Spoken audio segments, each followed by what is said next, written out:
Content warning. Listener discretion advised. This audiobook contains material that may be disturbing or triggering to some listeners. Themes include graphic violence, sexual content, references to rape and sexual assault, depictions of war and combat trauma, murder, torture, and ritual sacrifice, emotional and psychological abuse, death, grief, and severe loss, religious and political conflict, supernatural horror, demonic possession, and dark magic.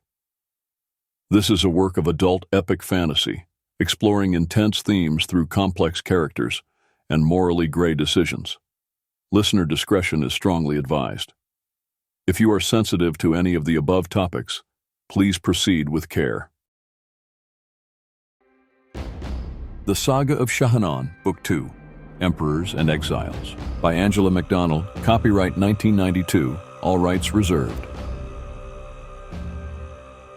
Chapter 1, Guests. Ivan dropped the massive armload of thistlebrush just inside the wall. He grabbed the heavy bone ring handle and pulled the gate closed. A storm was moving in, and he was glad to be home. He shook the snow from the fur of the greatcoat. Via shook hard to try to free herself from the snow as well before she headed to the central fire. Ivan's small herd of tundra sheep shifted around, but slept for the most part. The ram opened his eyes to look at Ivan as the big man added peat to the fire, then drifted back to sleep.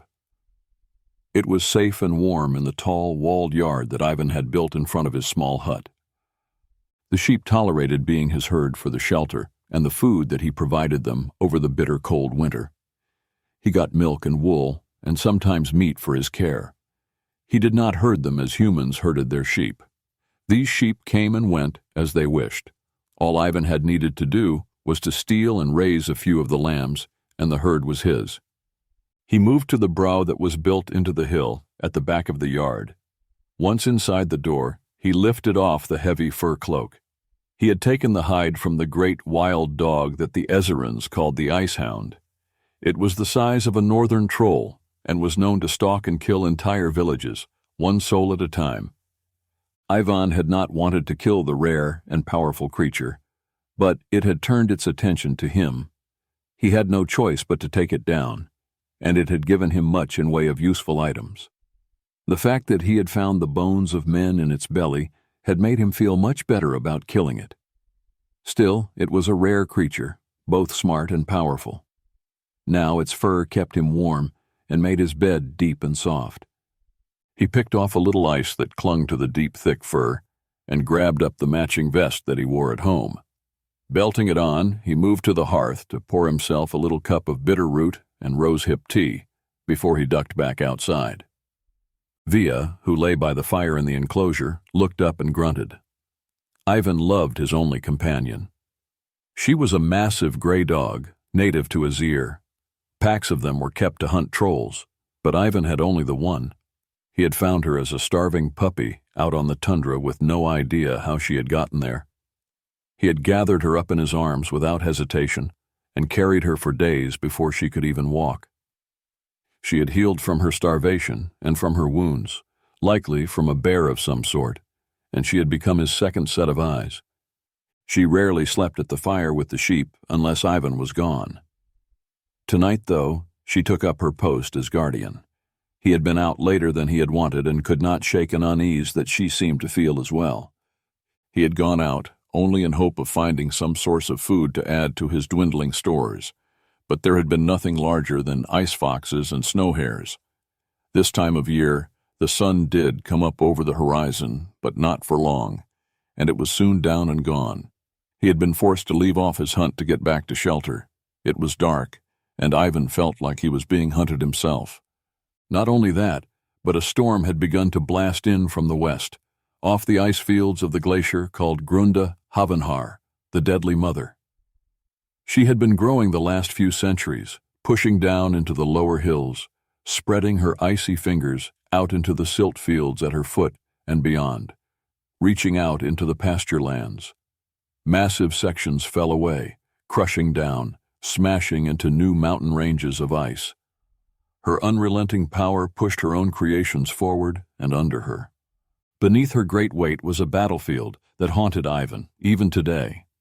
He was glad for her to have overtaken and consumed the site. If she ever fell back, the hills would be wiped away and the ground ever changed. The bones of those buried there would be dust under her passing. Ivan left his small bro. He had built it out of packed clay, mud, and willow. The mix was pounded into walls as hard as stone.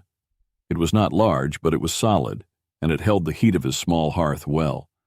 He had a bed against the wall, at the right, to the east. His bed was always to the east. It was a deep box built of timbers he had hauled almost 50 miles. He had filled its depth with feathers of the white geese that summered on the silt fields below Grunda. On that, he layered his furs. He had his hearth to the west with a single small round window that would mark the passing season as the sun set and cast a beam of light across the walls. The back wall had a single shelf with his few possessions. He had a couple bowls, mortar and pestle, several little cups, a jar holding his cooking spoons, and stack of pots that fit into each together. There were a few battered old books and a small plain box that held his rings in a hidden base. Herbs and rose limbs hung from the ceiling, and his teapot stayed always at the hearth. His daily weapons hung on the wall beside the door, while his better weapons hid under his bed where no one would find them by chance. His only seat was the hearth step. It was stone, made warm by the fire that burned always. Next to his great ice-hound cloak was an old cloak that was battered, torn, and weather-stained. It looked dull, less than worthy, and yet it had its own peg. Easing himself down beside Via, he rubbed at her head a moment before he took a sip of the hot, bitter drink. The storm tonight felt uneasy. His senses prickled, and ghosts of the past whispered at him. He hid out here, alone, trying to make peace with his demons and his broken heart. He chuckled at the thought of that. Demon. He shook his head, thinking of Shannon. Not as a demon, but as a friend he missed greatly. He bowed his head and sent a prayer for the man's soul.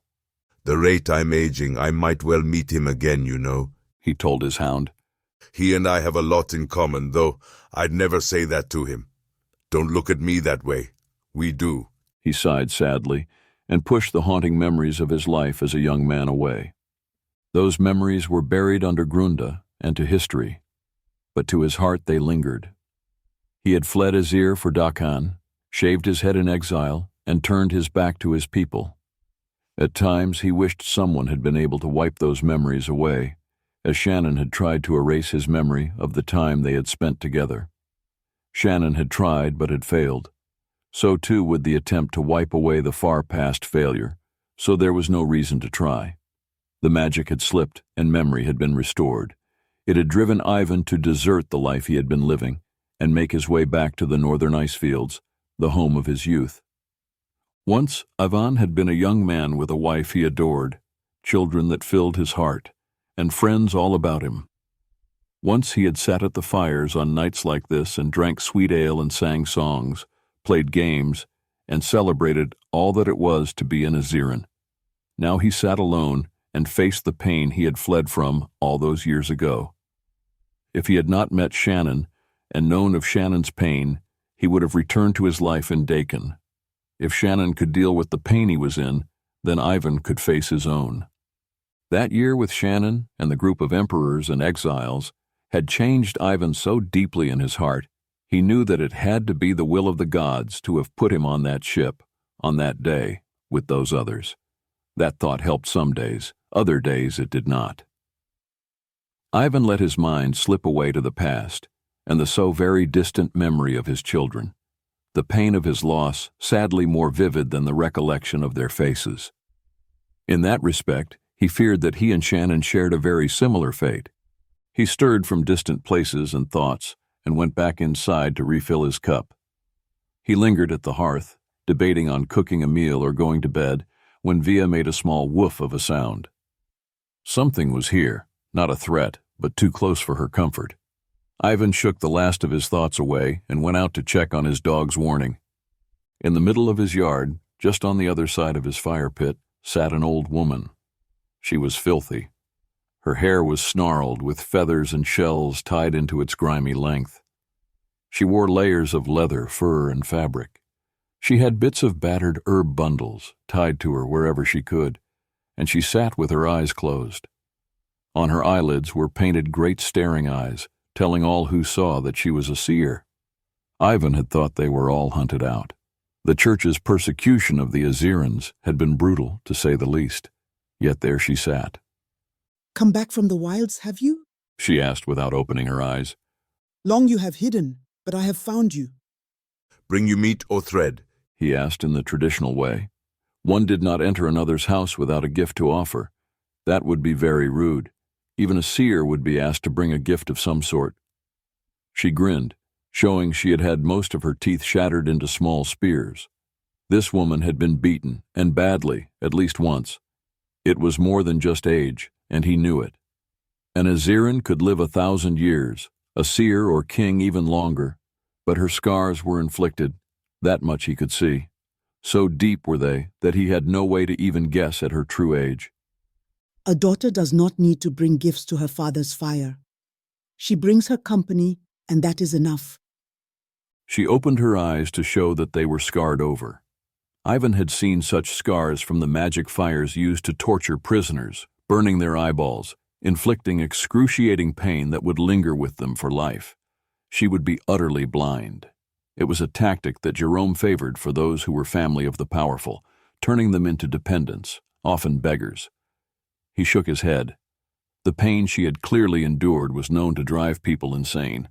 To have a blind old woman, seer or not, in his company made him uneasy, and to have a seer call him father was worse. It felt almost as if the gods were mocking his haunted loss. Who are you, woman, and what are you doing in my hovel? You lost? "Lost? No, I am not lost." She paused as if asleep a moment. "You should pull out the frozen meat and set it to the spit. You will have company soon. They will be hungry. Ready a blanket. The boy will be suffering from the cold." He looked at her a long moment, not moving. He had meat frozen in the hill, of course, but it would be his meals for weeks to come. He had no desire to cook it. He also had no wish to have a strange woman with scars and the marks of a seer in his company. However, he was a very long way from anywhere, and to have anyone make it across the snowfields, through the recent storms and up the canyon, to where he had dug his hut into the hillside and hidden behind a wall, now buried in snowbanks, was unlikely. If she had made it even a day through glacier fields, storms, and wild beasts, either she was not alone, or it was the will of the gods, or both. "Go," she said. "It will be well worth it for you." He wanted to argue, but for whatever reason, he grabbed up his cloak and pulled it on. He took the heavy axe from the wall and belted it on about his waist. The storm was uneasy tonight, and he was not going to be unarmed. Without a word, he crossed his yard, pushed the gate open, and stepped out into the wind and bitter cold. His cold pit was not far, just down the wall of his yard and several long strides along the side of the hill he had built into. The door was heavy timber, bolted with a lock not even a troll could undo. He heaved it open, fighting the wind and the weight of the thing.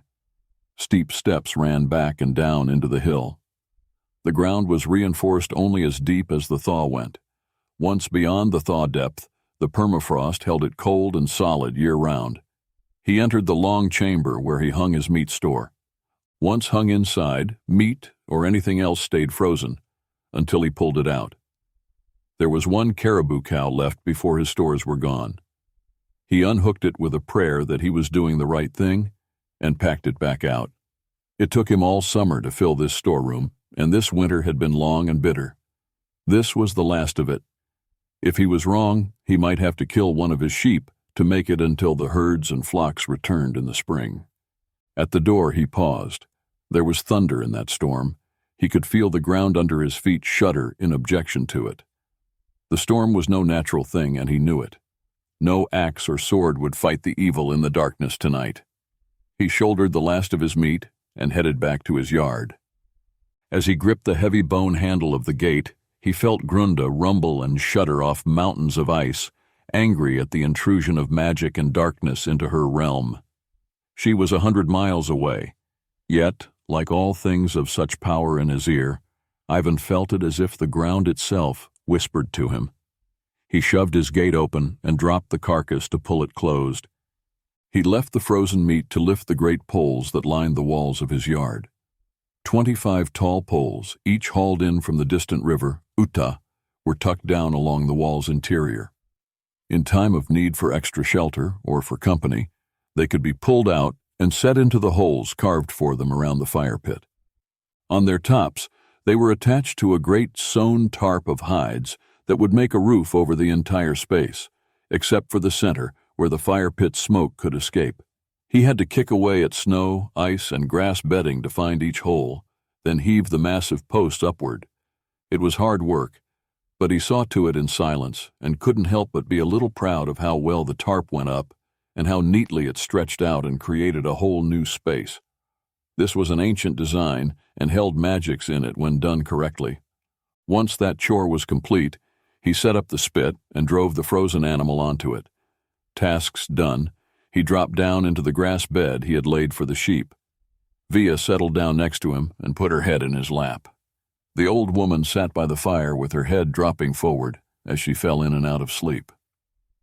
By the time the meat had begun to cook, filling the space with the aroma of a feast, the storm had begun to spit shards of ice. Thunder growled far too close.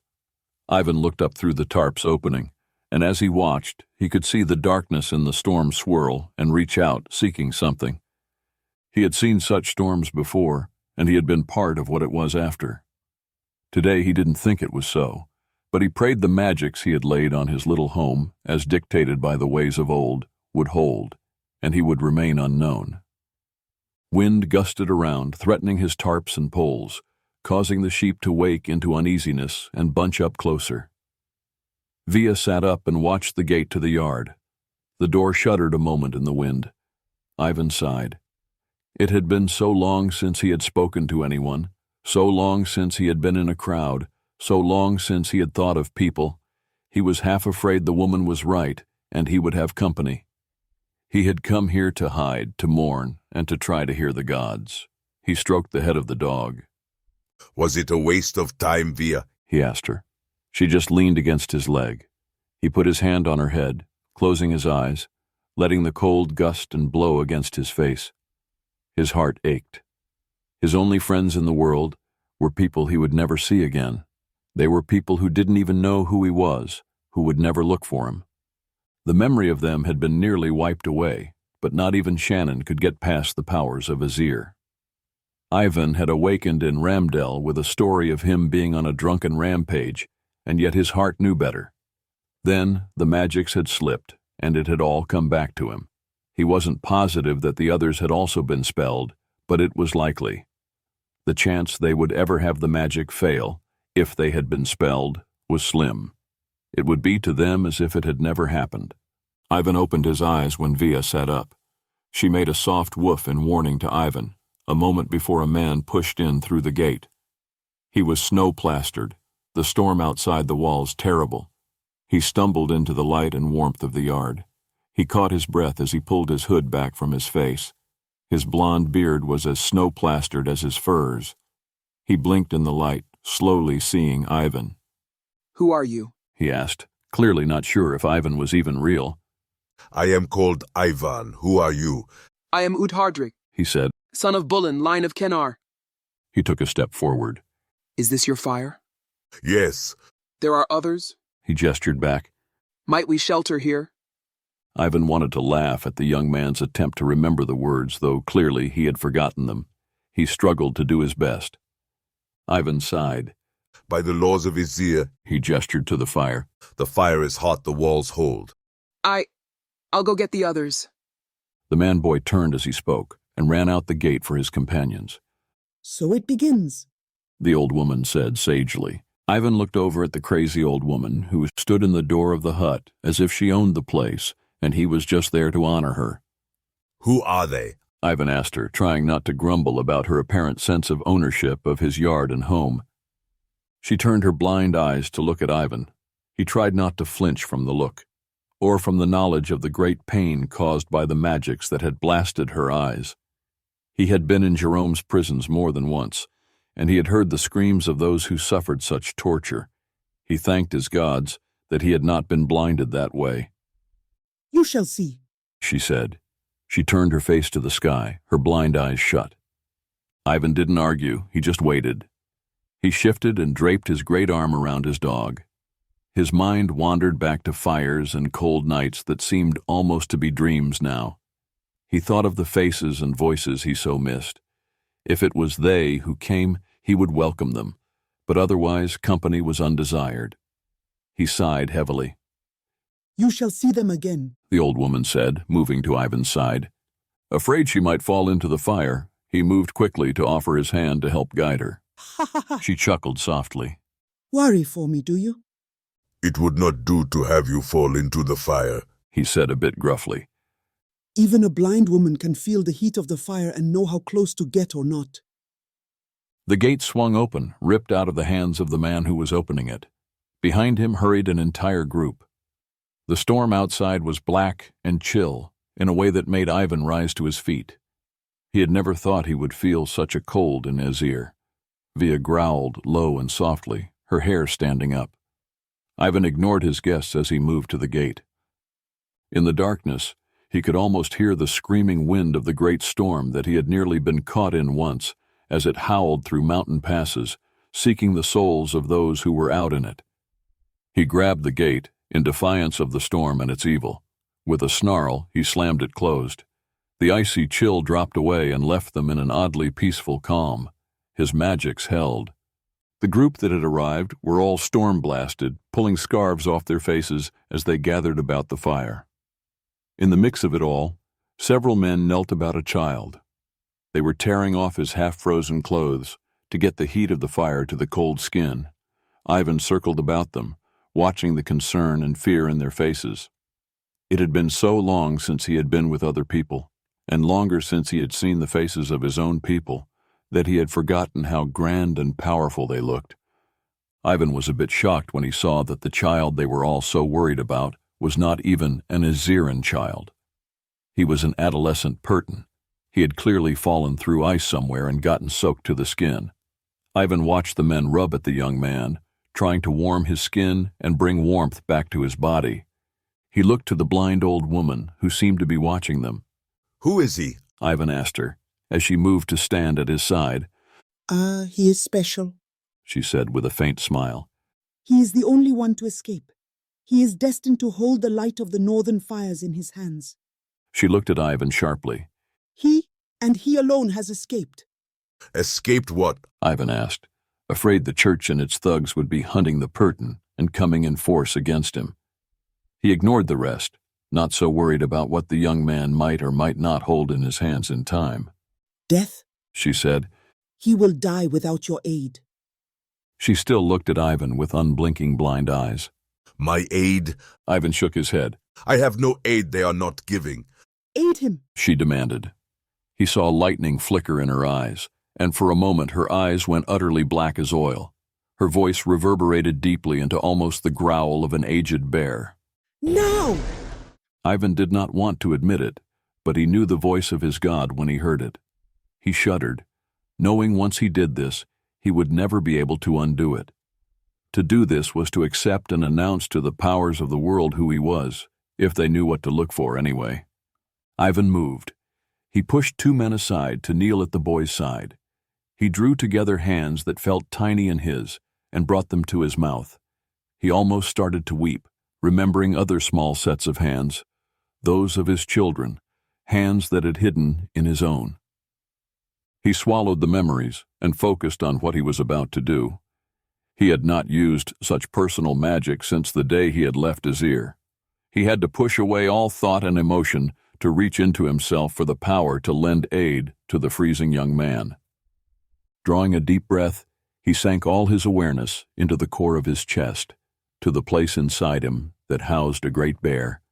All things slowed, all emotions and sensation left him as power rose up, filling his lungs until he blew heat into the boy's hands. The warmth spread down the lean arms. It was as obvious as the change of color of his skin. When it reached the boy's lungs, he drew a great deep breath, But it was not the bitter cold air of the winter in his ear that filled him. It was the energy of Ivan's soul. For a moment, Ivan thought the boy would pass out at the rush of energy. The small hands in his gripped tightly as the adolescent blinked away the head rush and regained consciousness. The other men looked at Ivan with a bit of awe. The old woman draped one of Ivan's furs about the Perton's shoulders as he looked up at him. "It's all right," the man holding the boy said with a reassuring tone. The boy glanced up, calmed a little at the sight of the man he clearly knew. Ivan rose to his feet. "There is heat and a bed inside," Ivan said. "The rest of you, warm yourselves, eat." He led the way to his little brow, allowing the other men to do whatever they would. Several followed Ivan inside.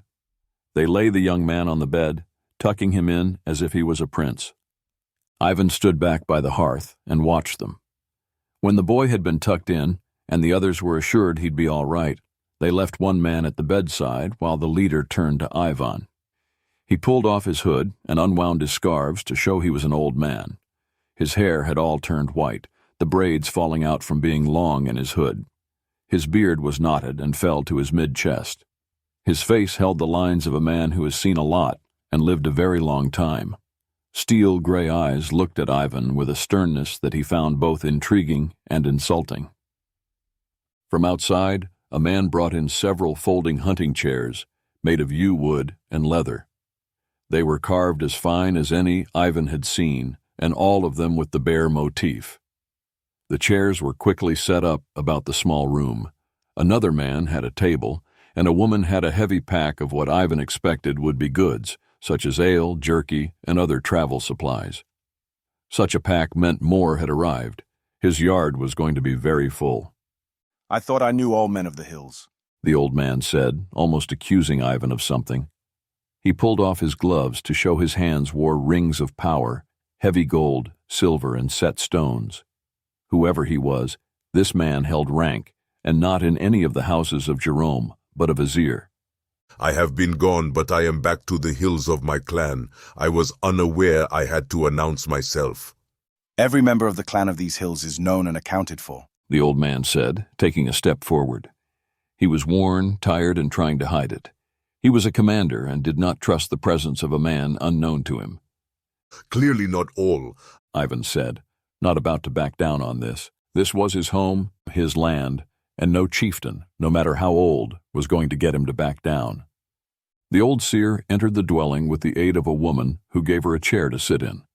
She kept her eyes closed as she sat, and the old man glanced at her only briefly. "It would save us all time if you just told the truth," the old man said. "Where are you from and who are you?" Bulan, The old woman scolded. enough. He shot her a cold look, but his eyes went back to Ivan without any move to relent. "You have brought black storms on your back." Ivan told the old man with a firm tone and a bit of his anger coming out. "It is you who stand in trial, not I. If she belongs to you, then when you go, take her with you," he said, pointing at the woman. Ivan moved to duck back outside. By the breath and blood of the bear, I shall go as I please, she said sharply to Ivan. To an Aziran of old, she had clearly announced herself as daughter of the king. He almost turned to roar at her for the blasphemy. All of his children were dead. He grit his teeth and left his own house to sleep with his sheep. Ivan threw himself down into the grass bed with his animals, wrestling with the way the night was going. It was one thing for her to seem a seer, another to claim to be of the breath and blood of the bear. He of all men knew his children had all been taken away from him. Then again, he had seen her eyes. He had seen the power of the vastness of creation in them. He pulled Via close to him and tried to block out the noise of the men at his fire, eating his meat. Ivan didn't sleep, he just lay still, trying to block it all out, until someone walked over. He opened his eyes as Via lifted her head. It was a woman. She was as Eziran as any, and clearly a warrior, young but strong. She sank down behind him, putting her knee to the ground in a motion of honor and respect. "It is your fire, yet you do not join us?" she said softly to him. "Rarely do we meet another kinsman with the heart of Azir and not know them. Come, join us, and let us meet you." He looked at her a long moment before he sat up. I dwell alone out here for a reason, he said, but he couldn't help not moving to look at her more closely. It had been years since he had seen a woman, let alone have one so close to him. Many leave the cities, travel out to the wilds to find their souls, to find our gods, but few live long. She dared to reach out and touch his coat. She let her fingertips dig into the deep, thick fur. She lifted her gaze to him. You're not a runaway city boy, though, are you? She met his eyes, seeking the truth he hid. Join us. We have sweet ale, candid liver, stories and songs. The men wish you to come and be with us. They do not wish to wake a slumbering bear into a sour mood, but invite you into our company. He almost laughed at that. It was rude to wake a bear from his den with loud noise and careless steps. Let him wake on his own was a good rule that was taught to all children. He didn't feel like getting up at all, but she offered her hand. He looked at the door to his own house, to the fire, and back to her. He relented and took her hand, letting her help him to his feet. He had a few questions, and she was going to answer them. They moved to the fire in the yard where a man who was in his prime, despite the gray in his hair, offered Ivan a slab of his own meat. Ivan took the choice cut. At least they had saved that for him. I'm Durak, the man said. Ivan. Ivan said with a nod. You have built a solid dwelling here. Durak said, admiring it. As true as any I have ever seen. There are reasons the old ways were formed, Ivan said as he took a bite. Who are you people? He asked. We are the clan of Kenar. Durak said. Durak is Bulin's grandson. One of the younger men said, very proud of that fact for whatever reason. Ivan grunted. I do not recall a clan called Kenar in the songs of old. I do not know Kenar, and I assume this Bulin you talk of is the man in my house. You do not know of Kenar? Durak asked, a bit surprised. Tell us a story, he said to a very young man in the company. The young man was little more than a boy, his cheeks only beginning to grow a beard, and this was likely his first fire away from home with the men, as a man. He shifted and pushed his hood back to show his neatly kept hair, his fine braids and small gold beads that held them in place. He was, without a doubt, the son of someone important. He cleared his throat and stepped a little closer. 5 spans or so ago, or 500 years by the way of the counting of Pert, the day itself is recorded on the stones of the North Tundra. The king ruled in grace and power, loved by the gods, and father to all Azir. In those days, Azir found itself in a war with Jerome, the Black Heart. Jerome came with lies and demons to assault the men of Azir. Against him stood the mighty prince and heir to all of Azir, Ishhaven. He went to war with the Black Heart and was targeted by the demons of the foul betrayer of Pert. With temptations of gold, of pleasure, and power, men were seduced by the evil, and they began to slip and turn against the true of Azir. So terrible was the seduction that lies were spread, and the order was given to Ishhaven's own brother and eldest son to kill him. Of all the champions Jerome had brought down in his quest to conquer the world, Ishhaven scared him more than any other. Powers moved, the army of Jerome found its way to the hidden home of the prince, while he, the son of the bear, faced the darkness openly and crushed one army after another. Traitors slipped into his home and murdered his wife. She was butchered like a troll and left for him to find. His little children were chopped apart and staked about the fields. All but one. His smallest daughter was hauled away to be used against her grandfather, the bear of Ezir, king of all Ezirans. The young storyteller fell silent, and all the men put their hands over their hearts in a show of utter grief and sympathy for a kinsman. Grief and anger filled Ishhaven, and he went into a rage, burning his own village, hunting the traitors, and ripping them asunder in the very streets of the city.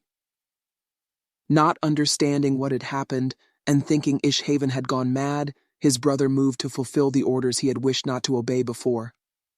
Ishhaven, in drunken grief and rage, stayed late with a young woman, then stumbled out into the fields. His most loyal kinsman followed him, and thus he was apart from his army, and nearly alone in the hills. Not 100 miles from here, ShaHaNon met the army that moved to attack his camp and his men.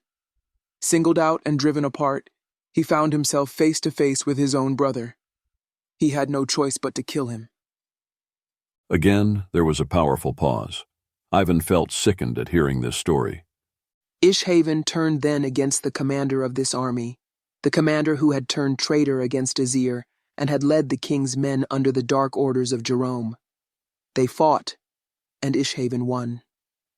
It was not until the man's helm fell away, and ShaHaNon saw his own son, that he realized how deeply the darkness had crept into Azir, and with whom he fought. In grief, he held his eldest son in his arms, trying to save him, weeping, but there was no hope. The men about the fire fell silent and bowed their heads. ShaHaNon fought no more. He stayed down on his knees, sobbing in grief and pain, for in his heart, the death of his last son was as if Azir itself had fallen and died. In the smoke and the storm of the battle, ShaHaNon vanished. His army was crushed except for a few who were strong enough, fast enough, or clever enough to flee. Among them was the woman he had spent the night with. She bore a son, Kennar. Under the guard of the last of the true army and men of ShaHaNon, Kennar was raised to be a prince of Azir, as of old, and so still he rules. The young daughter of Prince ShaHaNon was taken before her grandfather and tortured until he surrendered, weeping on the floor, begging Jerome for mercy for his people. In time she escaped and fled the house of her grandfather, back to the hills of her father, and she stands as living testimony to the truth of what I have said. The daughter of the prince survived? Ivan asked doubtfully. He was a little surprised how much of the story was known and true, but he doubted the bloodline. He knew politics and how it was played. It is better to fake the line than have the line die. Create a king if you must, and this seemed a good way to do it. People needed hope more than truth. The magic used on her changed her forever, but the gods blessed her and made her pain a blessing. She sits now in the house, seeress of the true men of Azir. What daughter? Ivan asked, still in doubt. He had more than one. We do not speak her name, Durak said. It is tagged into the magics of demons, and they come upon us if we do. They seek her to this day. Why? Ivan asked. There is only so much an old woman can do, even if she truly is a seer and daughter of the prince.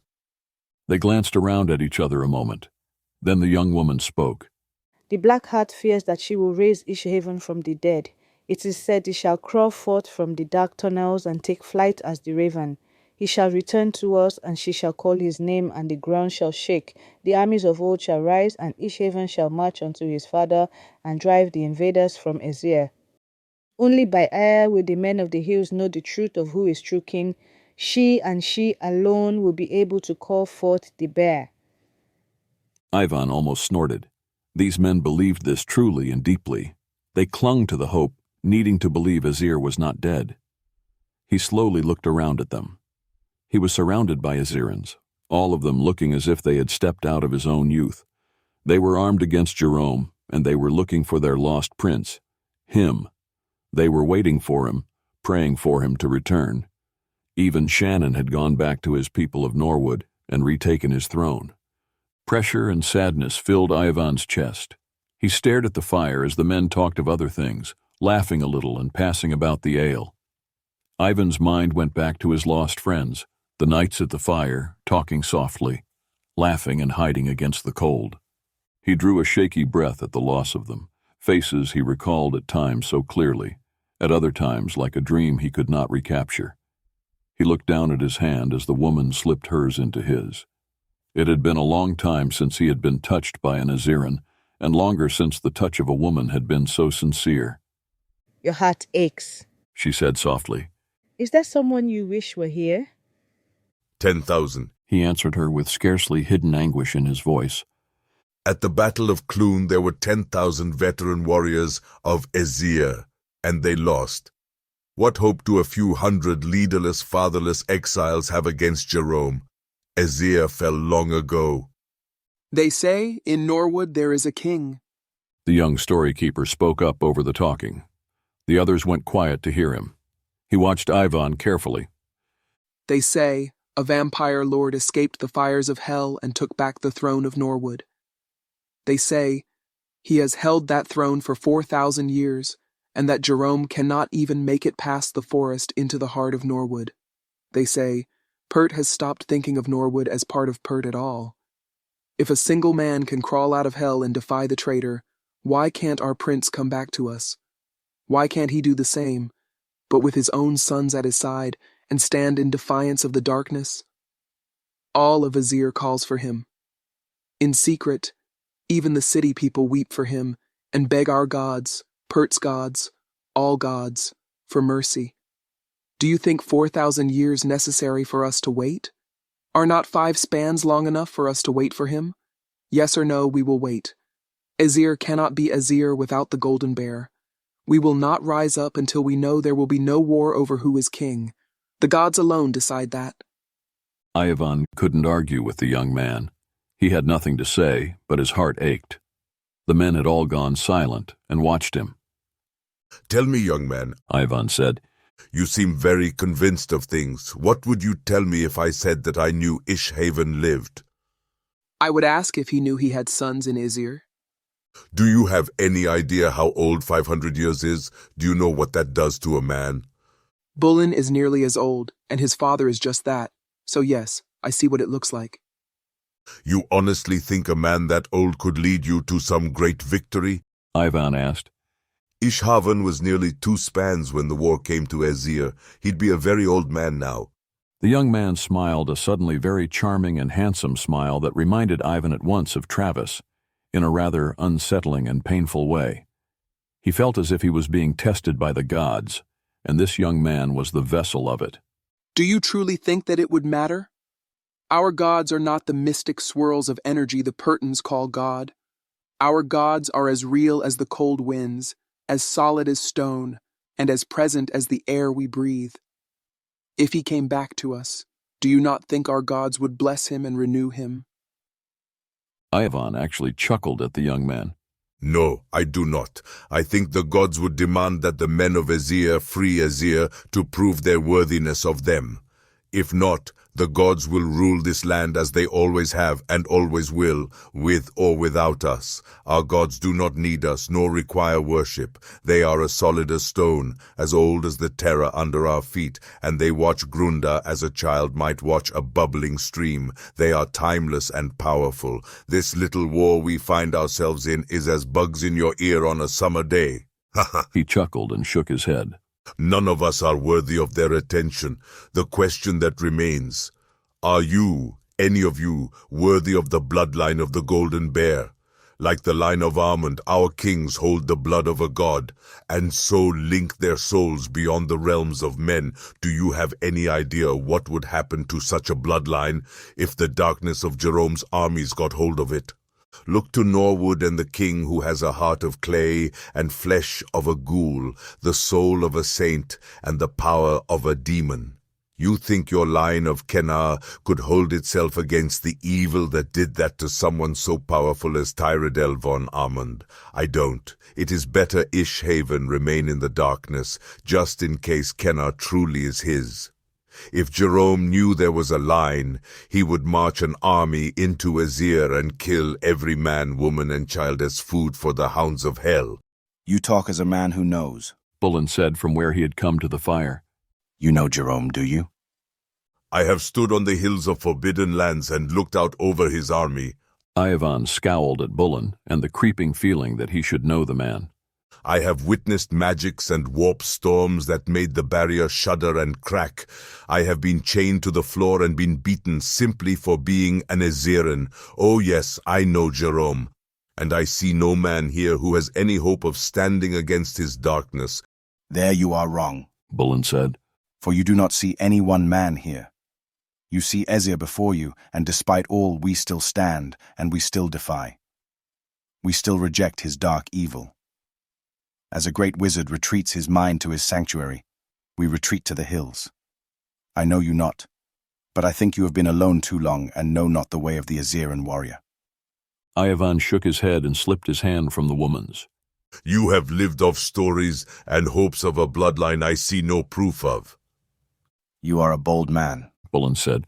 I will say no more. This is your house, but I see no reason why you have any right to talk so to me. On the sheer fact of my age alone, you should have some respect. Go back inside, Ivan said firmly. Watch that boy breathe, touch his warm skin, and think. He tapped the side of his head.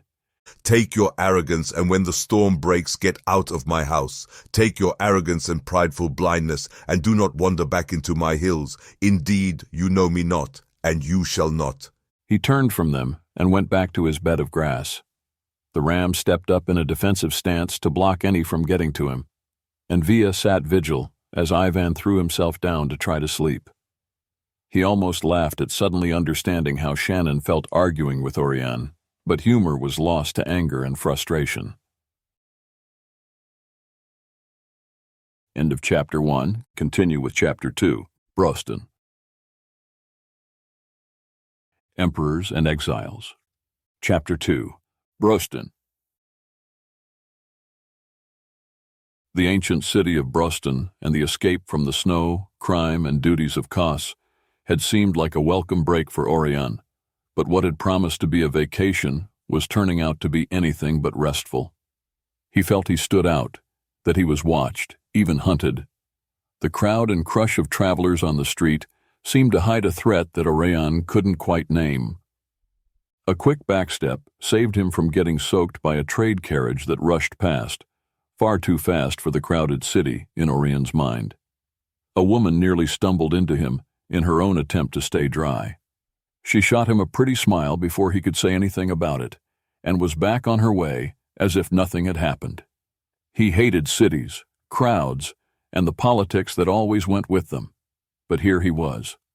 The vast city flowed down from the high hills of Ferwa to a great open harbor.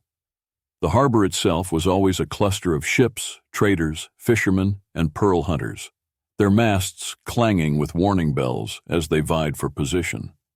Even up in the city markets with four-story buildings all around, the sound was still heard. Like the ships, the streets were as diverse as any could be. Elves in their layered robes of reds and yellows, pastel greens and pinks, swept about with haughty grace. Dwarves in glittery, gem-encrusted attire strode with purpose, while humans from every continent filled all the spaces. There were Dakans in 100 shades of brown, fair-skinned Ramdellans, short red-haired Ava Wrens, and 1,000 mixes of each. Amid them all, here and there, were Purtons. They ghosted through the city as a whisper of a reminder that it was their people who had built the cities and empire of Purt to begin with. The only races Oirion had not seen were Azeran and Pusan, but the massive size of the city certainly could hide them, even if they were present. Languages were as varied as the people, blurring and blending into a constant babble that made it difficult to separate one from another. Smells from the markets, the eateries, and the taverns were wonderful at times and foul at others as they wafted about the city.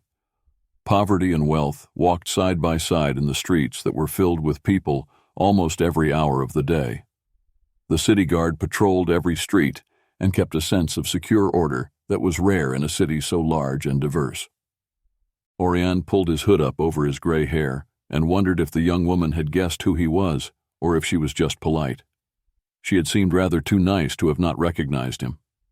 Again, the sense that he was known and that a stalking darkness was smirking at him through the eyes of strangers returned. He grumbled at his own paranoia and let it pass. He moved quickly up the street. As much as he hated the congestion of the crowds, he could vanish into them and lose even a demon in such a city as this. That was some reassurance, but he longed for the deep forests and ancient mountains of the northern border of the empire.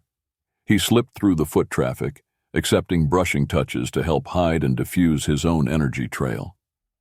Every step, he watched for pickpockets, not that they could get anything he had, but he was aware all the same. He paused in an alley, pushed his hood off, and pulled on a black cap, stuffing his hair up under it. He waited, shifted his shields, and changed his direction. Stepping out into the crowd, he went back the way he had come. Most days there was no direction to Orion's wanderings in this massive city. His route had no destination, so he was free to truly pick his path at random. Here, he had no paperwork, no court cases, no funerals, nothing to do, and yet he just could not relax. He had tried, but the more he stayed still, the more uneasy he felt. Restlessness and a short temper forced him to keep moving. Today, he was meeting Jamie, and had spent the day making sure no one followed him to that meeting. His mind tried to understand his paranoia, to slow down, to ask why he was always feeling hunted or watched. At times he was not certain if he was awake or on the verge of a nightmare, and that never helped. The more he tried to clear his head and his heart, the worse he felt. It had been that way for years, and seemed to be getting slowly more so. He muttered under his breath and ducked into a tavern and out the back door before he circled back around to the street. Things had not been good, not for him, not for his partner, and not for the friendship between them. A distance had been built that was as palpable as the shields blocking each other's magics. It all went back to that year they had lost each other, and while they never spoke of it, they never spoke of anything at all anymore. Oirion was caught between nightmares and distraction. The change of pace and place had seemed a welcome relief, and yet Oirion wandered the streets of Brosten feeling as torn and haunted as ever. Jamie was the reason they were here. He had been asked to teach basic healing to a class of city guards who seemed to hold a small measure of healing ability. The constable had worked for years to gain the chance to have his men trained, and Jamie had jumped at the opportunity to get out of Kos. While Jamie was off teaching, Oirion was left to his own devices. Oirion had to admit that that was really never a good idea anymore. He left the street for the small, quiet-looking tap room where he was supposed to meet his partner. It was an older building with great glass windows on the front and a warm rosewood interior with the classic tap room layout. Oirion knew there would be 2 doors out the back and likely a third on the side wall into a small stable. The bar itself stood in the center of the room, with wooden kegs neatly stacked as an island down the middle space, with a counter over the kegs for rows of pitchers and heavy pint mugs. Brass taps gleamed in the light of the oil lamps, hinting at the variety of beers, ales, and dwarven whiskeys offered. All the more expensive drinks were kept in bottles under the bar top and out of easy reach for anyone with ideas of stealing one. The layout allowed for many people to get access to service at once, and yet was comfortable for smaller crowds as well. The place had likely once been rather grand, but now the windows were stained with a layer of fly spots, dust and grime, and the walls dulled with the soot of the oil lamps that burned night and day. There were a few old billiard tables in the back portion of the place, offering customers distraction. The crowd was all on the lower end of wealth, looking as tired and neglected as the building. Oirion chose a stool at the back corner of the bar itself so he could watch the doors. There were plenty of tables, but none of them gave as many options of access to an exit and a view of the front. Sitting, he rested his elbows on the worn counter and waited for service. He ran his palm over the smooth surface of dark wood that was likely many centuries old. He could feel the wood, the warmth of it, the grain as it rose slightly out of the worn surface, and yet could not actually feel his hands. It was an odd sensation, as if he was wearing gloves of some sort. He had gotten accustomed to watching his own hands, as they were numb as often as not, and he continually fumbled and dropped things. It wasn't just his hands. He felt often as if he was wearing a body that was not his at all. He had not felt so uncomfortable in his own flesh since childhood. Back then, he had put his mind to mastering his body and had become a great warrior, but now he just felt old and confused. Jamie had given up trying to figure it out, and Oirion didn't bring it up anymore. It didn't help that on his right hand was a silver ring with a lavender stone that he could not recall how he had gotten, yet could not bear to take it off. Once he had tried and found himself in tears, as if he had broken his own heart. Sometimes he had moments when he recalled flashes of the events that put that ring on his finger, but they flickered away the moment he tried to focus on them. Most of his life now felt like dreams that vanished away as soon as he attempted to recall the details. He scowled and tried to think of something, anything else. What can I get you? the man at the counter asked. He was a mixed blood, part human, part Pertan, and likely a little elven in there somewhere as well. He was a tall man, handsome enough with curly light brown hair. He had a smile and an easy manner, but still, Oirion felt uneasy with him. "Whiskey, whatever the house has," Oirion said to the barkeeper. Oirion knew it wouldn't be long until Jamie found him. He could already feel his partner getting close. Oirion turned to watch a game of billiards. He had not played the game much at all, and not since he was a teenager, but he knew Jamie loved it. It was likely the reason they had come here. "Remember the last time you played?" Jamie asked, trying to startle Oirion. Oirion didn't even glance over. As guarded and on edge as he was, there was no way Jamie was going to manage to sneak up on him. "No," Oirion lied. He looked over as Jamie leaned on the bar with his elbow.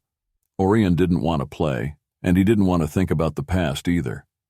He knew Jamie was going to suggest it, though. "Can I get a picture of the house ale and a couple mugs?" Jamie asked with his ever-charming smile. The blond man watched the game a moment. "You want to play now?" Jamie asked. He was out of uniform and had changed for a handsome vest and fine blouse. He looked to be a young noble, not the 90-year-old bishop that he was. Jamie was neither young nor nobility, but he appeared so with such ease, it was almost unsettling. Oirion looked away from his partner and back to his battered hands. He took hold of his small glass of cloudy whiskey. He felt a little sick. "Not really," Oirion said before he took the shot. "Oh, come on, Ori," Jamie said with a grin. "I haven't played in a decade or so." He dug for coins for the pitcher he had ordered. "I take it you are having a good time teaching," Oirion said, as he pushed himself up, trying not to feel bitter about how miserable he was and how happy Jamie seemed. "Honestly, I am," Jamie said seriously. "But I don't think that's the real reason why we're here, though." He put the coins on the counter as the server brought the order. "Come play." Oirion sighed heavily but moved to the back, hoping to find a table that was in a corner and yet not trapped in. Jamie followed him with the mugs and pitcher. They found the back had several tables that were all but hidden from the front of the bar. Oirion felt better about the place and relaxed a little. He tried to shake his nerves and enjoy himself. He poured mugs of ale as Jamie went to grab sticks from the side wall. "How's the class? Any talent?" Oirion asked as Jamie returned. "A shocking amount," Jamie said with a troubled scowl before he took a sip. "The laws against magic outside the priesthood are starting to go bad. These people should be master healers, most of them anyway. Several of them suffer terrible migraines for not knowing how to shield, and many have killed without knowing it. Lack of teaching is creating what the lack of teaching was supposed to prevent." He shook his head as he moved to the table. "I think, though, that this group will do well with what I can teach them. It makes me think maybe I should try to open a school. Why they ended up working as city militia is beyond me." He shook his head as he set the balls into place. Oirion leaned back on the table they had chosen. "You might be able to stay on here and teach." He folded his arms across his chest. He shifted to make sure the table was solid enough to roll back onto if a fight happened, and he let his eyes scan for all exits and possible weapons. "Maybe there is a need for you healers to protect yourselves. You are a great healer, and you chose a militant life. You could have chosen a gentler kingdom in the church than the 6th. It seems to me that many of you tend to be warriors if you are cut off from the chance to be safe by other means." He spoke out loud to himself, more than to Jamie, but it made sense. "Maybe you really should think about a school." "Not likely," Jamie said sadly, stepping back from the table. "If the church wanted me doing such, I would have been doing it already. They want us right where they have us." "All but under house arrest in the poorest city in Pert," Oirion grumbled in agreement. Jamie handed Oirion a stick, and he moved to the table. Oirion took aim. He focused a moment. He hated this game, but he was good at it, or had been once. In days gone past, it had been the game of lords, but it had moved down to even the slums in the last few centuries. Oirion had learned it with gold-etched sticks, marble balls, and ivory-inlaid tables. Jamie had learned it as well, but by street rules on tavern sticks. "It took a lot of time and strings to get us here at all," Jamie said. "Make no mistake, someone wants us here. And it's not the church. Oirion looked up at his partner without taking his shot yet. Who? He asked. Jamie took a sip, leaning back on the table where Oirion had been, with an ease that seemed at odds with the topic he had brought up. Take your shot. If I'm right, they'll be here soon enough, he said. Oirion took aim and started the game. No balls dropped into the pockets, and he passed over the bar stick to Jamie. He was glad nothing had dropped. They were not here to play. They were here to meet someone. Games of billiards was just a cover. Win too fast, and it would draw in other players who wanted serious games, and they didn't need that just now. I was thinking we might go to the theatre while we are here, Jamie said, taking his shot. Why? Oirion asked. Because it may be a long time before we get the chance again. Jamie gave him a dirty look. I would like to go. Would you like to join me? Oirion sighed, folding his arms over his chest. You know how I feel about such political gatherings. Oirion hated the world of the wealthy and avoided it as much as he could. Going to such a place on purpose seemed like a very bad idea. Yes, you poor baby. You might run into someone you know. Not in Brosten, but I might lose my temper and get arrested again. Jamie laughed to himself at the memory of the last time Oirion had lost his temper in public. Several church marshals had arrested him and hauled him to the cardinal to be questioned for his mental stability. It had happened several times in the last years. That was well warranted, Jamie said, amused. I'm sorry you got arrested, but it was funny. I'm really tired of being arrested. It was warranted that time, but while Jamie thought it all amusing, he had no idea how unstable Oirion felt most of the time. Oirion knew he wasn't going crazy, but he certainly wasn't the man he had been 20 years ago. He wasn't even the man he had been a decade ago. Whatever had happened to him in that missing year, it had changed him on a level so deep, not even he understood what it might be. You know they do it on purpose to keep you from being a political figure, don't you? Jamie said, as he aimed for a second shot. Oirion knew that he was targeted and watched, forced to stay down or be made an example of. He hated that it worked, that he was a story of the past and not any part of the current minds of the people. If it was just a political game, he would be as public as he could, just to be spiteful. But his life was not that simple. There was something in his head that was worth having him not remember, or worth a great deal of power to make him forget. The last thing he wanted was for whatever it was to be known. He wondered at times if even he wanted to know what had happened to him. He knew that the story that had manifested was wrong. He had no doubt of that, but he could not prove his feelings about it. Jamie missed and handed back the stick to Oirion. I know, Jay, he said softly. Jamie shook his head. You play their game well, then? Maybe, Oirion admitted. He moved to take a shot at the black and white balls, focusing his gaze on the lone red ball for his next shot. It was odd to just be with Jamie. They didn't do that anymore. They were always working.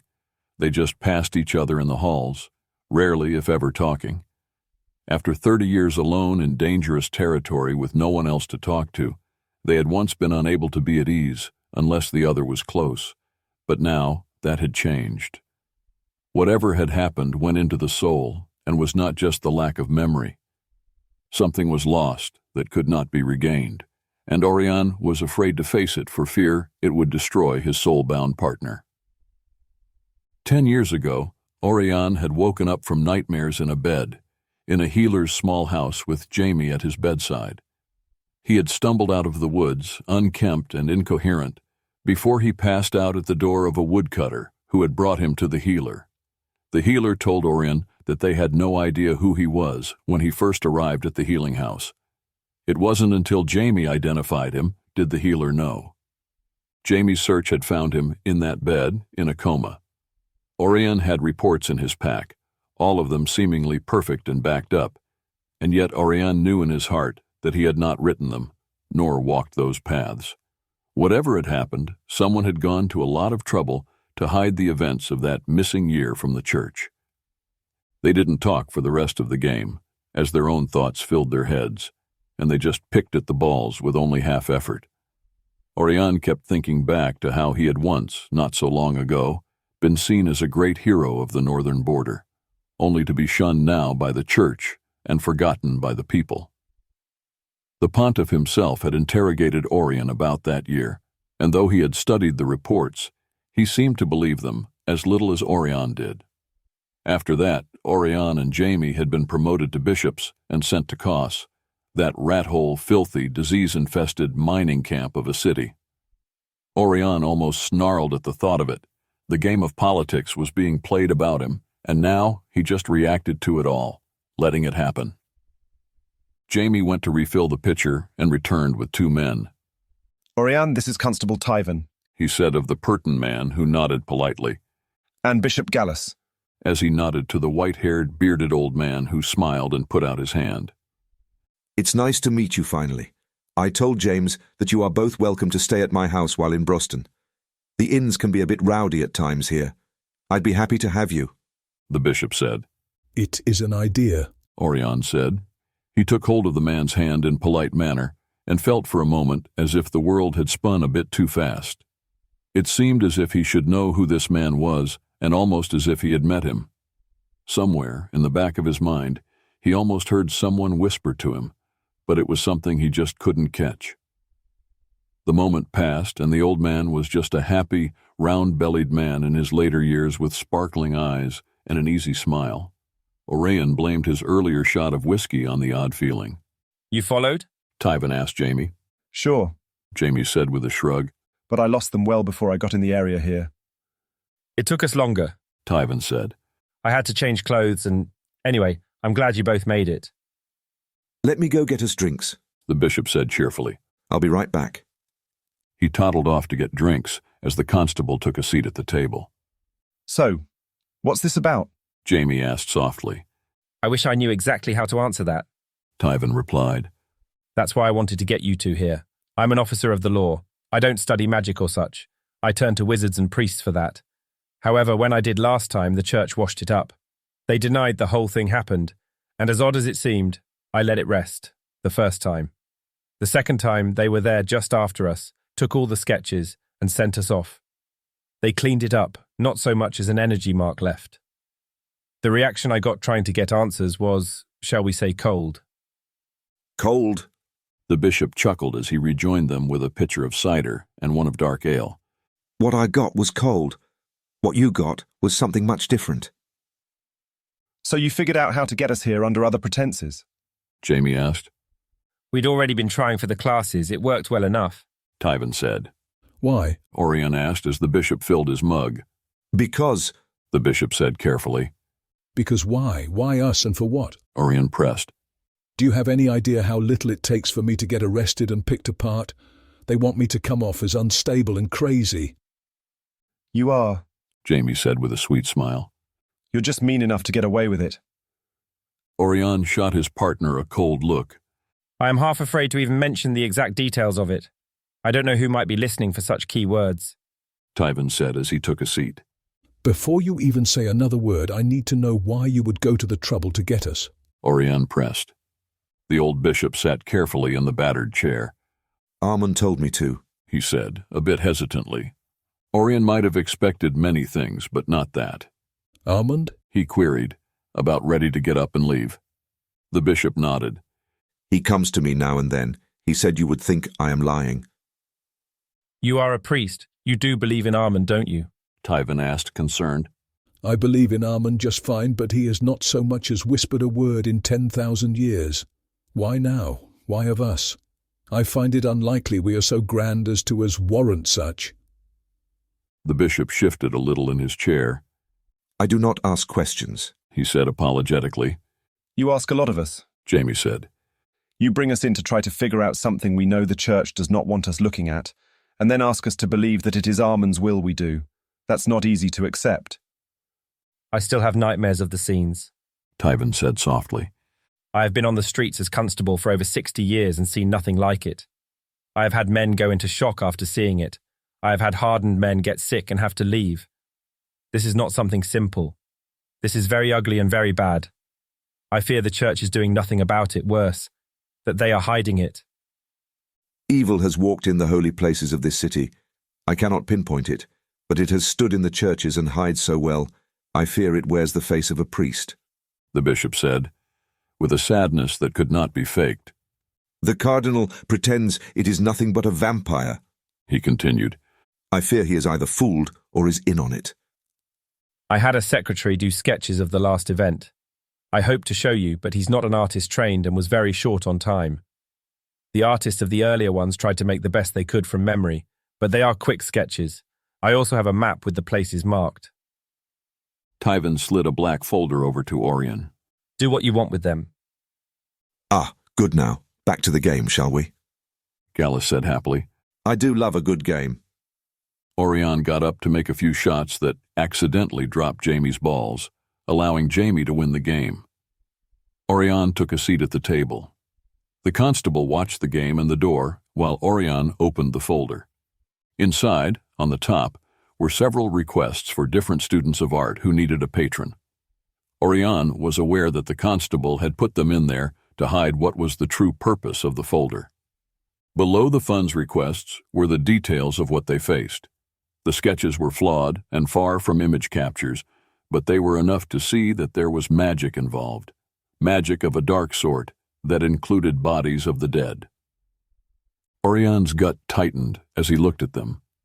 His eyes kept going back to odd details that seemed of importance, but he had no idea what it was about, those points that kept drawing his attention. He slid it all back together and into the folder. I will look at them closer, Oirion said, as he closed it and slid the folder into his deep inner vest pocket. You're recommending these artists honestly? Yes, Tyven said. They are all good young people who just need a little help to be great. I do not normally pull on my family's resources, Oirion said honestly. But I will look into it. Thank you. I hate to bother you with such things, but I have sought aid for them, and with you here, it was Jamie's idea, he added. The bishop had Jamie laughing as they played another game. The old man cheered as he won and clapped his hands like a child. Jamie laughed as well and shook his head in shock at whatever had happened. Oirion wasn't laughing, he was ready to move. He felt watched and hunted again. Despite that, he stayed and tolerated the small tavern for several more games before he rose at the end of one, leaving the bishop and the constable to play each other. I'm headed back. You staying? Oirion asked Jamie. No, I have class in the morning and am not as young as I was once. Good night, gentlemen. They left the tavern together, made their way from the door, and crossed the street. Out of habit, they used the shadows to move, picked a route, then once they might be overlooked, veered off it to take another. They drew up hoods and picked up the stride of young men. In effect, they would seem to have vanished between one streetlight and the next. How bad is it? Jamie asked softly. I don't feel so unwarranted about how uneasy I've been, Oirion muttered. They took a sharp turn down a dark side street and cut up another to a brightly lit main throughway, slowing down into an easy walk. That bad? Jamie asked with no humor in his tone at all. The sketches aren't great, but they are enough. Add to it the fact of how difficult it had to be for a bishop and a constable to get us here. It's not good. I will get out of class early tomorrow. They have drills that they all have to be at. Where should I meet you? At the smallest, darkest tavern on Harbour Street. You don't know the name of it yet? Oirion didn't respond to his partner's comment. There was truth and a hint of bitterness in it, but Oirion ignored it. Jamie had his own flaws and vices. Oirion might have gotten a bit dark in the last few years, but every time he failed to watch his back, he ended up in cuffs. Don't come as yourself, Oirion said, after another turn. They split up to get back to their inn at different times by different routes. Some habits didn't need to be spoken of, and were so much a part of their lives, they were not about to change them.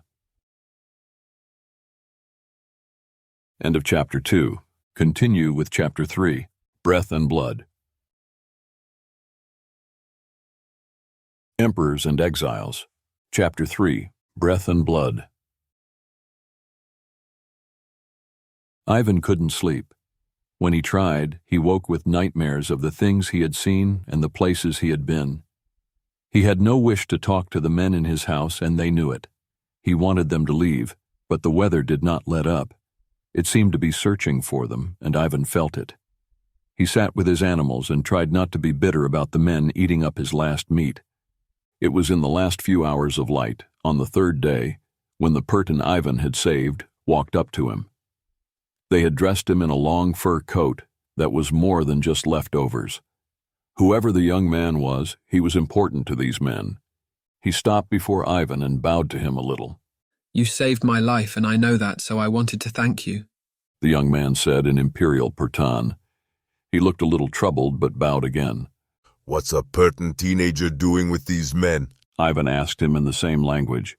The boy looked a bit startled. Years ago, I woke up in the snowfields, and they found me, he said. They gave me a new home. He took a step closer to Ivan. You speak Persian? Yes, Ivan said, thinking of Shannon with a faint smile. The magic the man had used on them so they could all talk to each other had remained after they had parted. Even when the King of Norwood had tried to erase the memory of it all from him, Shannon had left that small gift. You don't speak Assyrian. The Persian youth shook his head. I've picked up a few words, but no, I have no idea about anything. No one has been able to talk to me. So they don't even know your name? Ivan asked. The young Persian shrugged a little. What's your name? Tychal, he said slowly. Tychal Ven, what's your name? I'm called Ivan. How did you get to Azir? Clearly troubled, Tychal scowled a little and looked away for a moment. He drew in a deep breath and looked back to Ivan. Pert is at war, isn't it? You might say so, but some might say not. How did you get to Azir? I don't remember everything, Tychal said. But I remember a battle. I remember something about being betrayed and a gate. I know I was the sixth man on a gate build. Then darkness, long darkness. I had to do something. I was supposed to do something important, and then the snowfields. He shrugged, looking very troubled. I don't know. What's a gate? I don't know Persian magic terms much. A doorway that takes you to the other end of the magic cords that it is built of. There are 6, 12, or 24 people to raise and hold it. I am a powerful wizard and was put into the gate, even though I had never done it before. It was very rushed. We were under attack. The sky was black, flickering with red and blue. So you were in a battle, helped with a gate, and then you're here. You must have been in the military, had some sort of rank. You seem young, but... Ivan shrugged. The young man looked to Ivan, as if the Eziran would hold the answers in his eyes. I don't know. I don't remember much. I almost seem to. Then it goes away. It's almost like my mind knows it's safer not to know. I remember magic. I remember words. But I don't know my own mother's name. Who is Emperor? Ivan asked out of curiosity. Tyrone von Armund, Tychal said at once. Ivan leaned forward on his knees and motioned the young man to sit down. Tychal took a seat in the grass bed, a bit cautious of the sheep about him. Tyrell has not been emperor for almost 5,000 years, Ivan said kindly but sadly. He was betrayed by Jerome. Jerome now rules both the throne of the empire and of the church and has turned both into an ugly version of what it once was. Pert is not the same place it was when Tyrell ruled. 5,000 years? Tychal asked, unable to grasp the idea. Are you sure you are saying that right? Ivan nodded. It might be that you were with some members of the imperial house when it all went down, and you tried to gate away, but your gate went wild. I don't know. Tyrell vanished with some men, how many and the details I don't know. I think the real truth has been carefully buried and hidden by Jerome. The young man tried to think. It was no easy thing to grasp. Ivan had a hard time accepting such an idea himself, but it was possible. The young man looked at Ivan with a very troubled expression. How do you speak Persian? I fought beside the King of Norwood against the Black Heart. As a gift, he used his magics to allow me to learn languages with great skill. The King of Norwood? They call him Shannon, Ivan said softly. He alone does not answer to Jerome. He has built a great barrier shield to cut Norwood off from the rest of the empire. No one goes in, and none come out. Norwood. Tychal wrung his hands. I think we were headed to Norwood. There were many of us, thousands at least. So much yelling, so much pain, and the demon. He covered his face in his hands. Ivan reached out and put a hand on the young man's shoulder. They like you here. They give you a coat of honor. They came out into the storm for you. Why? Ivan changed the subject. Tychal looked up at Ivan again, drew a shuddering breath and nodded. I have done a few little magics for them. It's nice to not have to pack wood for fires on a hunt, and if you get animals to run right into their arrows. He shrugged. Nothing fancy or great, I just tried to help. There was something out there this hunt, something dark that hungered for them, so I lured it away. I knew I could hide from it in ways they could not, and I did. I did well enough, but I thought it would weary and leave me be to try to find them again, only it didn't. I moved, and it was on me. I had to run. They came looking for me. I fell through the ice. He looked up at the storm through the opening over the fire. The storm was roaring, and so dark it was hard to realize it was the height of the day. Soon the sun would slip below the horizon, and complete darkness would return. Now it seeks you, lingering over the hills here, Ivan said, knowing all too well how that felt. I want to go home, The young man said softly.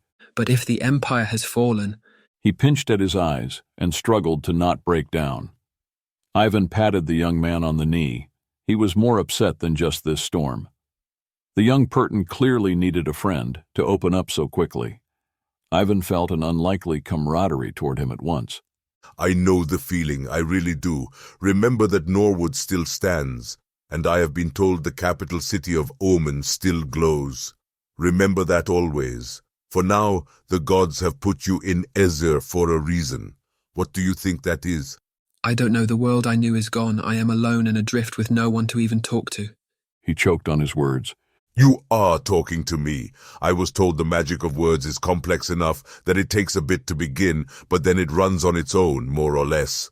Maybe you should try to figure out a way to learn Eziran with your magic. I wish I could help you with more. I don't know much of Perton magics. I only know my own. The young man sat looking at his hands for a while before he looked up to Ivan again. I don't remember much, but if it has been as long as you say, I understand why I fear the dark now. Perhaps, caught in limbo between realms, might make all my fears understandable as well. He shifted a little, and for a moment looked much older than Ivan had thought him at first. Ivan wondered how fast Pertons age into adulthood. I don't understand what is going on with these men, though. Ezir is known to be proud and wild, and yet they are afraid. They hide, they watch every step. They are so very nervous. What happened? Just over 500 years ago, Jerome and his army came to Ezir and demanded the god of Put be made master, and that Ezir bow to his church. At first the king refused, but he was broken, and the war began. The prince would not surrender, and a long story short, Jerome got the king to turn brothers and sons against the prince, and the prince lost everything. He shaved his head and left Ezir as an exile, his home and people dead to him. These are the descendants of the few who remain true. They hide from Jerome and his demons. They wait for their prince to come back from the dead to lead them in victory. You sound almost angry about that. They claim to be some of the bloodline of the prince. They seem to think that they can do better than was done those years ago when all of Ezir stood as one. They can't do better, Takale said. Back then it was known the numbers and names of the lords of Ezir, I would guess. Jerome must have come with a great army, much magics, and had all his focus on Ezir. I do not think he would be so focused now, and his army is likely elsewhere on new conquest. Am I wrong? Jerome has demons. They move through time and space without need for ships or horses. These people would be crushed in a day. Not if you had your own magics and lords ready to meet them. Takale shifted in his seat a little. Ezirans live how long? Once we lived 1,000 years or so and died more of hunting trips or other such events, not old age. Now I am told they live barely half that. The gods have left us. How old is the king? He was old then and is older now. I would have to stop and look at maps of years to figure out exactly. But Ishhaven was a child, with his father near the end of his prime, and Ishhaven was 200 more years by Perton counting when Jerome came to Ezir. The king must be nearly 1,800 years now. Very old for an Eziran, not so old for a Perton, I think. Do you think the king is alive by his own will, or that he is forced to stay alive by the power of the dark minions of the enemy? If he lives, Ezir is torn in the heart. He is their king, and they do not wish to go to war with him, but maybe he is there on his throne watching Ezir be destroyed day by day, and he is praying to his gods to send his son home to free him of his living hell and to save Ezir. Takale paused, then continued. If I was a great Eziran warrior, I would go to my king and set him free. I am not a great Eziran lord.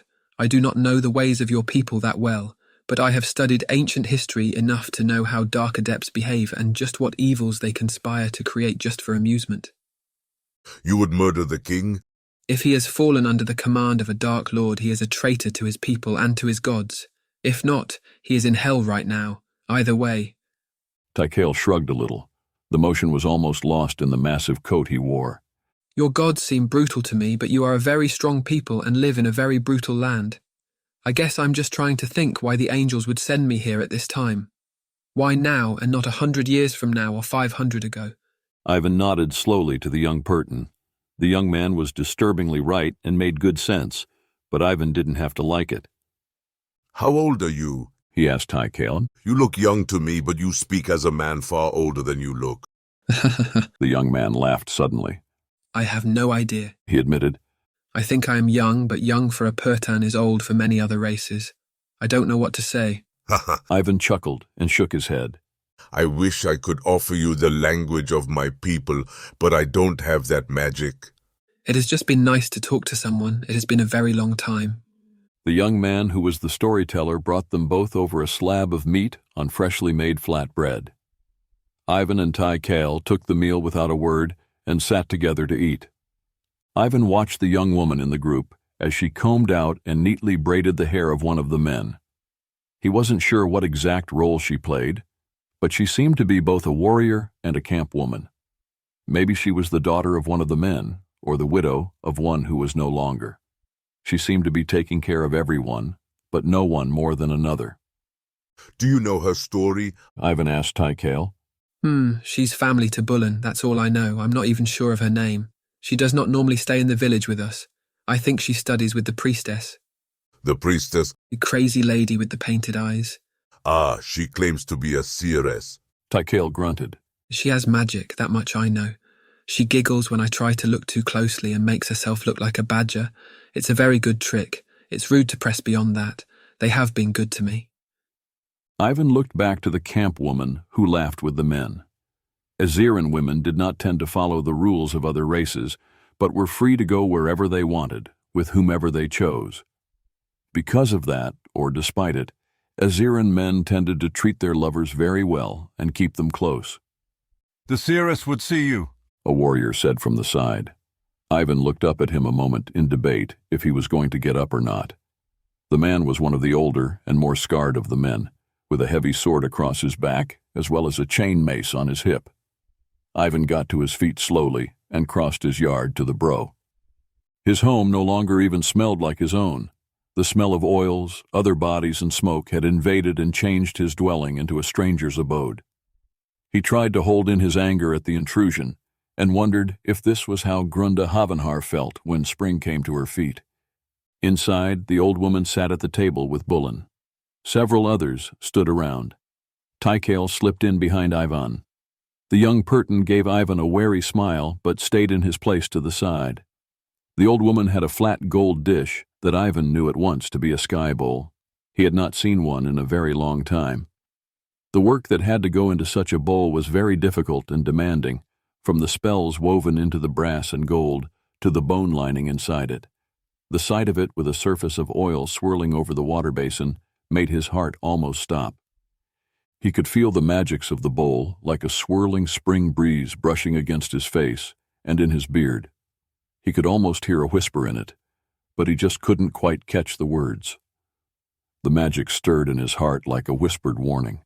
He was reminded at once of Shannon and how a simple look, a motion, a shift of his stance was a warning that something dark was somewhere about, and that was how it felt now.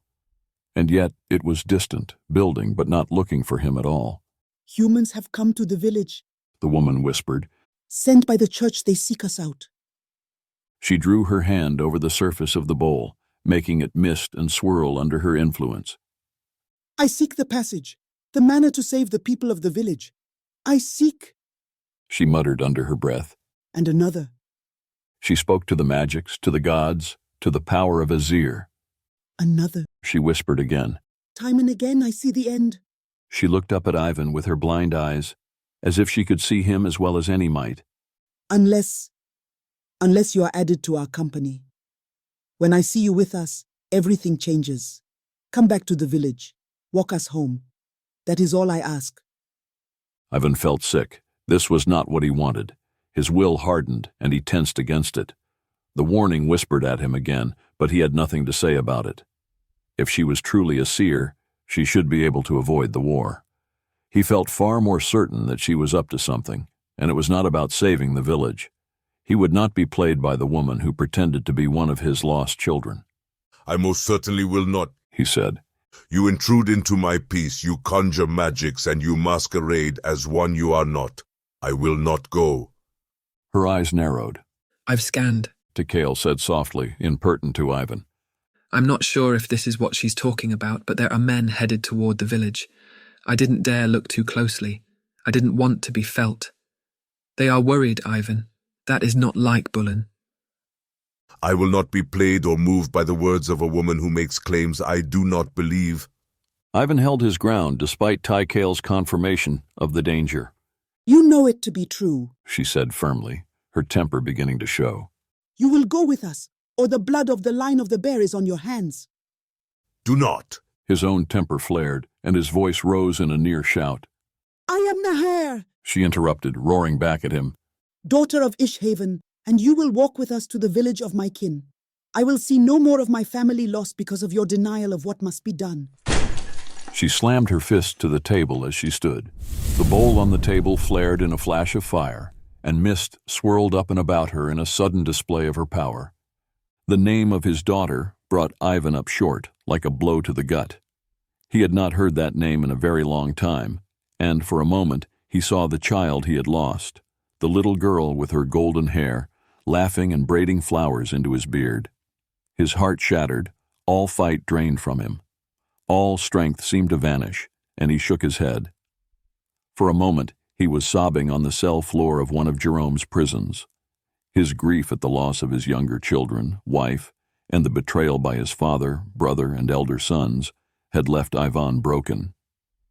He had been arrested once, beaten, questioned, and tested, but in his heart, the man he had been was dead and no more.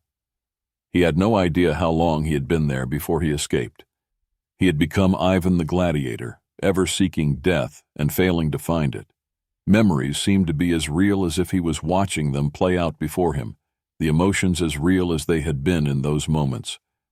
Maybe, the woman thought, she was his daughter. Maybe she carried a part of the little girl's soul, but he could not believe her to be truly his. It didn't matter. He turned from the gathering of men in the bro he had built to return to his place on the ground with the sheep. He would walk with them, help them get past whatever search they were about to undergo, and then he'd return to the high moors and find a new place to hide. He just wanted them gone so he could weep alone. Ivan dropped down next to Via and turned his back to the fire. He felt sick, felt like throwing up, and yet had no energy to do so. He didn't want to go back to the War of Jerome. He didn't want to replay this game. He didn't think he could do this without his friends. There was no way to find them, no way to call them to his aid, and no way they would even know him. He was alone. He sat by himself, letting time pass and wishing the night to never end. People were going to die for this, and he knew it. He wasn't sure how, but he had no doubt. It was with clear unhappiness that Bullen walked over to Ivan. He cleared his throat. She said I must take your advice on the travel home. What do you think of it? Ivan looked up at the man who claimed to be his grandson's son, from a drunken night of grief with a woman Ivan could not even recall. I do not know you or your village, or what would bring those men to your village. Are you farmers? Are you shepherds? Do you travel in trade? A small few of us will at times trade with the cities, but never openly. We do not farm, and we do not keep flocks. We live as the men of old with our life given us by the gods, from the land and the wild herds.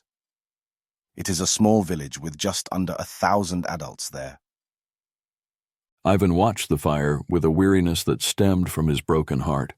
He sighed heavily. He had to shift his mind back into that of a commander of the men of Azir, and it was hard work. He had left all this for a reason. They had disobeyed him, and for it, his world and his people had been crushed and ripped apart. We will take the sheep, make ourselves into shepherds. We will hunt and bring in meat to seem a hunting party as well. It will take us weeks to get home. Bullen objected. It will be too late by then. Ivan looked up at him again, lifting his gaze from the fire he watched. That is my advice. Take it or leave it. If your old woman so wishes my company, that is how she gets it. Bullen struggled with it, but nodded and walked away. Ivan let his gaze fall, and his mind to wander away into thoughts of long ago. End of Chapter 3. Continue with Chapter 4. Whispers of Conflict. Emperors and Exiles. Chapter 4. Whispers of Conflict. Oirion couldn't relax, and he needed to find a way to distract himself from all the things in his mind. It had not been his plan, but there was a fantastic sign, and a young man selling tickets to some great show with some famous singer that Oirion had never heard of. He went ahead and bought a balcony seat for 2. Maybe it was time for him to go to a show, to do something different than what had become normal for him. He knew, as he bought the tickets from the young man, that he would need to make certain they fit in. The last thing he wanted was to be recognized. They had to show up as wealthy men, not as fathers James and Oirion. He would need to go shopping. He cut for the market, grateful for the distraction. It would give him something else to think about for a few hours at least. He knew what Jamie had packed and what the man owned, and he had to admit that nothing would work in the company they were about to be a part of. He had to stop and think. What size was his partner? Had he gained weight? Had he lost muscle? The fit of one's clothes was important in the circles of wealth. He sighed and took it on as a challenge. He would need to find the right size and make it all look tailored. He paused for a moment to thank God for something stupid and meaningless to think of, to distract him from the encroaching storm on his mind. The tickets that Oirion had bought were for the Imperial Theater, so it would work for Jamie's desire to see and touch something of the upper classes. Oirion was certain that was not what Jamie had in mind, but if Jamie wanted something else, then he could find another show later. This just happened to present itself. Tickets in hand and clothes sent ahead to the inn, Oirion had one more stop to make before he got ready himself. He found a jeweler to pick out a set of prayer beads for Jamie. He knew Jamie had broken his some time ago and simply never had time or money to get a new set. After looking through endless numbers of them, he found exactly what he had hoped to find. They were moonstones on a chain of elven silver. On the gold star, etched with delicate silver writing, were the names of the 12 angels of Pert. It was stunning, it was expensive, and it was powerful. As he bought it and filled out the paperwork for it, signing his name to the bill as his own, Oirion von Valreen-Hennen, the shop owner, looked up at him almost in shock. "Your father Oirion?" the man asked in awe. "Most days," Oirion muttered, pressing his thumb into the paperwork, burning his thumbprint into it. All registered wizards had to do that for all banknotes. "I thought you had a set of gold beads," the man said. "I do," Oirion said. He didn't think it needed to be known that he had lost them somewhere along the road 10 years ago. For 60 and some years, he had carried those beads and then just gone.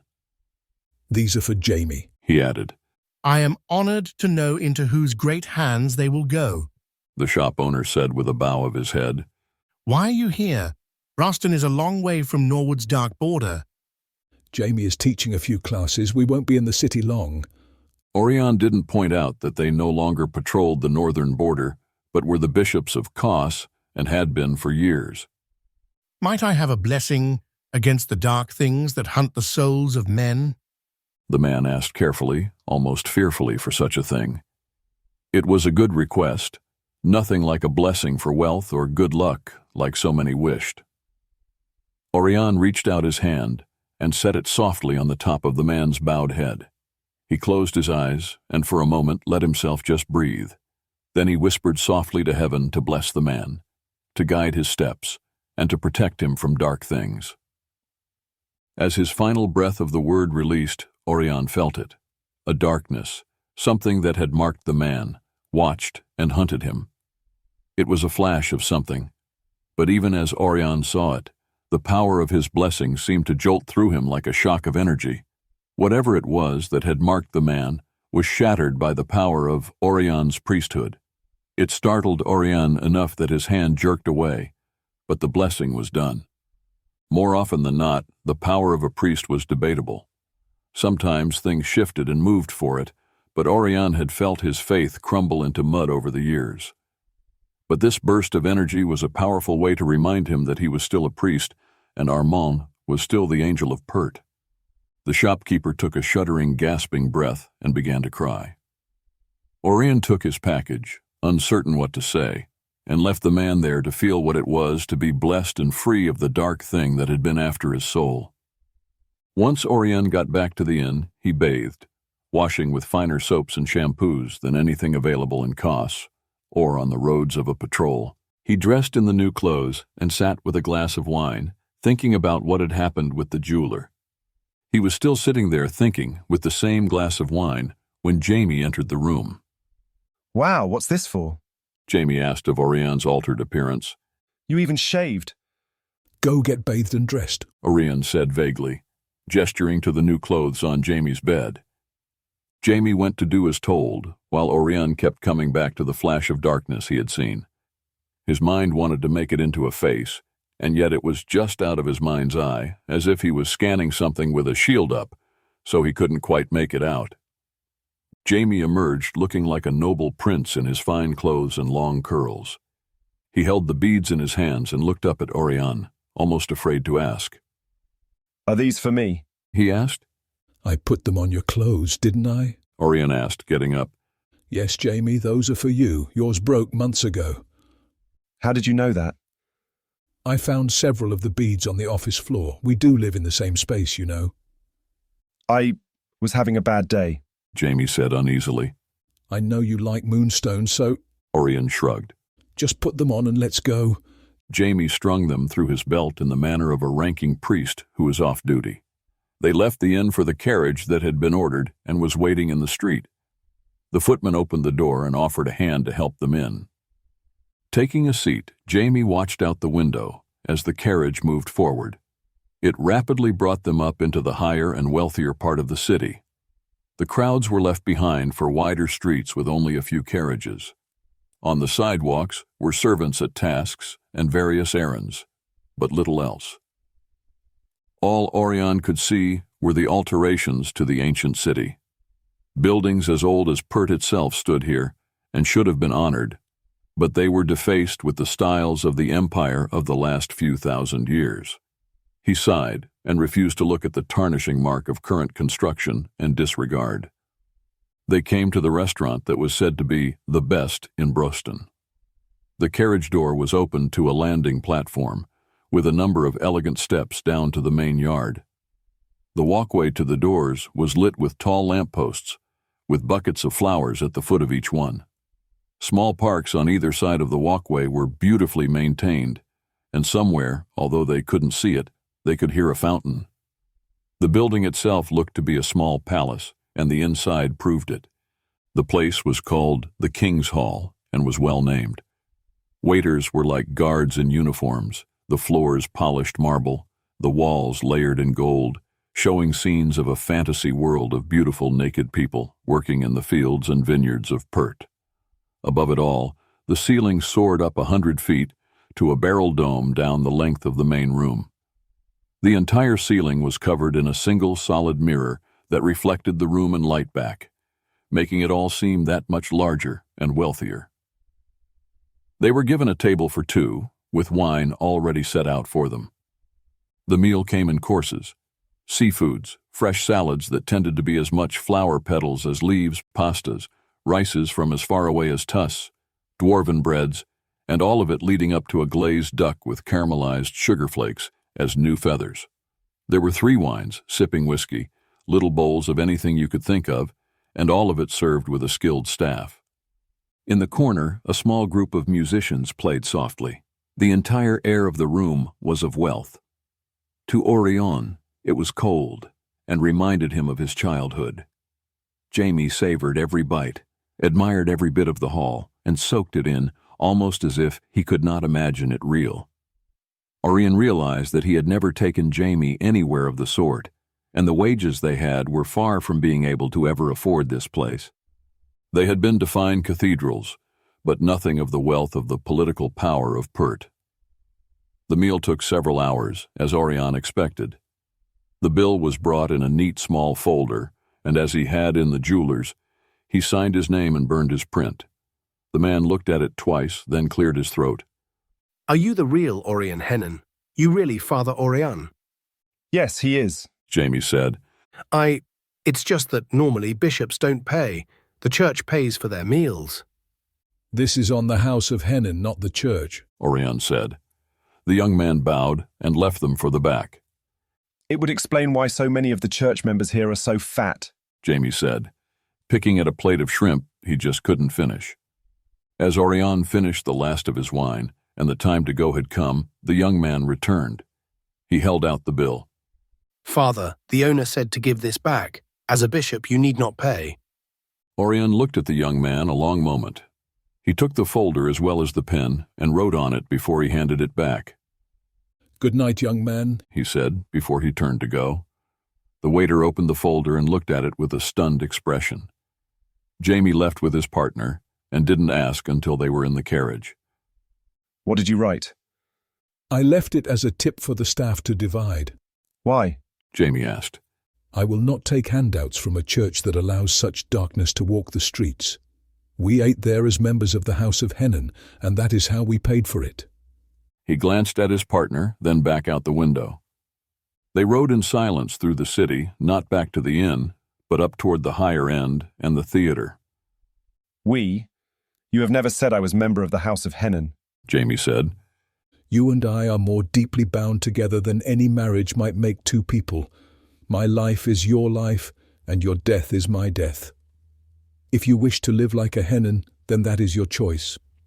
God knows I will never have a wife or children, so I might as well give it to you. Oirion, if we live through the next 20 years, we are going to live a very long time. You might yet be king of Valrine before you die. Oirion laughed and looked at his friend. I'd rather die, he said, shaking his head. Besides, the crown has left my family. At most, I might end up an earl after my grandfather, but even that is not likely. Jerome has chosen his king for Valrine, and no one from the von Valrine line will ever get it back.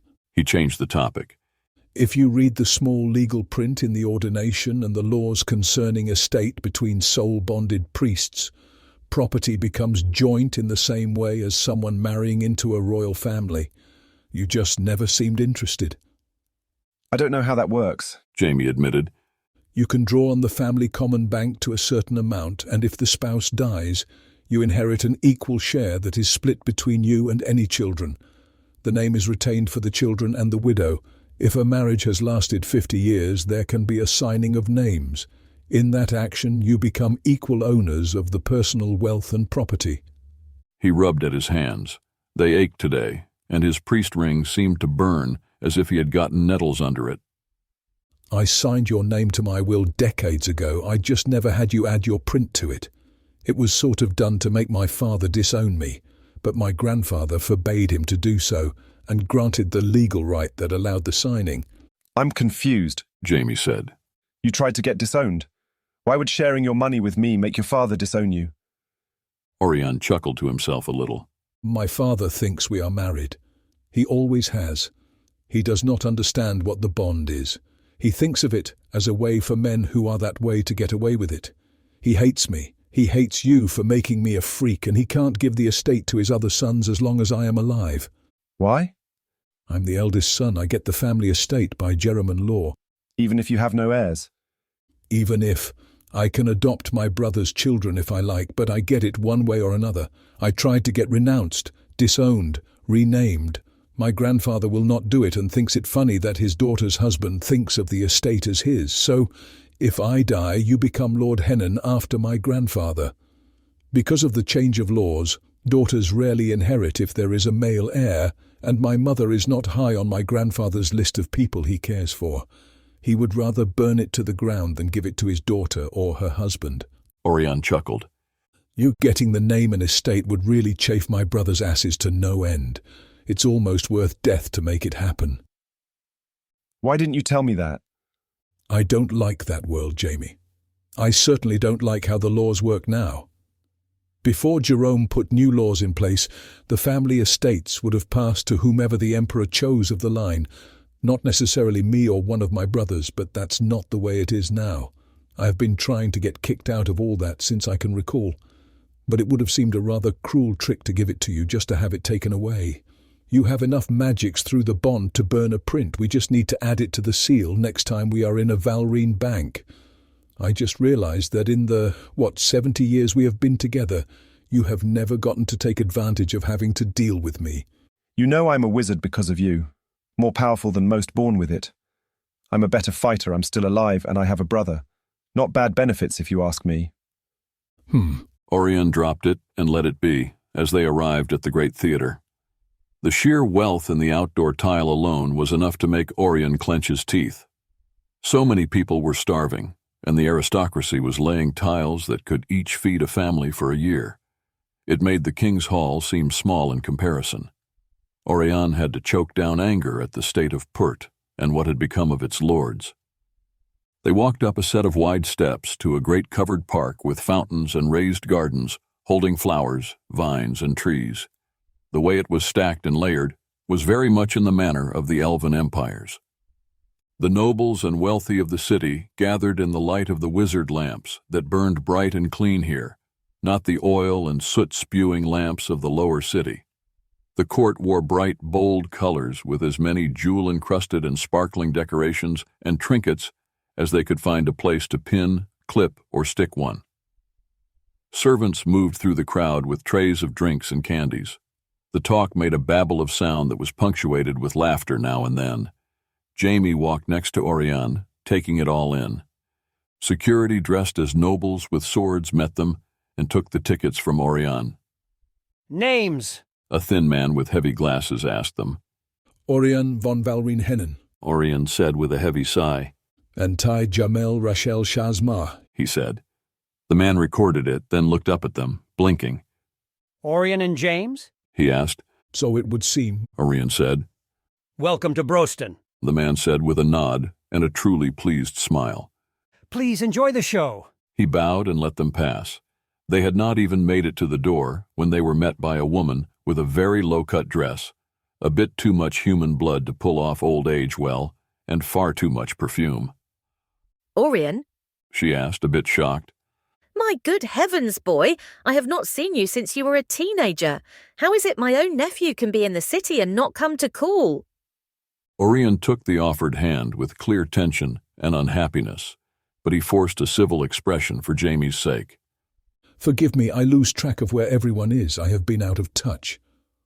Oh, yes. I do not understand how it is you stand the forest, but I hear you have been made a bishop and given a city of your own. It's well due. A Hennen has no place in the dirt. Kos is not a city, Oirion said. It is a form of house arrest for a man who tends to be difficult to deal with. Well, then you must be glad to be out and about. She took his arm in hers and stepped into a walk with them to get inside. How is your father? The same as always. And your mother? She does not write me. They stepped inside the door before she seemed to see Jamie for the first time. She looked him over a bit critically. You must be Jamie, she said, offering her hand. Jamie took it and lifted it to kiss the old hand with his eyes on hers. His charm was turned on, as well as a hint of healer's magic that he played with, just enough to make his touch most pleasant. She seemed a bit startled by it, but certainly did not pull away from him. A pleasure, he said to her. Will you be sitting near us? He asked. She shifted a little, suddenly uneasy. Ah, no, she said, then giggled and pulled her hand away. I have seen the show a few times and have decided to leave the best seats for those who have not. If I had known my own family would be here tonight, I might well have bought us a balcony. But alas, she looked to Oirion. You should have called. Oh, can you excuse me? She said, quickly hurrying away. What did you do to her? Oirion asked. Nothing, Jamie said innocently, but laughed a little.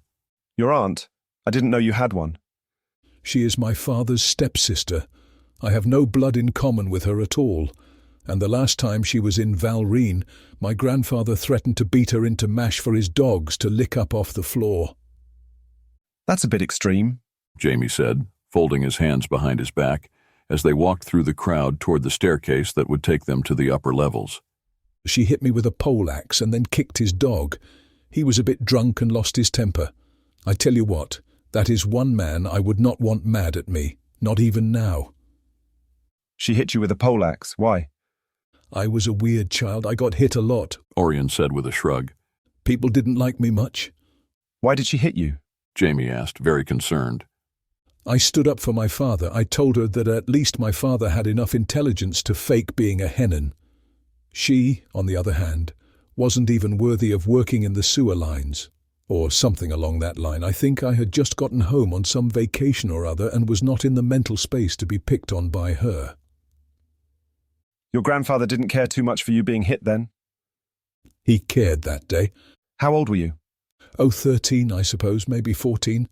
About the time you started to grow and lose a little of the weight. Jamie remembered. I suppose I was slow enough then that I didn't block the blow and she broke my glasses.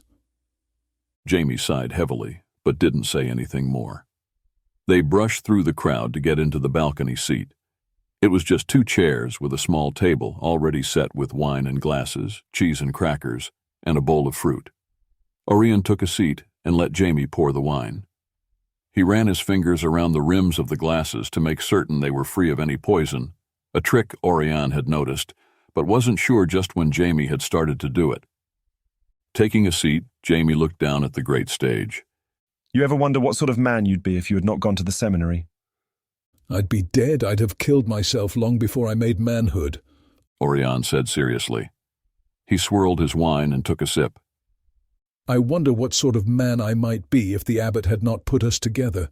But then again, I'm pretty sure I'd be dead that way as well.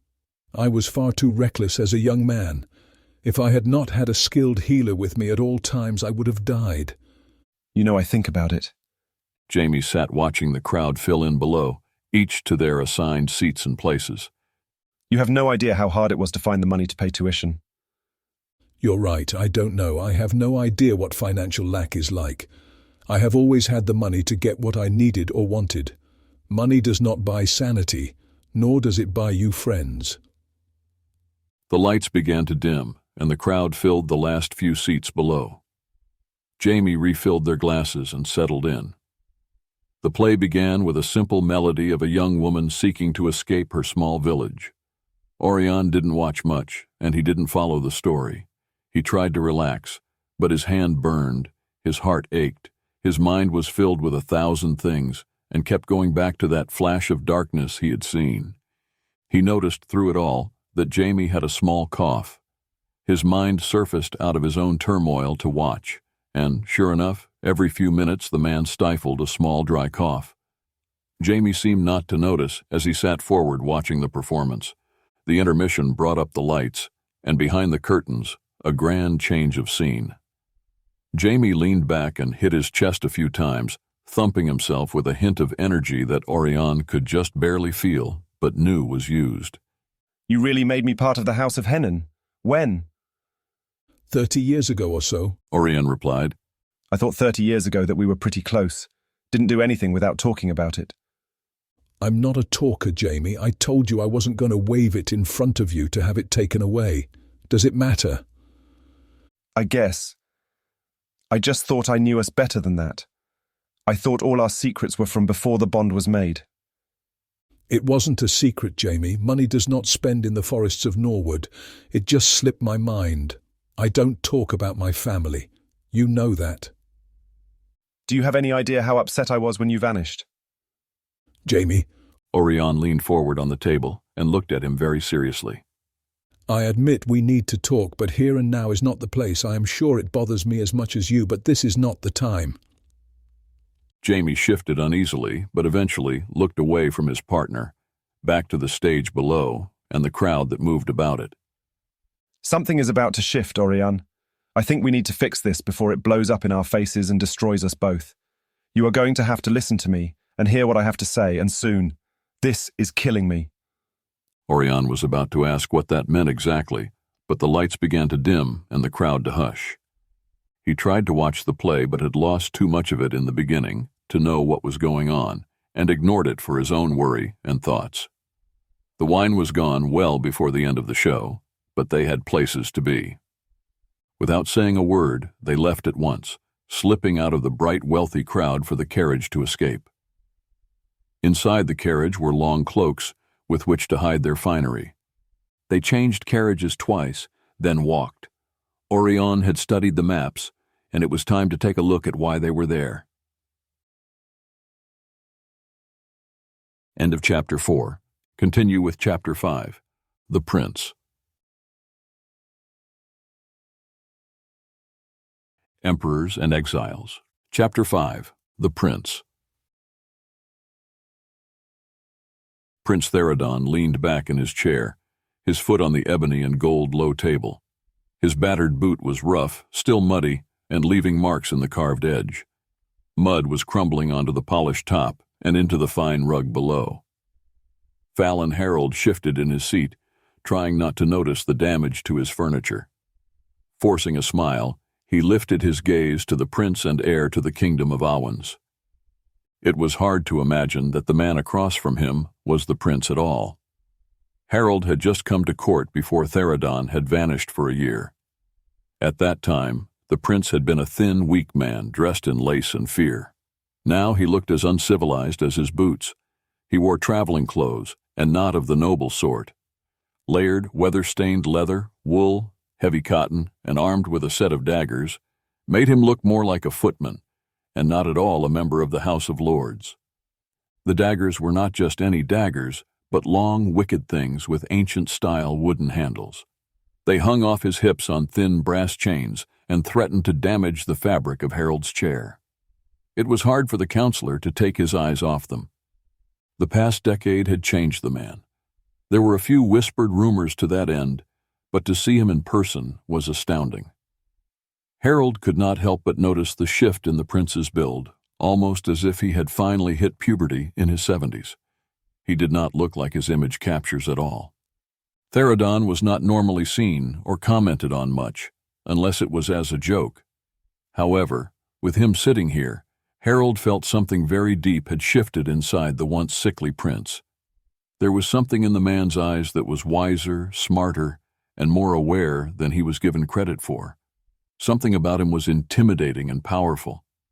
Harold could not help but think the court was very wrong about their assumptions. Theradon swung an amulet back and forth around his fingers. It flashed with gold and gems, some pretty trinket the man obviously cared little for. Everything about him seemed to say that he cared little for much of anything, including his appearance. He had fallen from whatever grace he might have ever held since his year-long disappearance, from where he had come back half insane, short a wife, and changed. The rumor was he had been in warped lands, but none knew where. Harold could see why that rumor had started. Theradon looked as if he had been to forbidden territories, drank waters of magic streams, and been touched by warped winds. He was changed, and that much anyone could see if they looked.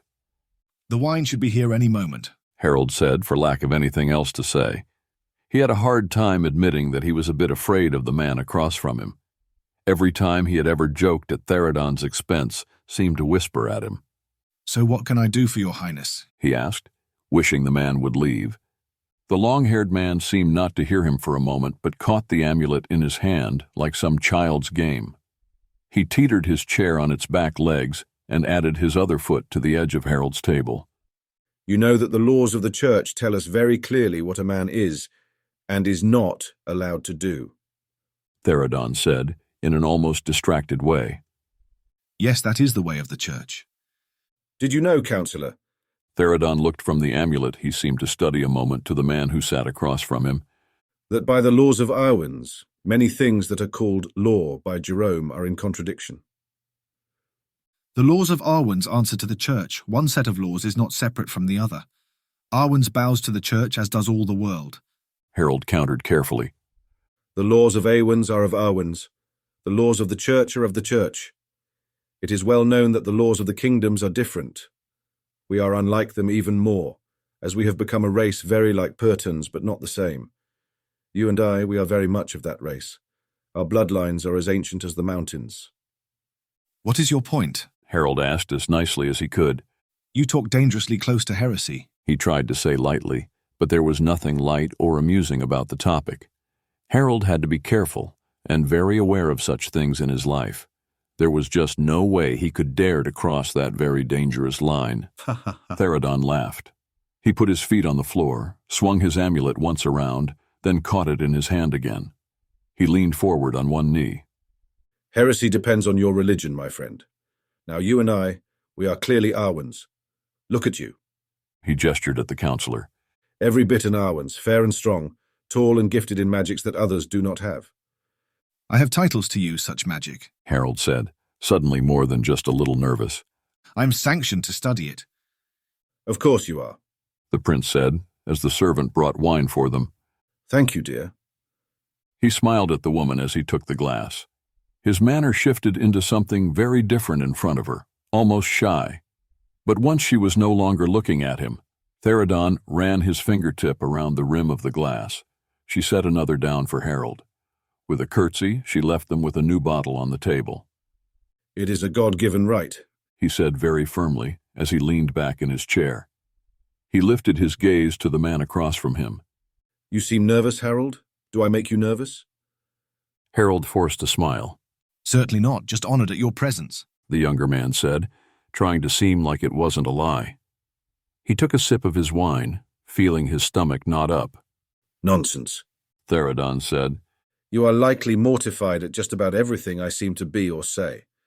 Not to mention you are too gifted not to pick up on other things as well, even if you don't know what that is yet. Also, I am a very good-looking man. He laughed at some private joke.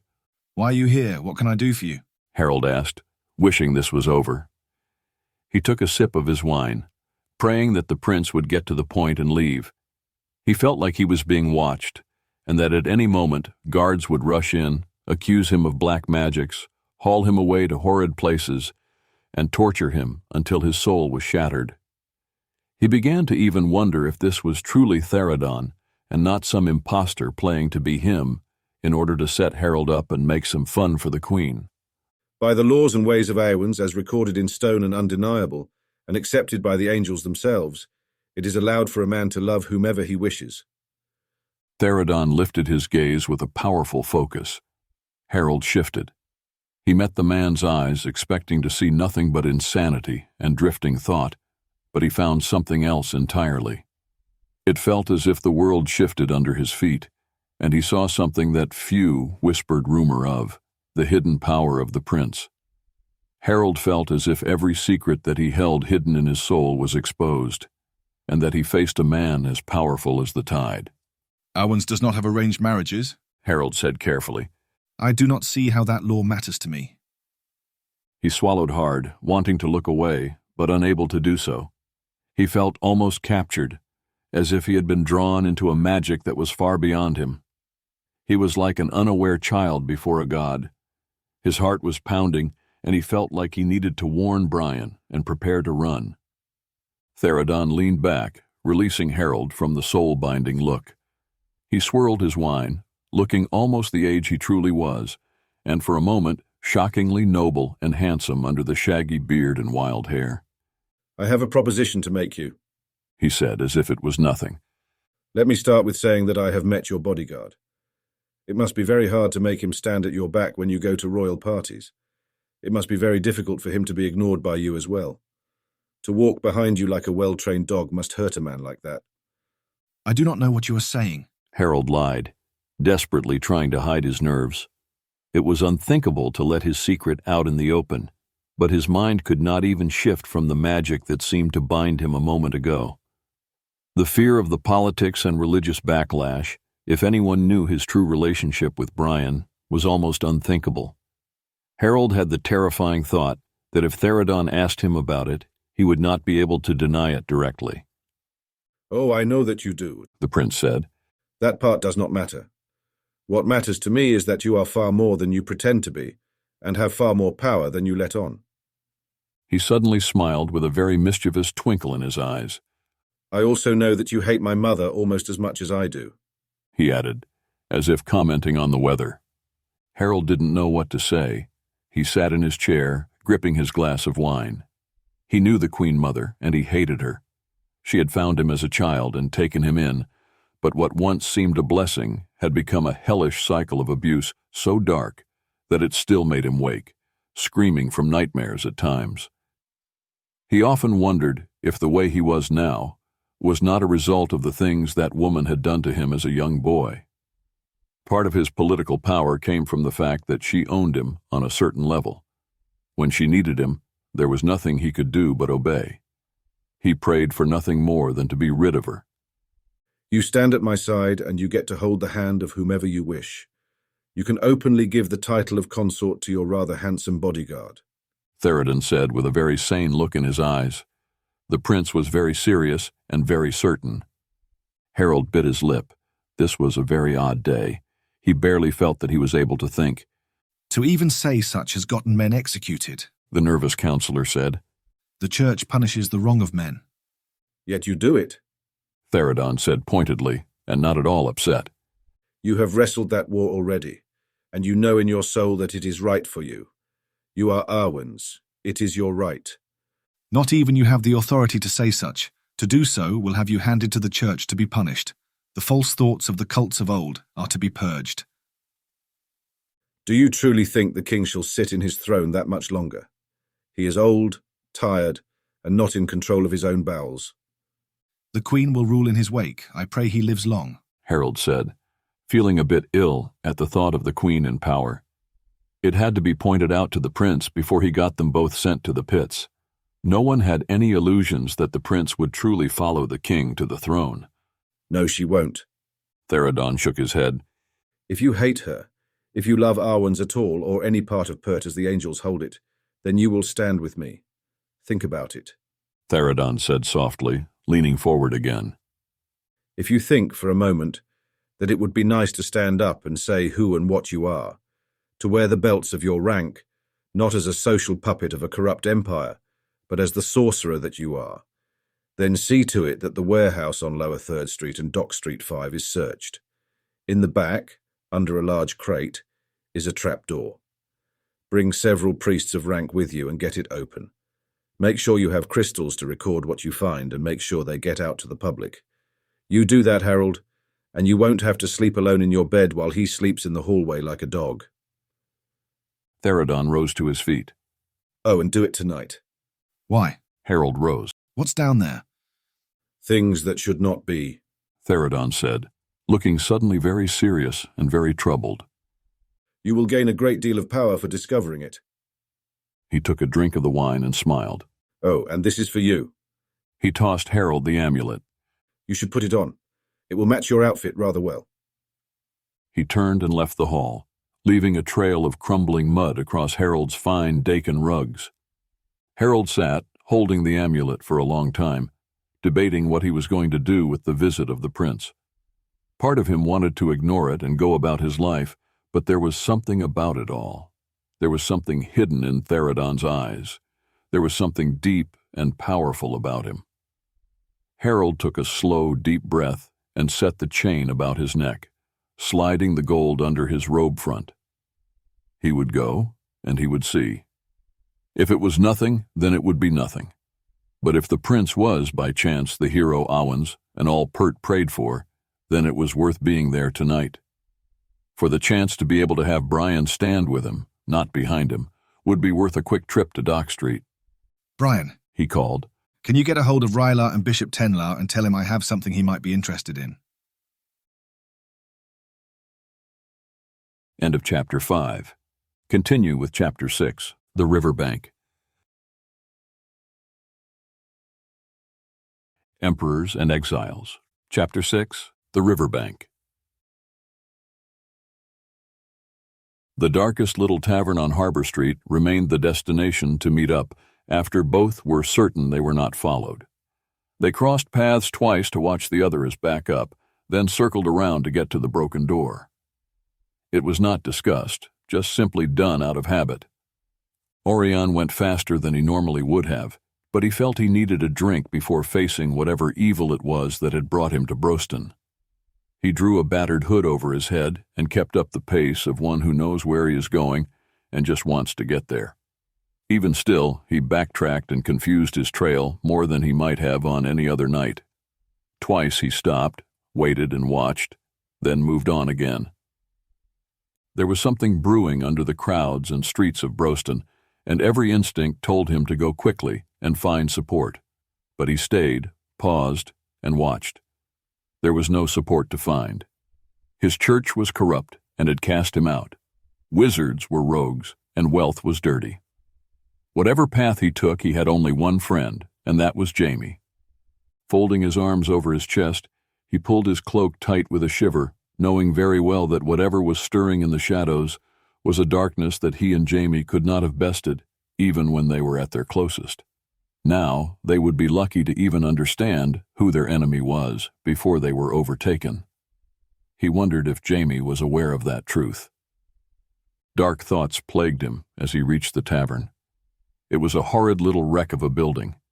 The door had been broken many times, only to be nailed back together.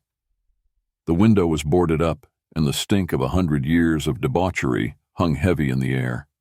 Even when new, this place had to have been cheap and poorly made. Now it was held together with borrowed lumber and heavy nails, crumbling and patched plaster, and 100 years of grime.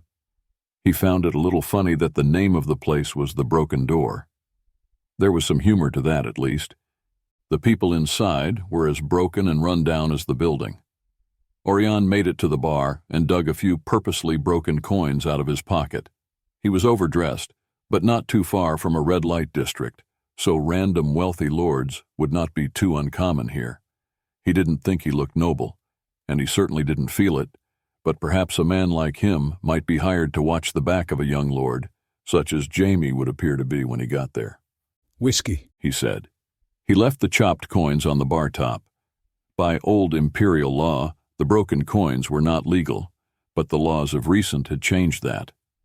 Silver and gold coins both, even copper and tin coins had been chopped into bits.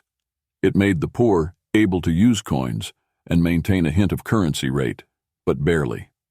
The economy across the globe was driven by the church, and the church was driven by the pontiff. Something in his chest tightened, maybe in anger, at the thought of the pontiff even considering they chopped the coins apart. It seemed a crime to destroy a coin that was older than most trees in the empire, and which held a magic that kept them untarnished and mint fresh. The faces of the empire, the great holy albatross, the avatars, angels, and emperors were all there. The empire of the past was slowly being removed from the very hands of the people. Oirion got a battered cup with room-warm whiskey in it. He held it a moment, then shot the drink in one swallow and ordered another. The second one he sipped slowly, waiting until Jamie arrived. Jamie joined him without a word. He looked tired, leaned on the bar with both arms, and asked for wine in a weary voice. Oirion put the coins out before the man returned with the wine. "Long day today?" Oirion asked, trying to remember if Jamie looked that tired when he got to the inn that afternoon. They are so afraid of their own gifts, it's hard to get them to even begin to see anything good in it. Of all magics, healing should always be seen as evidence of divine will. He sighed heavily and shook his head. It's sad, Oirion. Just sad. Jamie's mind had clearly gone back to his classes, and he seemed to have forgotten the play. "It's wrong, Jamie. Even in our lifetime, things have changed. The human population just passes too quickly, and the fewer and fewer Purtons who are alive to maintain the continuity, the worse things get." "Careful, Oirion," Jamie said softly. "God only knows how closely they watch you and what they listen for. They want you as proof that wizardry is dangerous, and such talk will do more than get you arrested. But yes, I know. I see it. As much as the church is not what it was when we were young, I'm sure it is less what it was in days past than it was in our youth. For nearly an entire age, the Church of Pert has been a beacon of light and tolerance, and now its own people are scared to even lift their eyes." He nodded to the man who brought the wine. "Glasses, sir?" the man asked. "No," Jamie said. "Thank you. The bottle will be good enough." He took a drink of the wine and turned for the door, Oirion took the last of his whiskey in one swig and followed his partner out. Jamie offered him the bottle once outside, but Oirion shook his head and let Jamie keep it. They didn't talk as they walked. They cut through the lower streets and slums of the city, down to the river and past long-abandoned buildings and collapsed homes. They hopped a low stone wall and scrambled down a steep bank to the riverbank. Under a massive bridge that was threatening collapse, they stopped. Its great stone arches made certain they were well out of sight from above or from a distance. It was a good place for crime to take place unseen. This the place? Jamie asked. According to Tyvan's map, it is. Oirion handed Jamie several pages of the sketches he had been given before trying to line up the ones he still held. So this is that view? Jamie held up the sketches into the light of the moons to get a good look at them, but wasn't sure. It seemed very hard to see how the pictures and the place fit until he held a sketch perfectly in line with the pillars of the bridge. The random lines and body placement became rather clear. On its own, the sketch could have been anything. Jamie stepped back, putting reference points in place. He shook his head. This is bad, Oirion. Oirion joined his partner to look over his shoulder at the sketch. What looked like a group murder began to take on a new level of bad. From here, at this angle, they could see the bodies were put out in a circle. Random-looking lines drawn on the paper began to show something far more menacing than serial murders. It's a demon ring, Oirion said softly. He looked around at the site again and saw how very well they were hidden both from the paved streets above as well as from the river below. The ground rose up just right to make a hidden level that had likely been home to the homeless, but more recently to a very gruesome murder. It was spooky in its desolation and made eerier in that it was in the center of Brosten, or close to it. In every direction they could see the lights of the city, and from here might even have had hope of being heard if they called for help. It's been cleaned up pretty well, Oirion said. Someone had cleaned up not just the murders, but the entire area of everything. This place would have otherwise been filthy, but now was almost spotless. There was no garbage, not even clumps of mud. It had been swept clean of even the natural mess. The worst part was that the police weren't the ones doing it. So who's doing it? Jamie asked, as if reading Orion's mind. There's no stains, no taste, nothing. He sighed and put the page down. If they do it again, will they leave it to be found? If the summoners are cleaning up, why wait at all? Why not clean it up right away? You really think the church might be cleaning it up? I don't know, Oirion said. I'm not a demon master. I don't know anything more about it than you do, less probably. Oirion stood in the center of where the summons had taken place. We can't even guess at it until we know who is behind the cleanup. If Tyvan is right, it's the local church. I don't want to think that just yet, Jamie said, bending down to run his fingers over the dirt, to try to pick up any energy, but shook his head as he stood. Let's go. There's nothing to see here in the dark anyway, he said uneasily. They headed back up the long hill to the streets above. It was a steep climb, and they had to crawl back over the stone wall that ran along the edge of the pavement. Oirion stopped and looked back just as he got to the street level. As he did, he saw something move down near the water. He froze in the instinct of one who doesn't want to be seen. He let his eyes search the dark carefully. Jamie was still so in tune with him on that level that he caught the motion and did the same. Oirion saw nothing more, but there was a chill to the air that was not natural. A deep darkness moved before the fog that was creeping up from the river. Let's stay out of the fog, Jamie said softly. Oirion agreed. Maybe all he had seen was the first of the wisps of night mist, or maybe whatever he saw was going to hide in the fog, and it was better not to meet it just yet. With Jamie's concern to back him up, it was time to go. They moved quickly and silently up the streets toward the inn. They had spent many years in the forests of Norwood and had seen many things. They had learned to know what they were about to fight before getting in a battle. It had kept them alive for decades, past the normal lifespan of hunters. Something was in the city, and it was far more than just another vampire, a mere ghost, or a serial murderer. They had been doing this too long to have any illusions that it was something so simple. I don't know what it is, but I don't like it, Jamie said, once they were back to the inn. He decided against going up to their room, but took the short hallway to the tap room. Oirion followed, not ready to be shut into a small space. It wasn't so much the riverside that was bothering Oirion now, but the feeling that he was again being followed.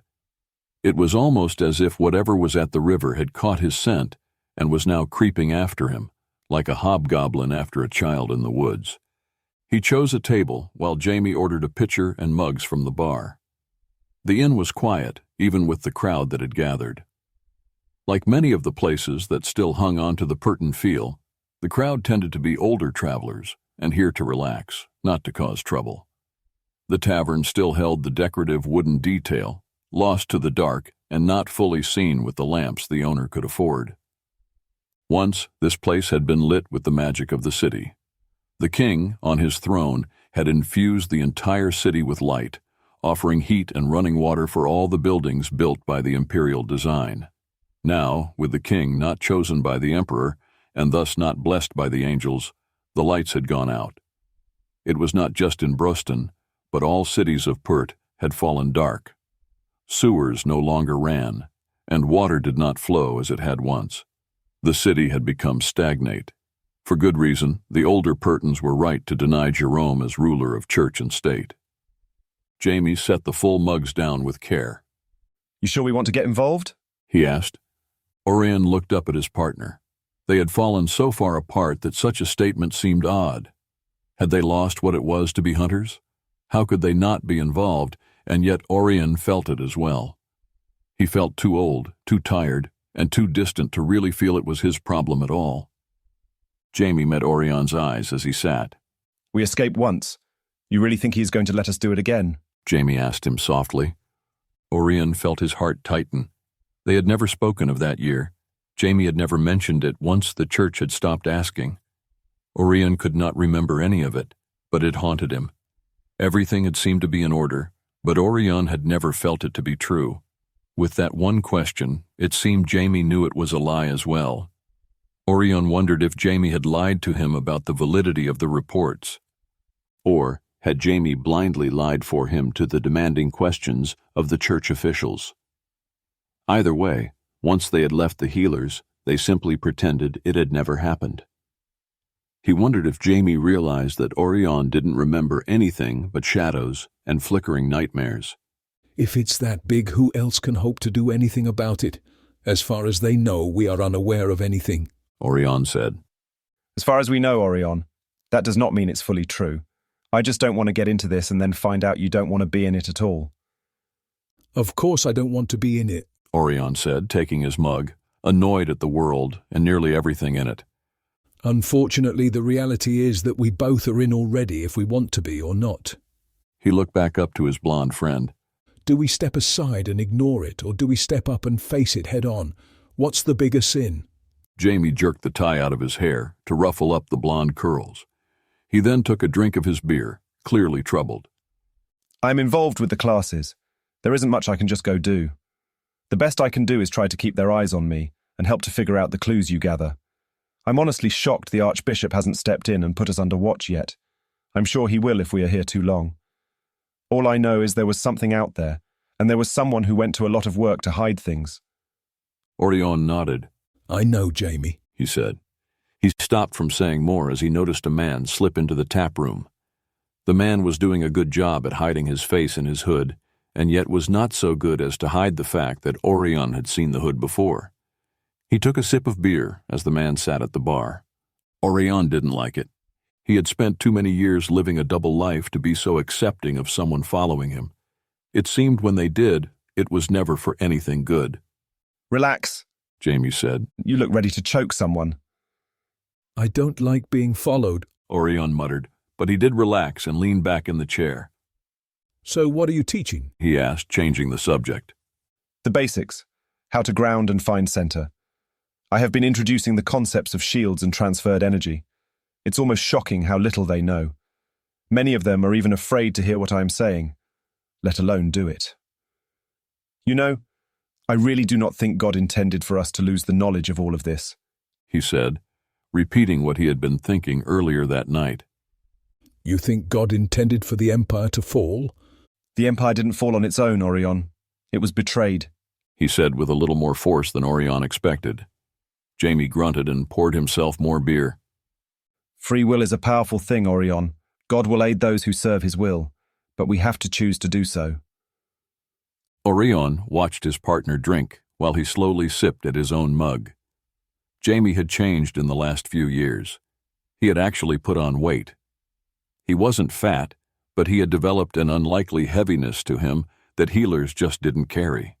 He had also let his hair grow longer than normal, perhaps in an attempt to control it better. It was usually tied up tightly, the curls bound into obedience, but they were free at the moment. There was more to it than longer hair and a little weight, though. Oirion couldn't put his finger on it exactly, but his partner didn't look healthy, in spite of the fact that he was a master healer.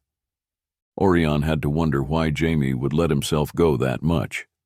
The man's good looks had become a tool he had learned to use well. To let that slip from him was to lose one of the best weapons he had in the games of politics that they had to play in Cos. He looked away from Jamie when a young man walked up to them.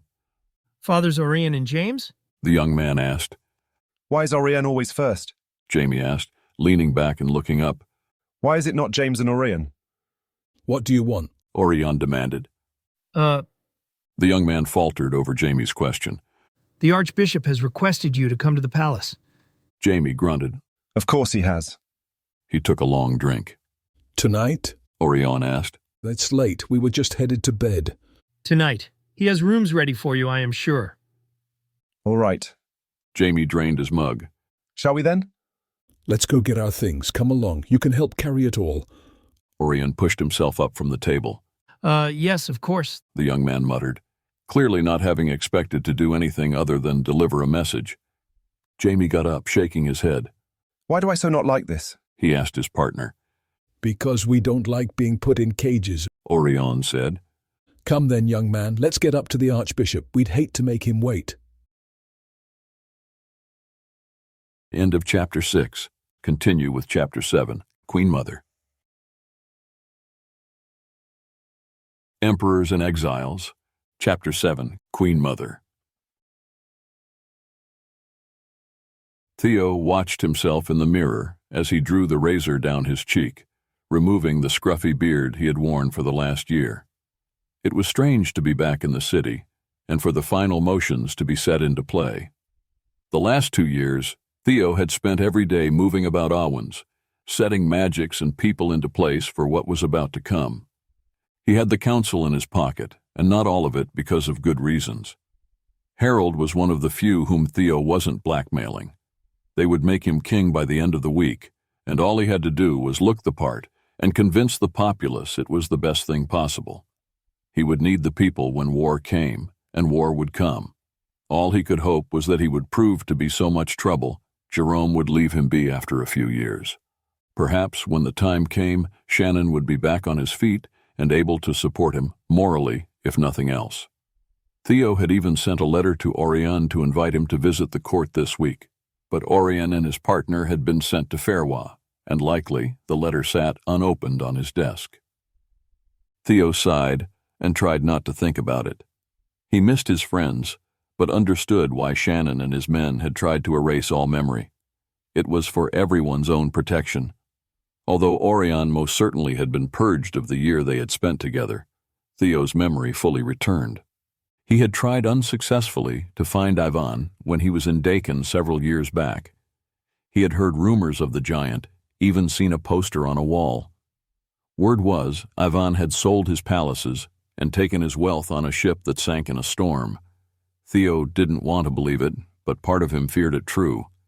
The palaces had most certainly been sold off, and no one had seen Ivan Ushard for years.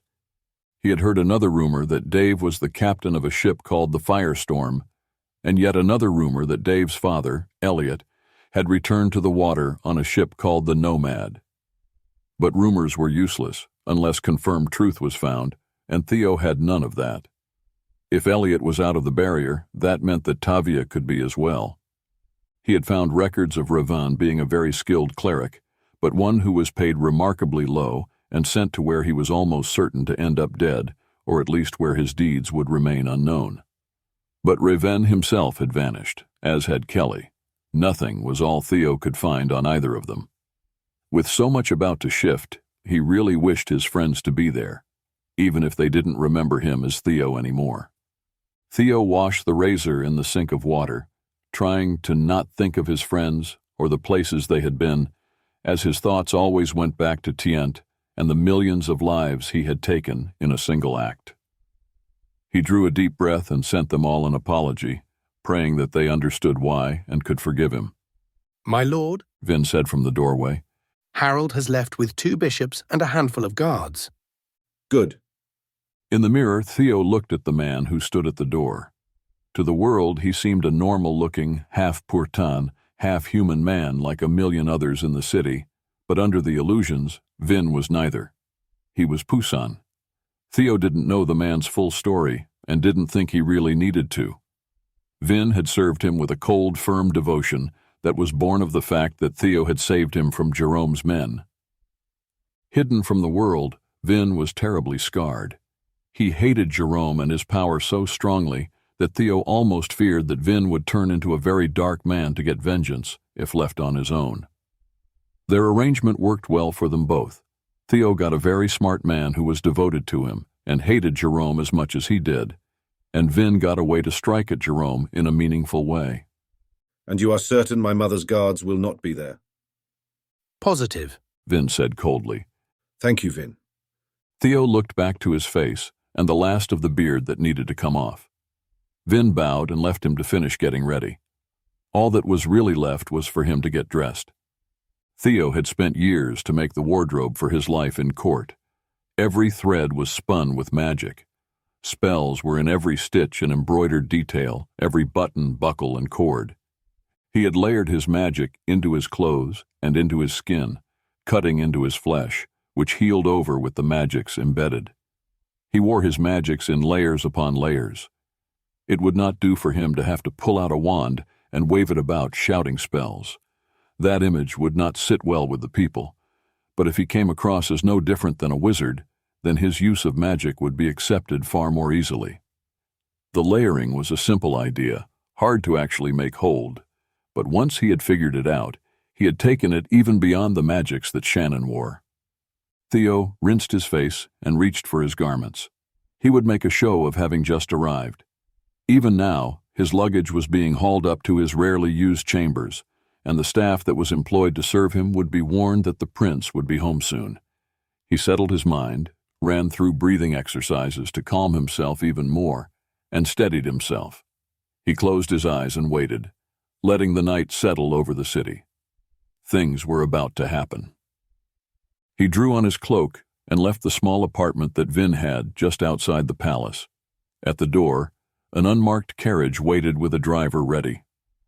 The man would have no idea who had just gotten into his carriage and would drop him off at the palace gate, never knowing who his passenger was. It wasn't far, but a prince did not walk up from the harbor. Theo had one more council member to talk to before the night was over, and he was pretty sure it would happen without any prodding of his own. He had put it off for years, as a matter of fact, and every time Theo arrived at the palace, the Duke was waiting for him. The carriage stopped, and he slipped out before the driver had a chance to get down to open the door or to see his face. Vin waited at the gate. The guards bowed their heads as he passed. They crossed the front main yard to the sets of double doors and the waiting servants. The servants bowed. Clearly, some of them had been rushed, trying to get dressed and into place, but he didn't mind. Most would be sent to other positions, and his hand-picked and trained few would be brought in to cover all the tasks about him. As expected, the last council member he needed to talk to waited, watching just back from the crowd. As Theo reached the door, the man stepped forward. "Tharadon, might I have an audience?" Theo paused to look at the man. He sighed, not eager for this meeting, but nodded and motioned. "I have time now," he said. Duke Garben fell into step with him as he went in. Theo took the shortest route up to his wing of the palace. In his chambers, he pulled out a crystal and set it on the table near the center of the room. With a whispered word, the stone activated.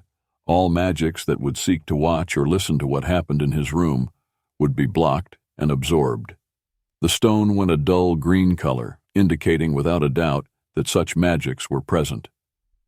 Already there was a meal laid out with baskets and platters of anything they might think he'd like, as well as 3 types of wine, several whiskeys, and 4 different teas. He ran a hand over the food, letting the magics, which had been cut into the sides of his fingers, detect poison and remove it. He had taken a great deal of pain and care to make this magic perfect. He chose a small shrimp and picked it up. "Hungry?" he asked the heavy man. The Duke just scowled. "You know why I am here. You have put me off for a decade, Tharadon." Theo poured 2 glasses of wine and handed one to the Duke as a peace offering to help make this go easier. "So what do you want to know?" he asked. "I let you marry my daughter, knowing you did so for money and to get your fingers into the guilds, but I assumed you would be living here with her and that I would have grandchildren by her. But you vanished and—" He gestured at him in anger and disgust. "You look as handsome as your mother is beautiful. How?" Theo picked a grape and considered how to answer that. "I could say something like, the House of Lords is slow to mature, but we both know that's not the truth." He popped the grape in his mouth. "In warped areas of the world, there are magics. If you are exposed, if you ingest, work with, or handle the energies of the warp, it affects you. Can you imagine how horrid it was for me to be stuck in that body? I have spent a decade seeking natural ways to have my body altered by the magics of the wild places." "You're a sorcerer, and I know you are. You're the heir to lords, and your title demands no less. You're telling me you did not use your magic to change?" "Of course I did, but not the way you might think I used it. I breathed in energy of places without names, travelled warped lands, ate the meat of beasts made by such places, and bathed in waters of power." "You use my daughter? You make her suffer when you took her life?" "I might be my mother's child, but I am not like her. I did my best for Cindy, and I never hurt her." "But she's dead." "Yes, she is dead, but not by my hand and not by any act of mine. She was young, rash, and ran out into dark waters before I could stop her." "I'm not sure I believe you." Theo had not realized the Duke thought so darkly of him.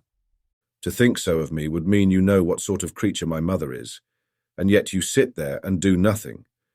If you thought me that sort of man, why would you entrust your daughter to me to begin with?" "You were harmless. You were a sad little man, easily controlled by her. And honestly, I thought you wanted her so that you would not have to try to be with a woman. She would find her own way to have children." The Duke's eyes narrowed, and a cold anger built in his chest. "You have changed." "You're damn right I've changed," Theo said, a bit angry himself. "I escaped my mother, and your daughter was the first person to ever try to help me do so. She was a spoiled child, but she took risks for me that no one before her ever had. Given time, she might have made a great and strong queen, a real queen. If you had any idea how my mother was, and you did nothing, then you would be unworthy of the queen your daughter might have been. And just so you know, she didn't marry me because she hoped to get a bigger house or fancier toys. She married me because she believed that if I had support, I could become a good and strong king." "I don't believe you," the Duke said. "I think you're a good actor, but I do not think she loved you, or that you are innocent of her death." Theo faced the father of the woman he had once called wife. He had not thought this conversation to go quite the way it was, but he needed the Duke to understand and be on his side. "I met Cindy because her maid had a sister with whom I had a brief affair. She had a child, and I had plans to take very good care of them both. But my mother found out, and that young woman was killed. I managed to escape with the baby. Cindy was smart enough to put things together, and she sought me out, stopped me from just running, and she took the baby from me. She said my mother would never think she would have any part of it, and that she could hide my daughter where no one would know. I had no choice. My mother arrived even as we spoke, and Cindy hid with the baby. She somehow stayed hidden through my mother's interrogation. I did not reveal Cindy, and I think she was impressed by that. After my mother was gone, Cindy left a cup of water on the floor beside me, promised she would help me somehow, and went out. I have no idea what she did with my child, but somewhere in her things, in her past, there must be a way to find out, and that should be proof to you. She was my ally, and even when things were very difficult, even though she was sometimes a childish brat, she never revealed secrets she might have. You have a child? The Duke asked, skeptical. Your daughter saved that baby's life. That is why I married her, not for your money or your guild command. I cannot see my daughter doing any such thing. Then you did not know her as well as you thought you did. I just want the truth. I want to know how much it hurt. I want to know if you at least laid her body to rest. When my wife died, she was gripping the hand of David Sailor, who was desperately trying to pull her out of the black mud. Ask him. I was being held back and unable to go to her. Why don't you go track him down and ask him yourself? You know pirates? I know many people, Theo said coldly. I go places others will not go. I hunt out magics that others run from, and I try to become the man your daughter had hoped I might be. The Green Tide pirates are powerful men. I am aware of who and what they are, Garben. As I said, Dave was there and tried to save her. Garben looked at him a long moment, then turned and left. Theo let him go, surprised he had said so much. His own guilt over Cindy's death was behind why he had spoken as he had, and he knew it. But if Garben could find Dave, all the better. Theo sat down at the table. He ate a few more bites, then poured his wine into his plate. As he whispered, light swirled in the dark red fluid and began to reflect the images he sought. From the perspective of Harold's new amulet on his chest, Theo could see. Even though the shirt over it made the image a bit blurry, the magic worked. He watched as Harold entered the warehouse. Through the amulet, Theo could protect the man and possibly even throw a blow at the woman he so hated. Let's see what you're up to, Mother, he whispered. How did you know? Brian whispered to Harold. The counselor glanced at his bodyguard and lover as the trapdoor was being unlocked. He couldn't help but wonder how it would be to just admit the truth of their relationship to the world and not be torn apart for it. If the prince was sane and had a true idea of what he was doing, then maybe one day he could be honest about who and what he was on every level. As it was, Harold stood with his hands in his deep robe pockets and kept his expression as cool and emotionless as possible. I'll tell you later, he said, fingering the recording crystals in his pocket. He had given several to Brian as well as to the other 3 guards who worked to open the trap door. If he had brought guards, bishops, and the constable down here for nothing, he was going to look an idiot. He sent a silent prayer to God that this was something worthy and good to be doing. Every fear and every twisted rumor of the prince crept into his mind. Harold could not help but know that the prince was the son of the woman who had abused him for most of his youth. He had no idea what the vile creature called Queen Mother had done to her own son. Her perversion was endless and insatiable. The question was whispered, whether or not the king was Therodon's true father or simply claimed, in his insanity, to be so. If he was, then Harold wondered if the woman had forced her own brother and her touch had driven him insane, or if he had been willing. It would not surprise him to learn that the king had been forced. Harold tried not to shudder. Well, sir, Bishop Tenlar said with a smile. At least you did not bring me down here for nothing. He gestured to the trap door that had taken some time to even locate. He had been about to admit that he was the target of a prank when the guards had found it hidden very carefully under a rug and straw.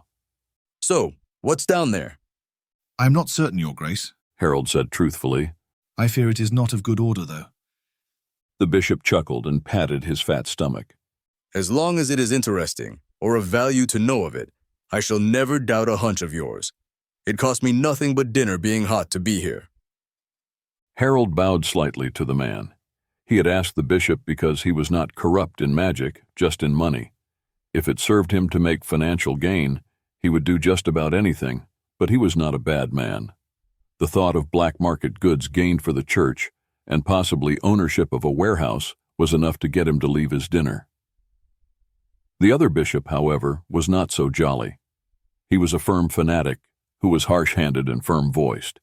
He demanded strict obedience, but had a sense of compassion that many others with rank lacked. He would hunt down wrongdoers with unrelenting dedication. Harold trusted that the prince wanted just that. The door opened, and a gust of magic escaped, making Harold gag as if he had smelled something very rotten. Both of the bishops covered their mouths with the same reaction. Whatever was below was far from merely unpleasant. It was evil, and all good men of magic would feel it. The vibrations of the darkness would set them off in a way that was as like the smell of rot as anything that could be described. It made them ill and could not be hidden, denied, or faked. After you, the constable said to Harold, gagging a little. Harold took a deep breath, pulled out a light rod, and went to the door. He struck the bottom on his palm, making it cast up its light, and prayed that Theradon had not set him up to get killed, but had sent him here to do something good. Steep, simple steps led down to what had likely once been a wine cellar. He had no idea what he was going to find. By the reek, he doubted it was going to be pleasant, and his own fears and nightmares began to build up in him, making his hands shake and his legs not want to work. He took the steps down, one at a time. Mage lights began to come on as he went, allowing him to tap the flash rod off. Slipping it back into his pocket, he took in the chamber he had entered. He entered, allowing those behind him in as well. It took a moment for the light to rise enough to see what was stored here. It looked like a normal pantry full of jars, except it was not food that was stored.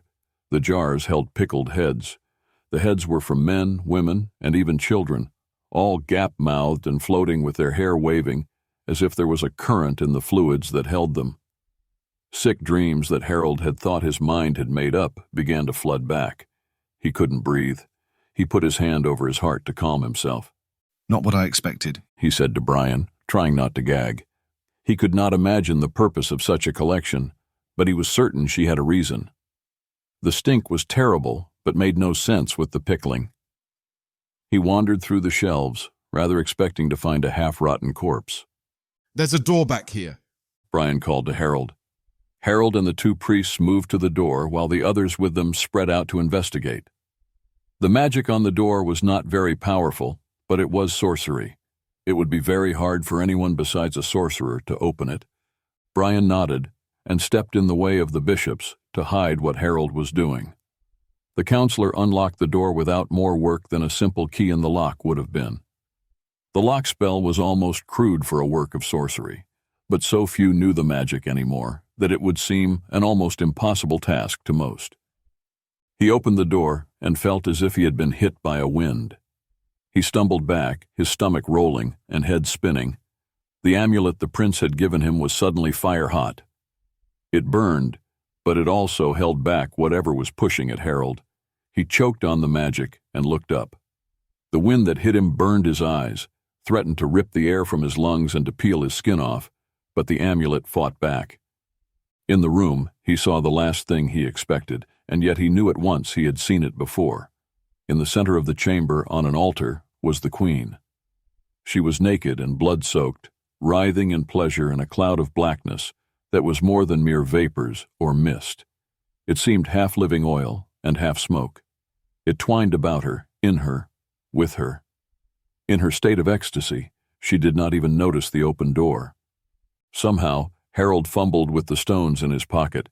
They slipped from his hand and scattered across the floor, recording all from wherever they fell. Harold was so stunned, so caught between the magic and the amulet, that he didn't move beyond that one attempt to get the stones out. Brian pulled him back as the bishops reached the door together. Bishop Rayler threw up his hands with a roar, throwing out a banishment. The queen was dropped. The blackness turned at once and attacked the bishop. Bishop Tenlar stepped in with another banishment that exploded about the room in a flash of light. Harold was blinded by it and unable to see what made the jolly man scream as he did, but whatever his fate was, it was painful. Staggering back, Harold blinked his eyes clear to see the queen on her knees snarling at them. Her eyes went from the bishops, who were both on the ground, to Harold. Panic drove him, and for the first time in his life, he dropped his masking shields and attacked the darkness without any attempt to hide his true power. He felt it roar through him, unleashed like a golden wave that hit the blackness that hung over the two priests. The evil thing left the bishops it was killing to focus on Harold. The amulet suddenly set off such a blast of power that Harold staggered back. It had not felt so much as if the magic had come from the amulet itself, as that it had come from a focus placed on it, as if someone had marked the amulet and had sent the attack through it from wherever the caster truly was. It was a trick of old, when great masters would send their apprentices into horrible places, but would go with them in spirit and use magics from a single focal point to aid them. The dark thing was gone, but smoke lingered like reeking mist. The queen screamed in rage. She rose to her feet, her eyes burning with dark magic. She lifted her lean arms and threw down power. The concussion blasted everyone back off their feet, slamming them to the floor. Harold was hurled backwards and crashed to the floor hard, cracking his head on the stone tiles. He had no idea how long he was out, but he rolled up sore and in the dark. Lights flickered a moment with the magics trying to work but shattered. Brian? He felt around for his partner as soon as his mind focused again. Brian? He lifted his hand to cast up a soft white light. Crawling to the nearest body, he saw it was not Brian, but Tenlar, his body sucked of life, sunken like a spider-eaten fly. Turning, Harold saw Rayler. The bishop was bleeding from his mouth, nose, and eyes, but seemed to be alive yet. Harold crawled to the priest. Someone help me, he called. Hold on, Bishop. Don't leave us. We need you. He gathered the man up into his lap as best he could, trying to help him breathe. The man groaned, but made no other sound. Harold cast his light further for the others, but he saw what had lined the walls of the inner chamber. Jars upon jars were filled with small white stones. Most of the jars were now shattered open and spilled out on the floor. Harold knew every one of those stones was a soul stone, a soul that had been ripped horribly from its body and trapped in a solid stone by the queen. They would stay so until someone of vast power and knowledge was able to release them. Help me, he yelled to anyone who would hear. End of Chapter 7. Continue with Chapter 8, The Archbishop. Emperors and Exiles. Chapter 8, The Archbishop. The Archbishop's palace was accessed only through the grounds of the Cathedral of St. Tyra Ellen. Oirion and Jamie did not have to even look at each other as they reached the great double doors. Burdened with their travel-worn, torn, and emergency-mended packs, Jamie matched his pace to the limp Oirion walked with, so they came forward in match step. In perfect unison, they dropped their packs at the foot of the 3 steps leading up to the altar and sank to a knee. Both men bowed their heads and fell into a prayer trance. Neither of them were happy, and this was the best way to reflect that. It would take hours, and the Archbishop would have to wait for them or go to bed. Either way, they felt it well worth the sore knees. They took their time and let habit and their soul-bound energy work together. They both allowed the energy to pass and flow between them, sharing the cares and powers the other held. Wizard became healer, and healer became wizard. It was with care that they came out of trance and made certain each other was breathing slowly before they seemed to lift free. They should have settled in their depths before they rose from the trance, but the unity of energies lingered only a moment. The balance of energy and peace was replaced with a mutual unease, and they were left feeling even more tense with each other. That very feeling had led to years of not even attempting to use that magic. Only rarely did they play this game now. Both of them held parts of their souls in reserve behind very carefully constructed shields that both were aware of but said nothing about. The fact that as soon as they had gone to one of the murder sites, they were called up to the palace was an even worse sign than the uneasy distaste of the fog. Despite their discomfort with each other, what seemed to be looming over them was bigger, and they naturally leaned towards each other for balance and strength. They rose and lifted their heavy packs. They didn't look at each other. Neither one of them wanted to see if the other felt the same unease and shielded distance. Now was not the time to acknowledge it or to show it in any way to the outside world. A young priest at the side bowed and led them to the Archbishop's chambers. The Archbishop of Ferrois was not at all pleased to have been kept waiting. Jamie had to work to hide his smile, but Oirion, as always, kept a perfectly stone-cold face. The man they were taken to was a human in his 70s, and looked it. He was thin as a rail and nearly bald, giving him a rather skeletal appearance. His long, bony hands gripped his cane as he stood glaring at the two of them. Oirion, with perfect obedience, went to him and bowed. The man stuck out his hand to be kissed. Oirion did not touch the man, but bowed deeper to kiss the ring he wore. Your Grace, Oirion said simply. I heard you decided it was time to pray. The Archbishop said in a stern voice that was not the least amused. His eyes were on Jamie. The blond priest followed his partner's example, trying to hide his distaste for it all. It seemed only right to pray for purification, Jamie said, before we came into your house. He bowed, with a hand on his chest. He might distrust the man before him, but he was a performer and knew his way to charm. You are bishops. You should always walk in purity. The old man scolded them. Yes, indeed, Jamie said. We might hold the title, Oirion said. But we remain hunters, only now we do it in the city limits. Kos is not a pretty city. Time for reflection and prayer is very limited. I assumed you knew this, and that was why you asked us here, that we might have peace to think and pray. Jamie was impressed at how well Oirion was playing this. Normally, the man would say the blunt truth and seem either insane or very hostile. Several arrests must have tamed his temper a bit. That, or he was very worried and treading lightly. 2 bishops come into my city, and they do not come to me. You do not even send word that you have arrived and are working in my city. The constable may have asked you to come, but I am still your superior, and you should have come to me at once. We did not think our short visit worthy of your attention, Oirion said with a shrug, once again taking the attention off of Jamie. Your Grace would forgive us if it seemed a slight. You are a busy man, I am sure, and we are just over-glorified hunters. The Archbishop, as well, seemed oddly surprised at Orion's manner. He slowly looked back to Jamie. Don't you think that before you teach a class on magics that you should have done a purifying blessing? Very true, Jamie said simply, bowing his head again. The Archbishop nearly snarled. You have spent time with the constable? Only a short time, Jamie said. It is his men I'm teaching. He seems very busy, and we have not had much chance to meet. He was good enough to play billiards one evening, but he was very tired and said little.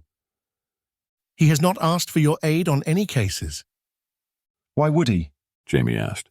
Is there a vampire in the city? Possibly, the old man said with a wave of his hand. It need not bother you. As you said, rest and retreat would be good for you both. The matter is being dealt with. Then I shall worry only for the teaching of the men that I came here to educate in the name of God. I expect to see you at morning mass, then. They both nodded to him before they were led from the Archbishop's meeting chambers to quarters of their own. Jamie glanced around the very ornate room as he tossed his packs to a chair. What do you think? He asked. Oirion grunted as he set his own packs on the floor. I don't think he likes you, Jamie, Oirion said, sinking into a chair. Really? Whatever gave you that impression? Jamie replied with mock shock. I don't think it will matter too much. You will be very busy with that class and not here to be pestered by him. And you? Jamie asked, as he dropped into a chair. I suppose I will try to study a little, rest a little. Oirion shrugged. I was rather enjoying just walking around the city, he lied, as he looked around the room. It was overdone to the point of being gaudy, not pertinent at all. Under the layers of wooden paneling, gold gilding, and almost chaotically decorated furnishings, the original Perton walls were all but hidden away. He had no doubt that the room had magic set in place to both watch them and listen to them. There was little doubt that Jamie knew it as well. I guess if we are to be at the mass in the morning, we should try and get some sleep, Jamie said. Oirion sighed. I do not like this place, he said, getting up. Why? Jamie asked, more of why Oirion would say it out loud than why he would dislike it. It reminds me of my childhood. It stinks of wealth. I think I prefer the woods. Jamie laughed a little. You're an odd man, Oirion. Oirion smiled.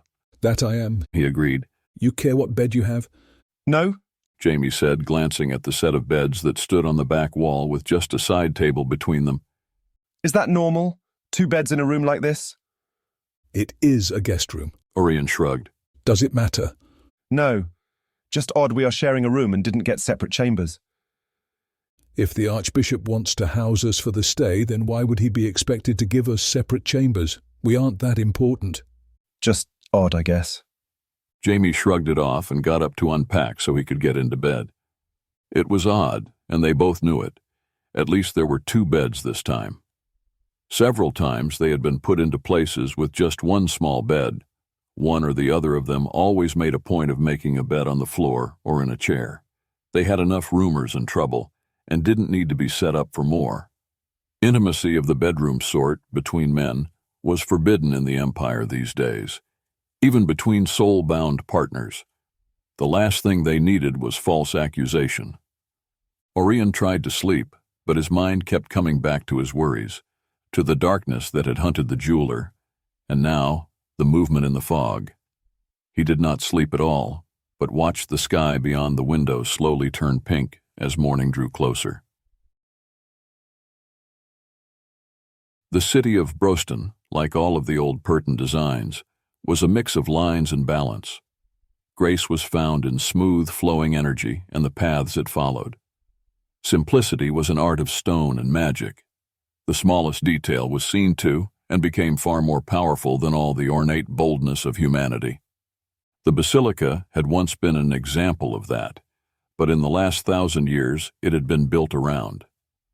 Its yards and parks had been turned into streets and gray stone buildings. The building itself was altered and layered on with so much ornate stone, carvings, and paint that it was not even recognizable. The once white, smooth lines were hidden away to show off the wealth of the church in complexity that was distracting and overdone. Oirion did not like it at all. He hated the alterations that were even more ornate inside the walls than on the outside. He had grown up in untouched Perton halls of what had once been the private estate of the King of Valrene, and the layering of complexity seemed very offensive to him. It felt like something sacred had been defiled.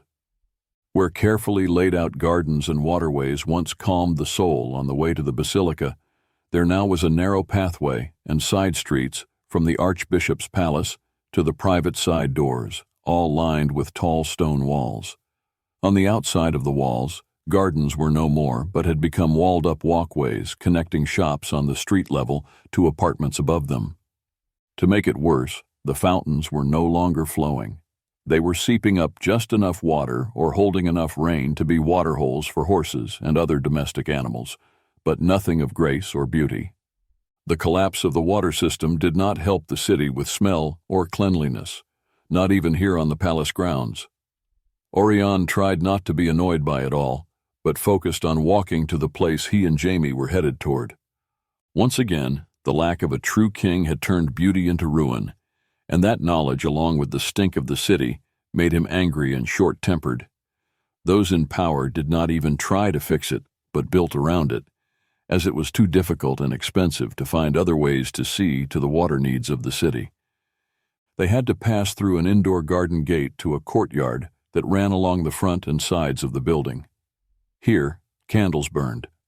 Priests and acolytes prayed in silence and privacy before entering the basilica itself. The holy alcove up front was no longer simple in its holiness as it had been in the days of the Empire, but was lit with candles and wizard lights, covered in gold leaf and set with 1,000 small golden figurines of angels. It was dazzling and almost made Oirion feel dizzy in the complex layers. The rows of pews that faced the altar up front had changed little and seemed oddly out of place in the show of wealth and grandeur. They slowly made their way to the side and took a seat at the end of the pew.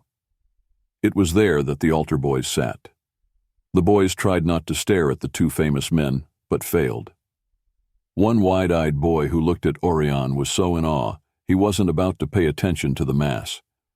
Oirion ignored him, as he tried to ignore everyone who looked at him like that. Somehow, when the Mass started, Oirion was not surprised that it was Gallus, not the Archbishop, who led the service. They fell into the rhythm of the words of the Mass. It had been years since both of them had been to a celebration that they were not part of. It was odd to sit there side by side, with nothing to do but follow along. It was a rare person who did not know the words. It seemed all the world knew the motions. But sometimes Oirion could not help but think it unlikely all the world felt the truth or power of it. Oirion tried not to think as he knelt.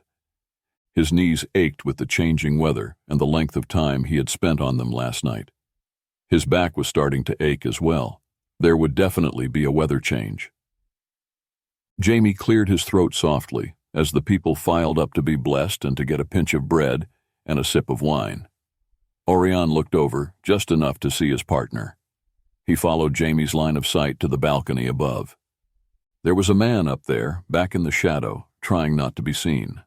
Oirion wasn't sure how he knew that the man wasn't a priest, but a mercenary. Not just any, but one of the watchers who had followed Oirion in the city. It must have been something about how he stood. Oirion wasn't sure, but he knew in his gut it was truth. Over the years, he had learned to trust his instincts. Oirion let his eyes move along the back wall, not showing he had even seen the man. Something's up, Jamie said softly. Oirion had to agree. He hadn't been able to sleep for the feeling that he was walking into a trap with his eyes shut. He didn't like anything about this trip. Things only seemed to be getting worse, but they had nowhere to go. They were caught in a current that they had no hope of escaping. Trying to keep their heads above water was the best they could do. As the last of the faithful went through the line, Bishop Gallus moved to serve the front pew. They all stood up to receive his blessing and his gifts. The man muttered his prayers and smiled at each boy as he gave them their bit. He was a friendly-looking man, with a fatherly appearance to him. He seemed an odd pick for a bishop. Usually, only the most rigid of priests got power, men like Oirion had once been. The idea that Armand was talking to this fatherly-looking man didn't seem so strange as he served the Mass. His blessing upon you, share in his strength. The bishop held up the pinch of bread for Oirion to take. Oirion took the bread in his hand, showing his rank as ordained priest that allowed him to hold it. He put it in his own mouth himself. Share in his life. Gallus offered the chalice of wine. Oirion took it in his fingers and lifted it, but he didn't take any. He merely let it touch his lips. Bishop Gallus moved on to James and went through the ritual again. Jamie and Oirion sank to their knees as the chubby man ate the last of the bread and drained the wine. He and his boys cleaned up and cleared the holy articles before they knelt as well. The bishop got up and began his last blessing. There was a final note for the people before he and his young aides made the procession down the aisle and out. The bishop was a great actor. If Oirion was not certain that he had played billiards with him, Oirion would have thought that the man had no idea who he was. That ability had likely kept Gallus alive long enough to become bishop in the first place. It was hard to trust anyone with such acting skills, though.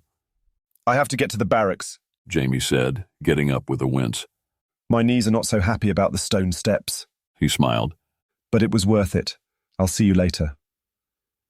Watch your back, James, Oirion said, slipping into the pew to sit back and let the crowd leave before he got up. He would spend the day in the holy compound, go down to the library to see what he could find. Maybe he would be inspired, and something useful would fall into his hands.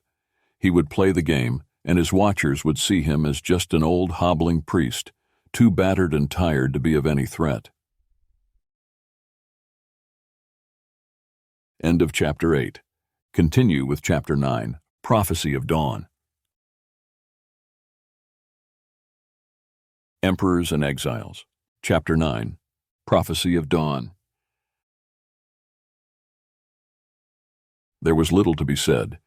Ivan walked alone, did not join the men at the fire at night, and ate only what was handed to him by the young woman of the company. Tikhail came and sat with him sometimes, but neither of them spoke. They just sat as two outsiders of the tight-knit group. His sheep were a bit confused when he led them out of the high hills they called home, with all the strange men about them. They followed him, trusting his presence, nibbling on the bits of moss and grasses that were exposed as snow melted away. They wandered down out of the great rolling hills that separated the upper moor and the highlands. Wild little rivers rushed down gorges cut by thousands of spring melts. A few of the gorges had bridges of thick knotted ropes, but most were usually just jumped.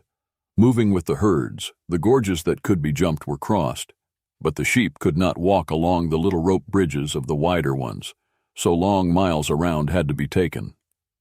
Via and Ivan kept his herd together as the warriors followed along. A few tried to help, but most just trailed behind, worried for their homes, and not understanding why the shepherd was coming with them, making them take so much longer. Ivan avoided the seer and Bullen. The idea that they might be his children made his stomach sick. Even the chance that the old woman with her scars of torture might be his stunning little blonde daughter, Naher, was enough to make him fall to his knees, weeping for having left her to suffer alone. He knew they were nearing the village as he saw little clay pits along the river, peat cuts, a burial mound, and other subtle details that spoke of people in the area. When he caught a whiff of smoke, he slowed his herd. He stopped where he was, his stomach sick and knotted up, and his heart in debate with his mind. Something deep and secret seemed to whisper at him, warning him of danger ahead, but there was no turning back. "We are almost there," Bullen said, walking up to him. Ivan nodded. "Drop your weapons," he said softly. "What? No," Bullen objected. Ivan looked over at him. "If you do not, I will not go any further. I will not watch another village be butchered. Hide the weapons, slip them under a peat cut or something." Bullen was ready to stand in a struggle of will, but Ivan was not about to change his mind. He was ready to go home. He would not argue. He would not stay. He would take his sheep and leave. Ivan turned, a whistle on his lips. "Wait," Bullen said. Ivan looked back to the man who was so old he was lucky to be walking. For a moment, Ivan felt his cursed immortality and wondered if it was truly a curse or a blessing that his gods had laid on him when he had shaved his head and walked away. There was no doubt Bullen was worthy of respect. He had to be, at the very least, several centuries old. Ivan had lost track of how long ago war had come here, how long since he had lost everything. Centuries, years, days. They were all the same. Numb and drunk, drowning in prize fights, time had blurred. He had seen the man twice in his dreams after he returned to Azir. He had just never considered the meaning of it. It was a true mark of heritage. Intuitively, children always knew their parents, and parents always knew their children. Ivan hated that he recalled it only now.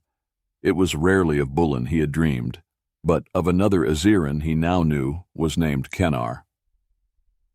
"My father is there. I have a wife, children, grandchildren in the village. Do you understand what you are asking me to do? Weaponless, we are defenseless." "And you think I don't know that?" Ivan asked. Bullen almost growled, but walked back to his men to order them to hide their weapons. Ivan whistled to Via and began to move the herd again. They would walk the sheep in, letting the unskilled herders trail along behind, as if the herd needed no guides at this point. He walked along ahead of them, with Via bringing them up in the rear. It was only a few hills more before the village came into view. It stood on the far side of a river. Wooden bridges made of many segments spanned the shallow, wide waterway, its wandering fingers, and its floodflats. He could see the sod mounds that made up the roofs of the homes of the villagers. In a few places, smoke slipped out to spiral upward into the blue sky of the Aziran spring. Ivan led his herd along, hoping they would follow him across the bridges, not through the mud. They would never have seen such a river, and certainly never stepped on wooden planks before. As soon as he set foot on the bridge, he knew there were men watching him. An army of clerics using magics to hide were all around. He could feel them as surely as if he could see them. He tried not to look for their footprints in the mud and silt along the river. He walked along whistling to himself, playing a bumbling giant. He glanced back once to see the other men coming over the last hill, scattered out, trailing along, a few talking together, but as easy as if strolling on any fine spring day. He was more than halfway across the second bridge when men appeared out of nowhere, their magics dropping away. Ivan made himself jump and then forced a laugh. Now that's a trick, he said, reaching out to poke one of the clerics. Who are you? The man demanded, blocking Ivan's curious poke. I'm Ivan. He grinned. Who are you? I am Captain Lenin, the cleric said with an arrogant tilt of his head.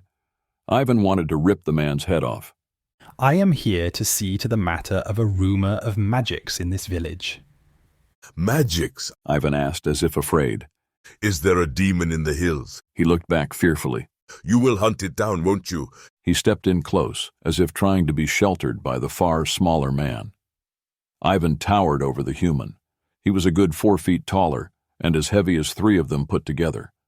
His size alone could provoke a fight. But if he came across as a big clumsy cow, it would be seen as a hindrance, not a threat. Lenin pushed him back with a look of contempt. Rumor is, it is hiding among your people. Ivan looked as baffled as he could. What do you mean? Search him for weapons, Lenin ordered. Several men stepped up to do so.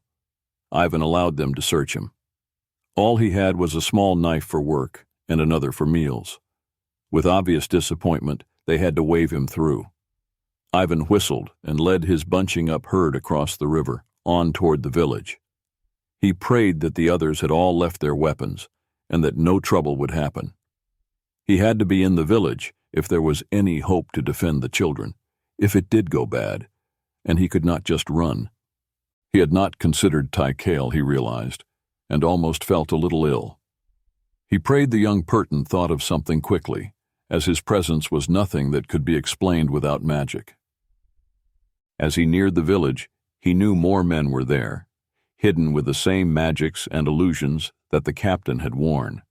An entire army was there. They had the village surrounded. This was serious. Ivan prayed someone would welcome him and did not treat him as an outsider. If they didn't welcome him, it could all fall apart. His sheep saw the walls of the village and picked up speed, a few passing him up, bleeding at the thought of no more travel. Several children ran out to look at the sound. A few women left their homes to stand on their steps and look at the man who was bringing a herd to their village. Ivan lifted a hand in greeting as if he knew someone. Several little children waved back and came running to look at the sheep. A woman in a green dress called several young people about her, issuing orders and sending them out to gather up the flock. They jogged out in various directions, working calmly to gather the animals all together without scattering them. The same woman walked calmly toward Ivan, drying her hands on the apron she wore. He guessed her to be a healer of some sort. She was an older woman, but good-looking. Her hair was caught up in the bun of a widow, and she did indeed wear the charms and beads of a midwife and healer. She was very likely to be Kennar's granddaughter or some such relative. She reached out to him, and as easily as if she had known him all her life, she embraced him. He returned it, feeling very uncomfortable being so close to someone. The children will see to the sheep, she said, as if they might be overheard. Of course, he said with a smile, letting her go. Fine day for a walk. He glanced up. Yes, she smiled. Ivan was joined by another woman, far younger, and likely one of the prettiest women he had seen in a very long time. She hesitated, then stepped up and hugged him as if he was far more than just a friend. He had no real choice but to put his arms around her. Takara, the older woman said, as if in warning. I told you he would come back. She told the older woman. Not now, she warned, and moved to meet the other men. Come on. Takara took Ivan's hand and led him from the open space where river flats and village met. She guided him through the village to the far side. Her heavy draped door was already open, letting spring breathe into the hut as she led him inside. It had been so long since he had been in Azir, he was not sure what rules still held. Their ways had been so crushed, it was uncertain how he was supposed to take things. He expected it to be a home of a family, perhaps her parents, or even her husband and children, but it was clearly the home of one. She was also not the motherly type, as indicated by her decorations. She had all the trappings of a hunter, ropes, furs, snow lines, and all the other tools a good trapper would need, except her spears were hidden, as were any other weapons she might have. The single room was simply built, even more so than Ivan's. It smelled of soap, furs, and the damp of the outdoors. She had pulled out the fire bowl, and much of the furnishings had been removed to be cleaned for spring. He sank to the floor as she moved to the back to pour a tincture of some cold brew or other. She had just handed Ivan the cup when a very old man leaned into the door. He met Ivan's eyes, and there was no question. Ivan felt a part of his heart stop, and part of his soul threatened to flare to life. He swallowed hard as the ancient man looked to the girl. He made a terse grunt and shook his head, then looked back to Ivan. "You cannot be in here," Kennar said to Ivan, making it very clear that this girl was his own bloodline. Ivan started at once to get up, setting the cup down carefully. He rose as best he could in the low hut and ducked out past Kennar. Some traditions clearly held. He did not argue or even ask. He knew. His stomach felt like a stone in his gut. His lungs did not want to work right. How had he missed it? You said... She started to object. "No, Tarkara," the old man said firmly. "You are my grandchild, and you will listen to me on this, not him." I will not be with a man I find stupid or slow, she said with anger over some old argument. "You will also not bring Ivan into your hut to insult him. I told you, if you wanted to live as a man would, then so be it. Do not play games with me, child." Old argument? Ivan asked as Kennar jerked the door cover closed. He turned, leaning on his massive staff. Ivan matched his step as they left the girl's hut.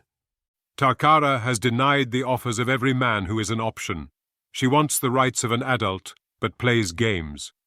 She told me that one day a man would come into the village, and she would choose him." She guesses or she knows? Ivan asked. "She said she knew it." "Maybe she is right," Ivan said. "Just wrong about when and who." "She invites you in, offering her home and herself to you, but you need to understand that she is my grandchild. You cannot be the man she chooses." He glanced about and changed the subject. "They have the village surrounded. I can smell them," he said softly. "We have few weapons, and are all but trapped.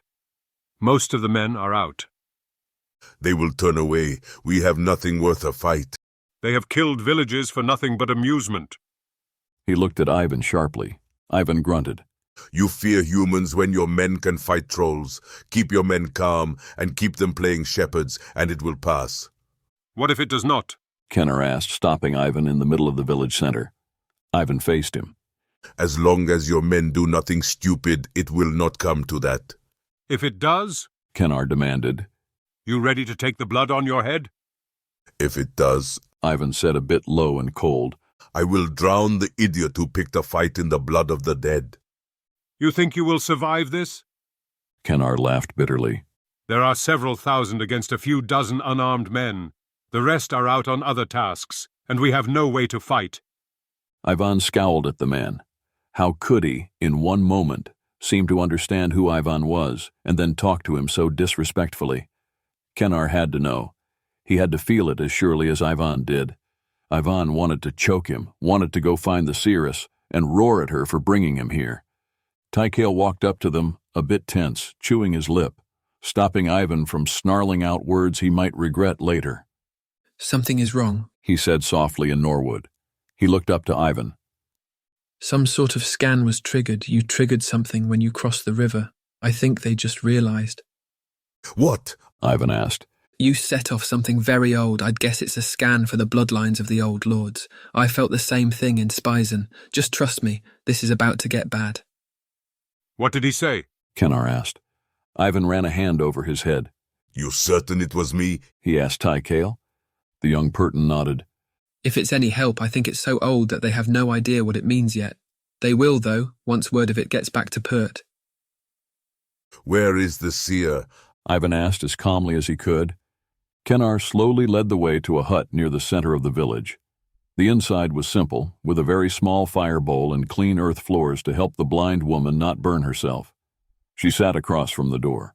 What have you done? Ivan asked her, barely able to even speak with the rage building in his chest and the need to pretend everything was all right.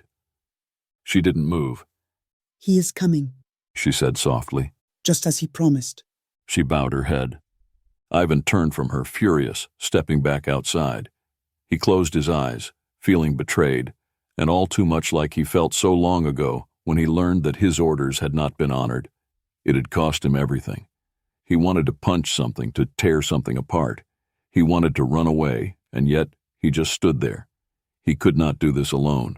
He cried out in his mind to any power that might hear that he needed an ally, aid, and support. Alone, he could not hope to save the people here. He could feel the breeze on his skin, in his hair, and stirring in his clothes. He could smell spring and hear the laughter of little children. He didn't want war. There was something stunningly calm about the moment. He opened his eyes when the sounds of children became sounds of birds, and the air changed, growing warmer, and filled with a very different smell. He stood on the slope of a low, round mountain, looking out at a great grassland and hills that rolled away with a gentleness that the highlands of Azir did not have. Spring had come to these hills already.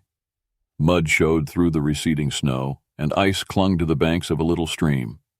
Small bits of green and little yellow buttercups of some sort were starting to grow where the sun had warmed the earth. He turned and saw a tent that looked like it was an octagon shape, with straight sides that rose up to a central peak. The fabric was heavy, the edges of each panel brocade with golden lines that formed circles and images of animals. The tent opened to show a man whom Ivan was not sure if he knew or not. The man was a tall, strong warrior. He wore a long green tunic over brown leather. A belt of gold links wound several times about his waist, and gold beads held his hair at the temples. He stood, looking at Ivan, as if the last thing he would have thought was to see Ivan standing outside his tent. Ivan took a step, and was instantly back in the icy hills of Azir, but the man remained. The blond warrior looked around, seeing the village, just as Ivan seemed to have seen his hillside dwelling a moment ago. Who are you? The man asked without using his mouth. Ishhaven. Ivan thought the name as his own for the first time since he had escaped Azir so long ago. Who are you? Theradon Lords. The man thought back. Why did you bring me here? He looked from the domed huts back to Ivan. I need help. Ivan's mind rushed with the battle he feared was about to happen. He could not put it simply into words without hours of discussion, and he had no idea how to explain all the many details to this man. He didn't even know what the man was. Was he an angel? Was he a phantom? Was he a great wizard from some other place? Was he a god? The man got a very stunned look on his face. Ivan? He asked out loud. As he spoke, Ivan saw the man flicker a moment, as if the power to manifest was used to make the voice. Do you know me? Ivan asked back. The man opened his mouth to speak, but looked instead to the hills about the little village. I am too far away. I don't know if I can help you, he said quickly. And as he spoke, he faded out, his voice fading as well. Ivan stood, looking at the space where the man had been standing. Who are you talking to? Kenar asked. Ivan looked at Kenar desperately, trying to think. Who in the hell was Theradon Lords, and how in all the holy realms was he supposed to save these people?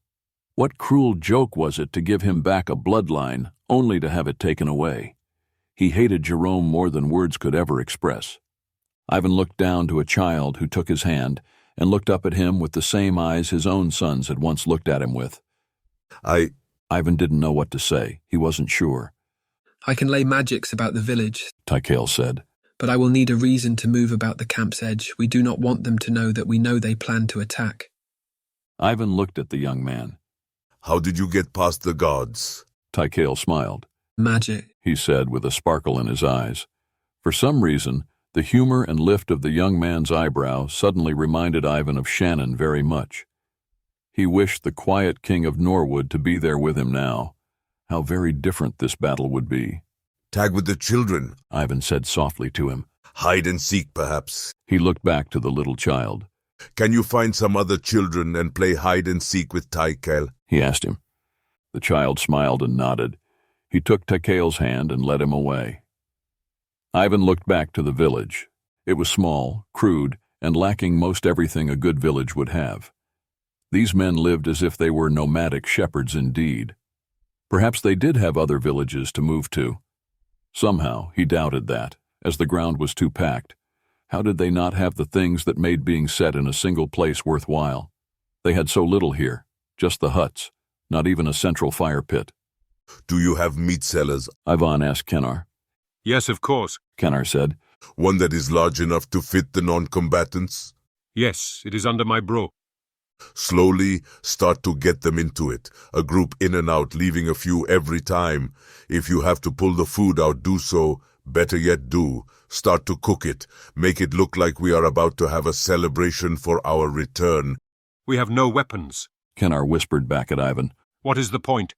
Send several women with baskets to gather flowers or something. The guards will not stop them. They will want us to think they have left. Hide the weapons in the baskets and bring them in secretively. Use the ugliest girls so the men will not want to follow them. Pretty ones they might. Kennar nodded. All right. What will we do? Ivan looked at the man who could only be his son. I might not be able to save you, but I plan to kill as many of them as I can. I have seen worse odds.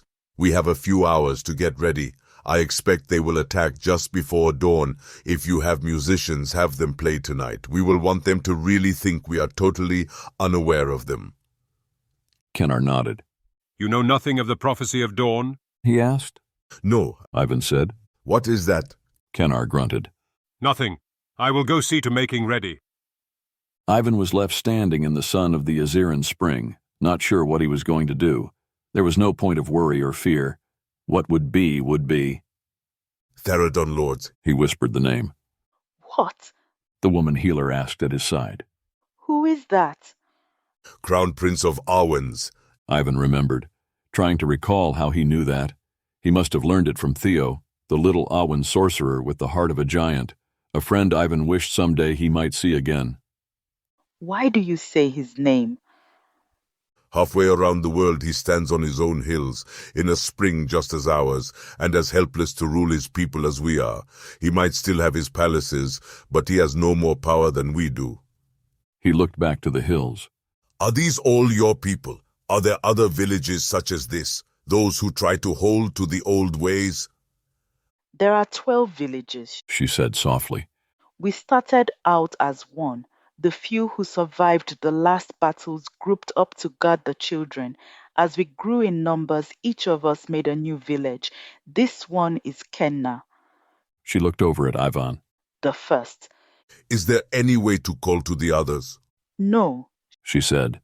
We are careful to make it so if one of us is found and taken down, the others will not be exposed. I do not know how they found us at all. Kenna believes it is the Portan's magic.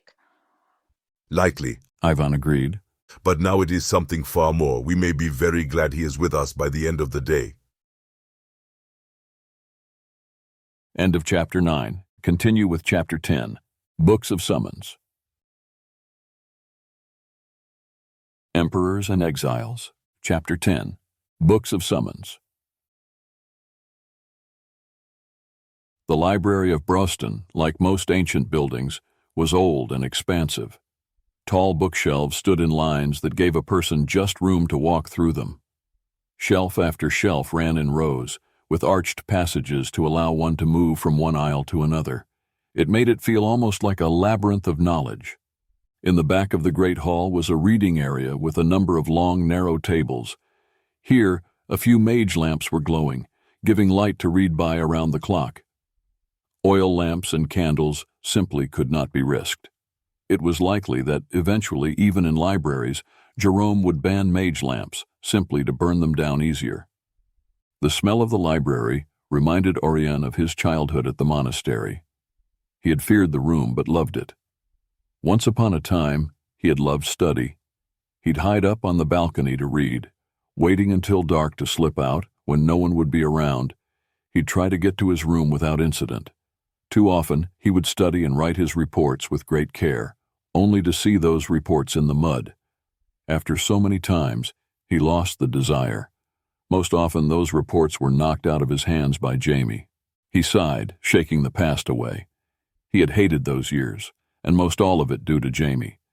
Jamie had been everything Oirion had not been. The blond boy had been stunningly handsome, brilliant in class, gifted at everything he tried, and sadly, a very cruel bully. Jamie had hated Oirion.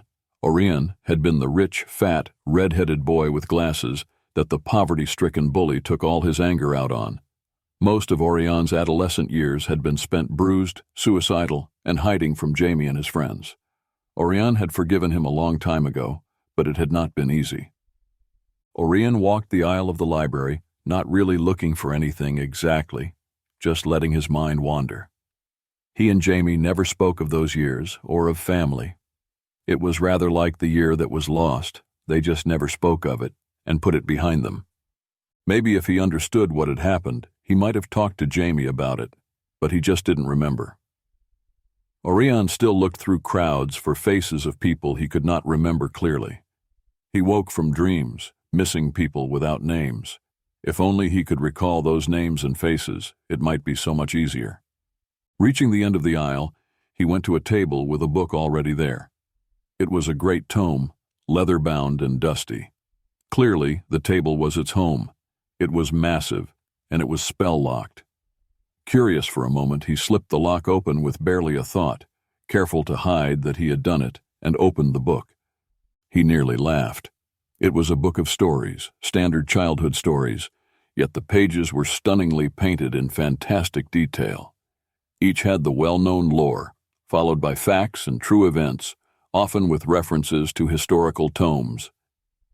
There were also short stories on the different heroes, and following each story were the facts about the person and interesting information. It wasn't hard to get lost in the book, even though he had heard all of it before. He was reading when a man entered the study area. Oirion glanced up as one of the men sent to watch Oirion entered. Oirion put that face to memory. He wouldn't overlook him again. It was not the man from the inn, he knew that much. This fellow had made the mistake of revealing his face. Oirion would know him anywhere now. Pretending not to have noticed, he returned to the book and its entertainment. A moment later, an altar boy brought in a wooden tray with a cup of tea on it. "Your tea, Father," he said, as he set it on the table beside Orion's chair. Oirion looked up at the young man. He was average-looking, but he had the feel of one who is older than he looks. "The book you asked for," he said, offering a black book that was rather small but thick. It was a copy of the writings of St. Augustine. He bowed as Oirion took the book. "Thank you," Oirion said, not really sure what was going on, but not about to play ignorant in front of the man who was in the room watching him. "Keep it as long as you wish. The bishop has several copies and would be honored if you had one." "Thank him for me when you see him. I may not get the chance to." "Of course. Good day, Father." "Good day," Oirion said, closing the large tome. Leaning back in his chair, he opened the book in his hand and found that it was just a cover of the saint's writings. It was not the writings of Augustine at all.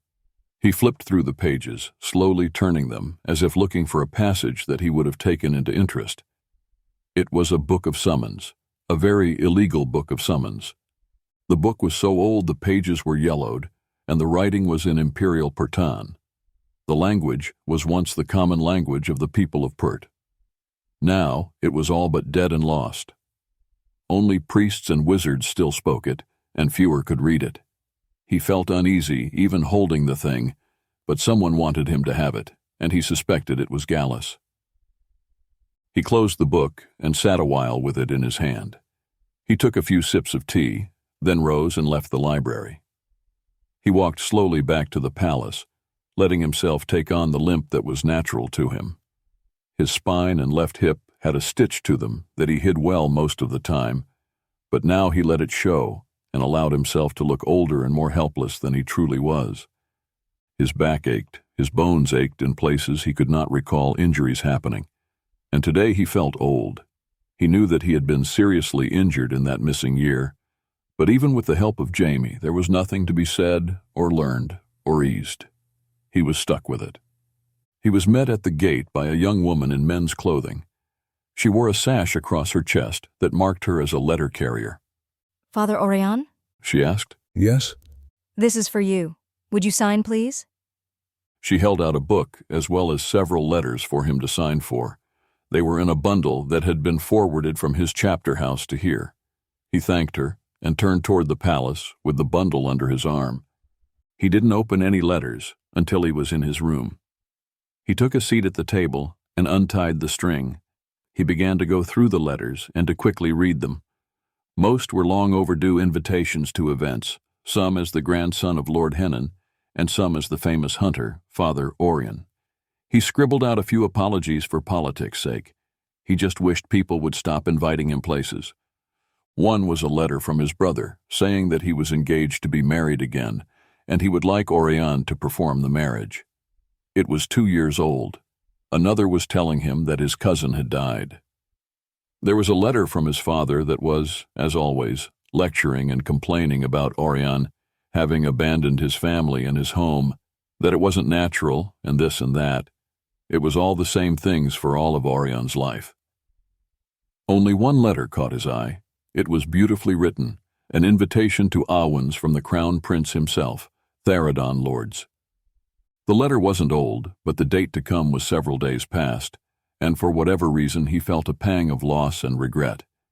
He'd have to write the prince back and apologize this time sincerely. He leaned back in the chair and slid ShaHaNon's letter into his inner vest before he tossed the rest of the letters aside for whatever servant to pick up and go through. He let his annoyance settle before he opened the book that had been sent to him. Inside were much better sketches of the summons rings.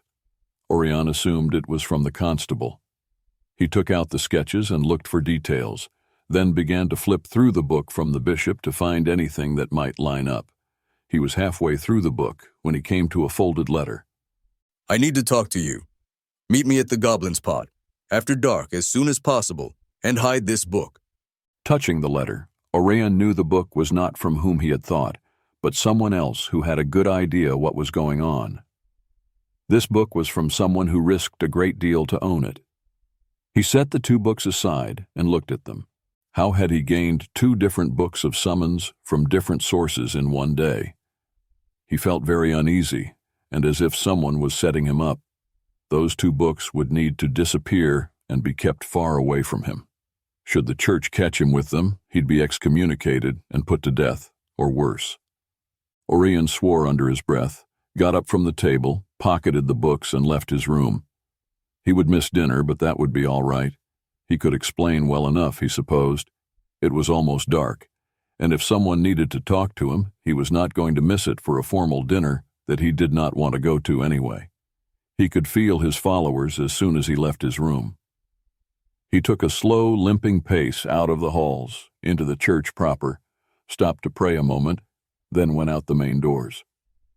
He was a hunter and had been trained to hunt and to hide.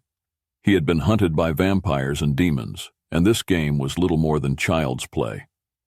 He could have slipped them at that point, but that was too easy. He did not want them to know he had slipped them. He would lead them into the city, then vanish on them. It would not be that hard, and he might well get a better look at them. The markets would still be open and busy this time of night as people got their last tasks done for the day. The trick he used was simple enough. He rounded a corner, pulled up his hood, and stood up against the wall. When the follower came around the corner, Oirion cast a little flicker of energy onto a man going into a bookstore. It was just enough to make a tail have his attention put to the bookshopper. It was often enough to make the tracker think the flicker of energy was his target. The man, the one from the inn, moved across the street to take a seat and wait. Another man joined him, the one from the balcony. They spoke a moment. The second man went up the street to cover the other direction.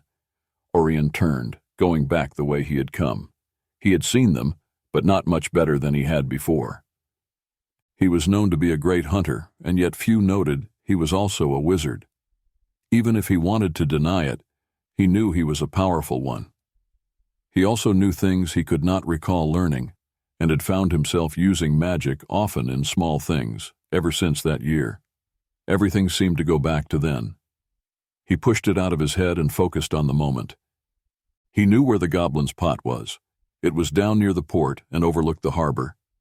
The usual customers were ship captains and less rowdy merchants. It was designed to be private and safe with several ways out, but only one way in.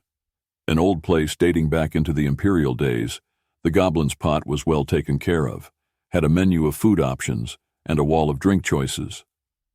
Oirion kept his cloak around him to hide the robe he wore under it. He hadn't been able to change clothes, but the cloak he had was full and long. Choosing a table, he sat down near the fire and wondered if he was reading a note that was not even to him. Here, he was alone, without having told Jamie, and with 2 very dangerous books in his pockets. This was madness and not safe at all. Oirion was about to leave when a man slipped into the chair across from him. He was at least half Perton, decidedly handsome and very well dressed. "I'm glad you decided to come," the man said. "I can't stay long, so I'll talk fast.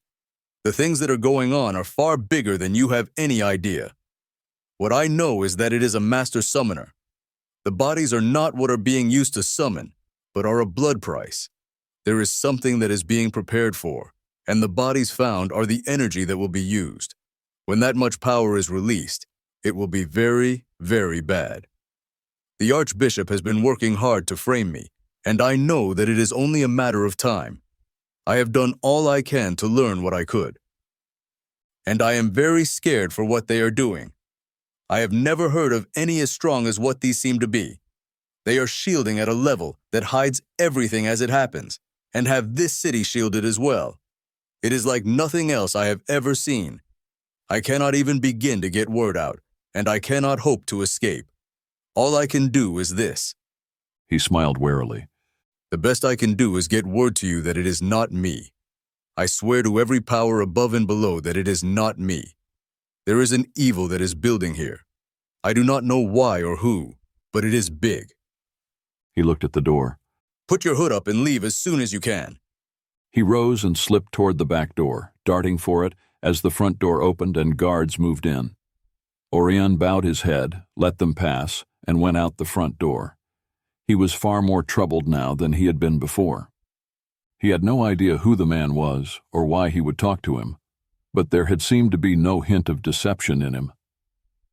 Oirion scowled and picked up his pace. He made his way to the park and sat on a bench in the churchyard. He pulled out the books and set to hiding them. He would keep them in plain sight under a simple spell. He layered on 2 illusions.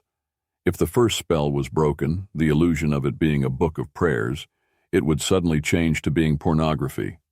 It would explain why he might wish to hide it, and the second illusion was very strong and very well made.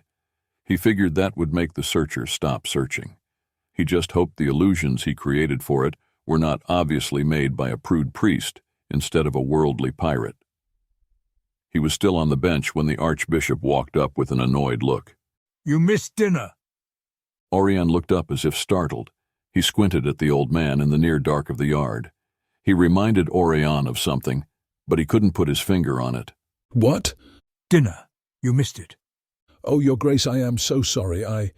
He looked around the yard. I lost track of time." He rose to his feet. "Please forgive me." "And what is it you were pondering here for so long?" Oirion shook his head. "I was lost in the past, recalling the many scars I have. I'm afraid the weather here is rather hard on me. So low to the ocean, the pressure is much heavier and my bones ache." "Even with James as your partner?"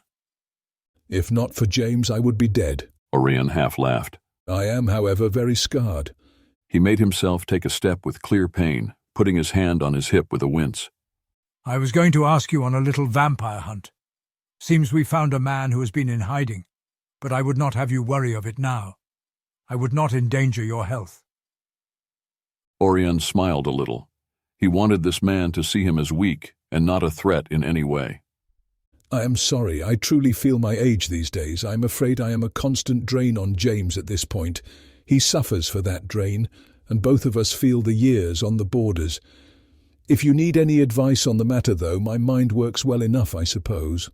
"If you like, I could assign you an aide," the man said, watching Oirion with an odd expression. "That is very generous, but I am a stubborn man. I would rather do it myself and suffer than have someone help me," Oirion said a bit ruefully. "Maybe that is why I am so scarred," he admitted. You should at least come in and soak in the hot pools. Oirion nodded. I think I shall after I find a bite. He laughed a little to try and further reassure the higher-ranking man. Again, I am so sorry for missing dinner. I shall see you in the morning then? Oirion bowed his head, feeling sick to his stomach. He wanted to kill that man. He wasn't sure why, but he had to clench his fists against punching him in the back of his head. The Archbishop strode away, leaving Oirion to the garden again. He had not even sat or decided if he was going to go find food when Jamie was there. There has been another one, he said in a low whisper, not even stopping in his walk. Let's go. Oirion stepped back into the shadows of the wall and moved after his partner. They did not exit using the gate, but with several finger holds, went up and over the wall itself. They took a moment to make sure the street was empty before they dropped down to the smooth pavement below and moved with a quick pace. Seeing the move, no one would have thought them to be old nor priests. They were, however, too good to be seen and slipped away like shadows. Jamie led the way, knowing where to go to meet the carriage that the constable had sent for them. It was one of his own, driven by one of his best men. They ducked inside and the carriage moved forward at once. End of Chapter 10. Continue with Chapter 11. Experience and a kitchen knife. Emperors and Exiles. Chapter 11. Experience and a kitchen knife. The carriage took them to the lower side of the city. They pulled up to an old warehouse down near the docks, where few people ever truly went, even though it was close to many areas of commerce. Several white-faced men stood outside, the unease clear in their stances and expressions. Once out of the carriage, Oirion led the way into the building. He was impressed with how shielded the area was. He couldn't feel anything out of the ordinary, but had a small unease in his gut that was more than the sight of the unhappy men outside. Once inside, though, that changed. The air stank of a foul smoke, blood, and death. The scene was dominated by the summoner's ring that was drawn on the floor. Both Oirion and Jamie stopped where they were to look at the horrific display. Jamie actually caught hold of Orion's arm. The ring itself was drawn in blood. Jamie breathed in sharply at the sheer complexity of it. 3 concentric circles, layered with ancient runes in such fine detail, it would have taken at least a full day, with no less than 12 men to draw it all. Part of him had to admire the skill, even as much as it made him sick. Laid carefully into the ring were bodies, one at the ends of each of the 6 sections. The constable knelt over one of the bodies, while the few men in here held up lamps as a young woman sketched it all as fast as she could. I'm glad you're here, Tyven said. He was white-faced, looking ill himself and a bit shaky. The thicker lines of the smearing are still sticky, he said, wiping his hand on a cloth he tucked into his belt. This is very fresh. The bodies were still warm when we got here. Oirion walked over to the nearest corpse. It was that of a young woman. She had been mutilated, clearly tortured, ending with her sexual organs pulled out and her breasts cut off. They are all like that, the chief said. Except that one. He pointed to the body at the top of the ring. That one was laid out spread-eagle and part of the ring itself. As soon as Oirion and Jamie stepped over the outer line of the ring, the shield that hid the place was broken, and both he and Jamie felt as though they had been hit with a wall of foul air. Jamie's knees nearly buckled, and Oirion had to catch him from falling. Magics whispered in the back of Orion's mind, almost as if he could hear the echoes of the chanting that took place here. He swallowed hard and steadied himself. They walked over to the body Tyven had motioned to, careful not to step on the blood or damage the lines. The victim was a young man, in his mid-teens, and noble by the look of his hair and face. This was going to get attention. His heart had been carved out, and his throat neatly and cleanly cut. He was sliced down the fronts and sides of his legs, and up the sides, and down the insides of his arms, but he was clean. He was totally white, drained of all blood, and laid in place carefully. His cut lines ran into the lines drawn on the floor, unbroken. Oirion reached down to turn the arm just enough to look at the cut line better. but as soon as he touched the skin, he was hit with a jolt of pain. He felt as if he had been jerked hard enough to crack his spine in 100 places. His shields were slammed with a power that left him deaf and stunned for a moment. But more so, he saw and felt that same blackness he had seen a flicker of when he had given the blessing to the shopkeeper the day before. This time, it was sharper, closer. Whatever evil was behind the darkness turned, alerted to Oirion's presence by the touch on the dead boy. Oirion felt himself jerked back from it, but the motion left something open and exposed, and he heard the young man scream and felt the earth reel under him. He snatched back his hand, his fingers burning. The foul taste filled his mouth, and he was revolted, sickened by it. He felt his back spasm in pain, and various other old wounds exploded into his memory. For a moment he felt and heard a raging river. He actually made a fist, as he had once, closing around a belt that was only in his memory. He choked on the nightmare dreams that felt as if they had been unlocked, and yet were not ready to boil up. There were just too many of them. He looked down at his hand and the whiteness of his fingers. Drawing a shuddering breath, he made himself stand up, forcing himself not to vomit. Oirion, are you all right? Jamie asked, offering a hand to help steady him. Touch that and see what you feel, he said carefully. Brace yourself first. Jamie knelt and touched the dead young noble. He snatched his hand back, shaking it as if to get a foul thing off. My God! Jamie breathed, going white. What? The constable asked. Jamie got up weakly. I need some fresh air, he said, the sickness he felt audible in his voice. He went outside quickly. The others followed him out. The residue of the energy involved here seems to be on that young man, Oirion said to Tyven after he got his breath back. Whatever dark power was here was cleaned up as it worked, except for him.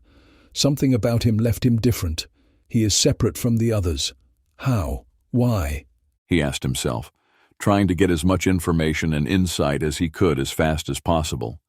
They needed to understand this right now. Something this bad had to be stopped, and the fact that it had happened at all, let alone inside Pert, was almost beyond comprehension. Every ring has a man laid out like that. Usually it is a young person, Tyven said. I want a list of the people in that position, everything about them, from their partners to their favorite foods. There has to be a connection. Why they are used and not one of the others must have a reason. It might be political, it might be the color of their hair, it might be their weight or height, or the type of blood. Anything. I'll see to it, Tyven promised. How did you find it? Someone told one of the patrols that there was screaming going on down in this direction. The officers said the man who told them was youngish and noble. One thought he was Lord Hedron. Lord Hedron? He's the son of a lord from Purs. His father had an affair with a Purton woman, and he's the result. He's a little rebellious, so he was sent up here to get him out of his father's circle and to get him out of sight. His father is making a bid for power, and the young man was getting in the way. I think that the old man bought the bastard a title and an estate and had the king here pretend to invite him up. I've no idea what the bribery involved was, but the young man is here now and has never seen the king of Fairwa. Whatever the case, he's wild, if nothing else. He's got balls, and he uses them, from what I understand, with anything that wants to be laid down. I don't think he holds anything to be sacred. Has he been questioned? Not yet. We are going up to his estate as soon as we finish here. Archbishop is on the way. Someone yelled a warning from up the street. The woman who was sketching swore, gathered up her things, and took off at a jog to get out of sight. Actually, we're leaving right now, Tyven said. Coming. I think so. There's nothing more I can do with that man around anyway.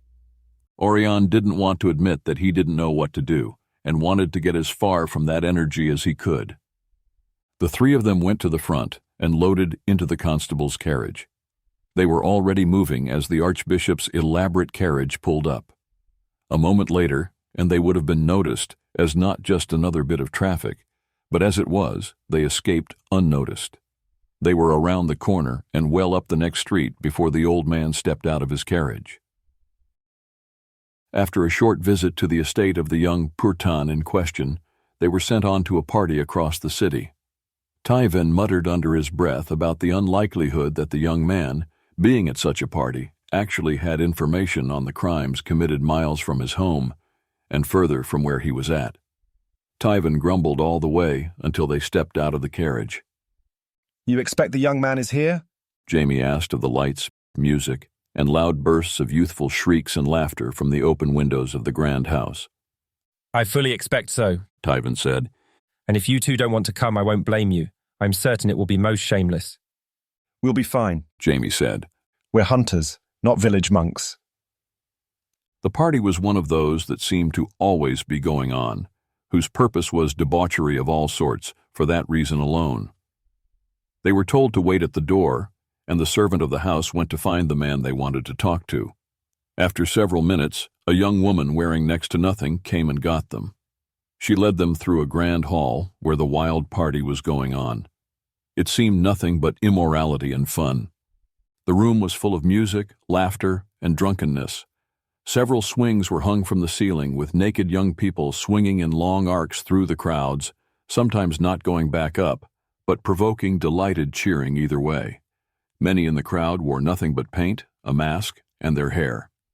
There was a dwarven man who wore nothing at all, except his hair and jewelry.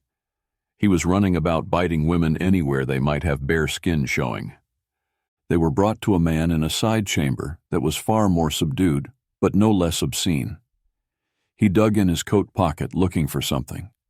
He was a slender man with the look of a Purtan, striking, with ebony black hair, light blue eyes, and clear fair skin. He wore the frilly-style clothing that the young of the southern kingdoms seemed to have begun to favor in the last few centuries. He found what he was looking for and pulled it out, a crumpled letter. Hedron, the constable inquired. You tell my men you heard screaming? Yes, I did, he said. But I was instructed to. He held out the letter at Oirion. See, this fellow met me in the street and told me to tell the patrol that there was something going on, and then he gave me this for Father Oirion, he said. He offered the letter with a bow and slow, wicked wink. And you're dutifully delivering? Tyven asked suspiciously as Oirion took the crumpled letter. For a chance to get close to Father Oirion, most assuredly. Now, if you will excuse me, I am going to get drunk and commit all sorts of sins. Care to join me, fathers? I am certain I could send you home with new games to play. He winked at Jamie. That is, if your partner wouldn't mind, or better yet, I could take you both on. Oh God, now that's an idea. He bit the top of his finger with his eyes scrolling over them both. No, thank you, Jamie said. There are some games we don't play. Suit yourself, but if you change your mind, I am always up for getting closer to God in any manner you can imagine. He smiled and walked away with an elegant swagger. Tyven was about to object, but Jamie stopped him with a small shake of his head. Oirion broke the wax seal on the letter and unfolded it carefully in case it had some sort of trap spell on it. He recognized the writing on it at once. It was from the man at the goblin's pot. I was wrong. This is worse than I thought. I do not know what they are doing, but the victims are not being used as blood price. There is more to this than just demon summoning. There is rune work that is involved, and nothing like what I have ever seen. I know of no one outside Norwood who would even begin to work at these levels. I am very concerned, not only for the city, but the entire world. I could see that there were 13 bloods in the working, and that the demons they summoned are well known to them and working with them, not at all being forced. At this point, I would say that you should get yourself out of the city and find some real help. I would die to see that you do get out before it's too late. You must get word to him the moment you are safe. Tycian Valrin. Oirion folded the letter neatly before he threw it into the fire. Even if the ash was resurrected, the unfolding would destroy it. He stood a moment watching it burn before he turned from the fire. Let's go, he said. Anything useful? Tyven asked. Not really, Oirion said. It's just an old acquaintance too afraid to have been the one to tell the guards. It's nothing. Let's go, he said as he led the way out. They took the carriage back to the constable's headquarters, not saying much on the way. As they pulled into the yard, Tyven seemed to come back from his own thoughts. It might be best if you are not seen with me. The sooner you get out of your robes, the better. He grabbed the door and ducked out, abruptly shutting the door in Jamie's face. Your Grace, he said loud enough to be heard in the carriage. What brings you here? Warning the men inside of the Archbishop's unexpected presence. I told you to not bother with the investigations of the blood rings. Out, Oirion breathed to Jaime. They carefully moved to the other side door, making sure the carriage didn't shift. Yes, you did. And I have certainly not wasted my time. But I must record all murders. It's my job. I trust that you are working on the capture of whoever is doing this. You have involved Oirion and James, have you not? You spoke to Bishop Gallus, have you not? Your Grace, I'm a busy man. I have more crime to deal with than you have faithful. Do you truly think I have time to take on such a case when an archbishop has offered to handle it? Do you really think I have time to be sneaking around to deal with it behind your back? Do you really think me dumb enough to lie to you about it? He asked a bit testily as the two inside the carriage opened the other door. With great care and painfully slow motion, they slipped out and climbed up the outside to the roof of the carriage. They dared not drop down, as their feet might be spotted, and if the carriage moved, they would be far too easily exposed. They lay down shoulder to shoulder, trying not to put any weight on anything but the rails that supported the leather top. Shall I put the carriage away? The driver asked Tywin nervously. Let me see inside first. The Archbishop sneered. He shouldered the constable aside to jerk the door open. And why aren't the bishops involved? The constable asked in a sharp, low tone, standing shoulder to shoulder with the Archbishop. You afraid of what they would find? You have two of the best in your city, and you purposely work to keep them out of it. Why? The old man snarled as he looked back to the constable. Stay out of it. Get it off my streets, then. The constable snarled back. If you don't, I will have reports of it sent to the king and every other king and constables in the Empire. That would be very bad for your health. Keep that in mind. He'll make a scapegoat of you, the constable warned. You bumble this, and the pontiff will clean it up at any cost. Keep that in mind. You're dangerously bold. I may well be, Tywin said. But I have been cleaning up this city longer than you have been alive. Go home, Renar. Figure this out. Clean it up. The Archbishop turned on his heel and strode away. The carriage that the two men were hiding on moved toward the carriage house to park for the night. The two slid off and were gone before it went inside. They kept to the shadows of the wall to get out of the barracks yard and to the street. They looked at each other, said nothing, and stepped into a run. If the Archbishop was on a rampage and the constable was unreachable, Gallus was next, and they both knew it. Neither man had been to the house of the bishop but knew the area where it was located. It took them far longer to scan him out than they wanted, but they found him with only a slight need to change their path. They reached the back wall and climbed it. Oirion nearly fell over when he jumped down, his back in pain, his stomach knotted, and his mind filled with scattered thoughts. He felt as if some sort of magic had hit him, but he could find no source. He kept wondering what the letter had meant. The man wrote as if they were known to each other and had common friends that needed not to be named, as if a hymn was obvious. Oirion felt sick. You all right? Jaime asked, concerned. Sore, Oirion said, moving toward the back door. They crossed a very nicely kept yard that was mostly turned into a garden for the kitchen. Tiny spring plants were starting to come up, and the smell of thyme was in the air. Oirion hoped he had not stepped on the plant, not that it mattered too much. Jaime knocked on the kitchen door, hoping a servant would be there cooking. He knocked again, debating just breaking in. The door opened, not to a servant but to the bishop. He was in an apron, drying his hands. James, Oirion, he said, shocked to see them. Is there a reason you thought to come in through the back? Come in, have some tea. I was just making dinner. Yes, thank you, Jaime said. But I think we should go. Go? You just got here. No, I think you need to come with us. Do you have a pack? Go. Pack? No, he said, confused. What is going on? Oirion glanced around the kitchen.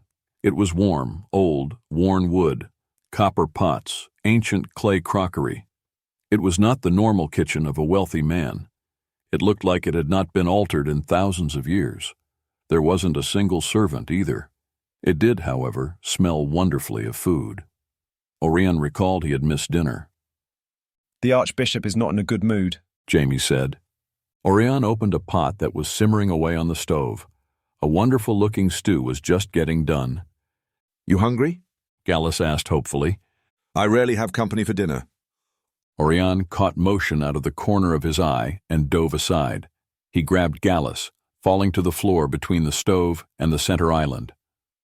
Magic hit the wall over the stove, exploding the stone wall, pot rack, and the spice shelf. Power, spices, and pots exploded everywhere. Had he not tackled Gallus, the man would have been nothing but a set of legs.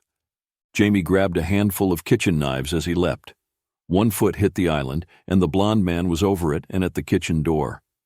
The knife in his hand found the chest of the man in the doorway. The wizard got the second knife in his throat as Jamie landed, lightly crouched down in a defensive stance just before him. The attacking wizard crumpled in the doorway of the hall that led into the front interior. Oirion slammed a magic shield up over his partner as a second blast came at Jamie. More than one wizard had somehow made it into the house, and Jamie was the new target. Orion's shield saved him from a rather overly zealous use of magic. The power exploded off of the shield like a million shards of colored glass, blasting back at the man who had sent it. Time to go. Oirion grabbed the bishop, dragging him toward the back door as Jamie somersaulted backwards and toward the door to the yard beyond. Another attack aimed at him just missed and exploded the floor into a million splinters of wood. From the front of the house, they heard another blast as the front door was leveled, and more men rushed in. But now, Gallus. Oirion pulled the man out the door, while Jamie took out another of Gallus's attackers. As Oirion got Gallus through the back door, he turned and flung his own power at the door, from the hallway to the kitchen. The explosion met the men coming through with a furnace-like blast of flame. The force blew a massive hole in the wall and set the hallway and the men in it on fire. Jamie caught Gallus under the arm as they ran for the gate. Jamie flipped the bolt and kicked the gate open, hitting the man who was outside it. He used the knife he still had in his hand to stab the man in the chest. Oirion took out another, with a series of blows that ended with a hard jab to the face that drove the man's nose up into his brain.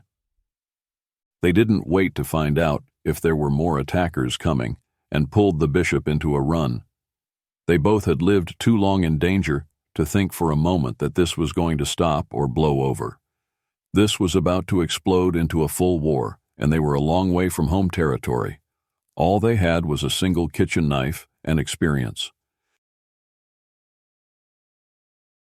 End of Chapter 11. Continue with Chapter 12, My Beloved Son.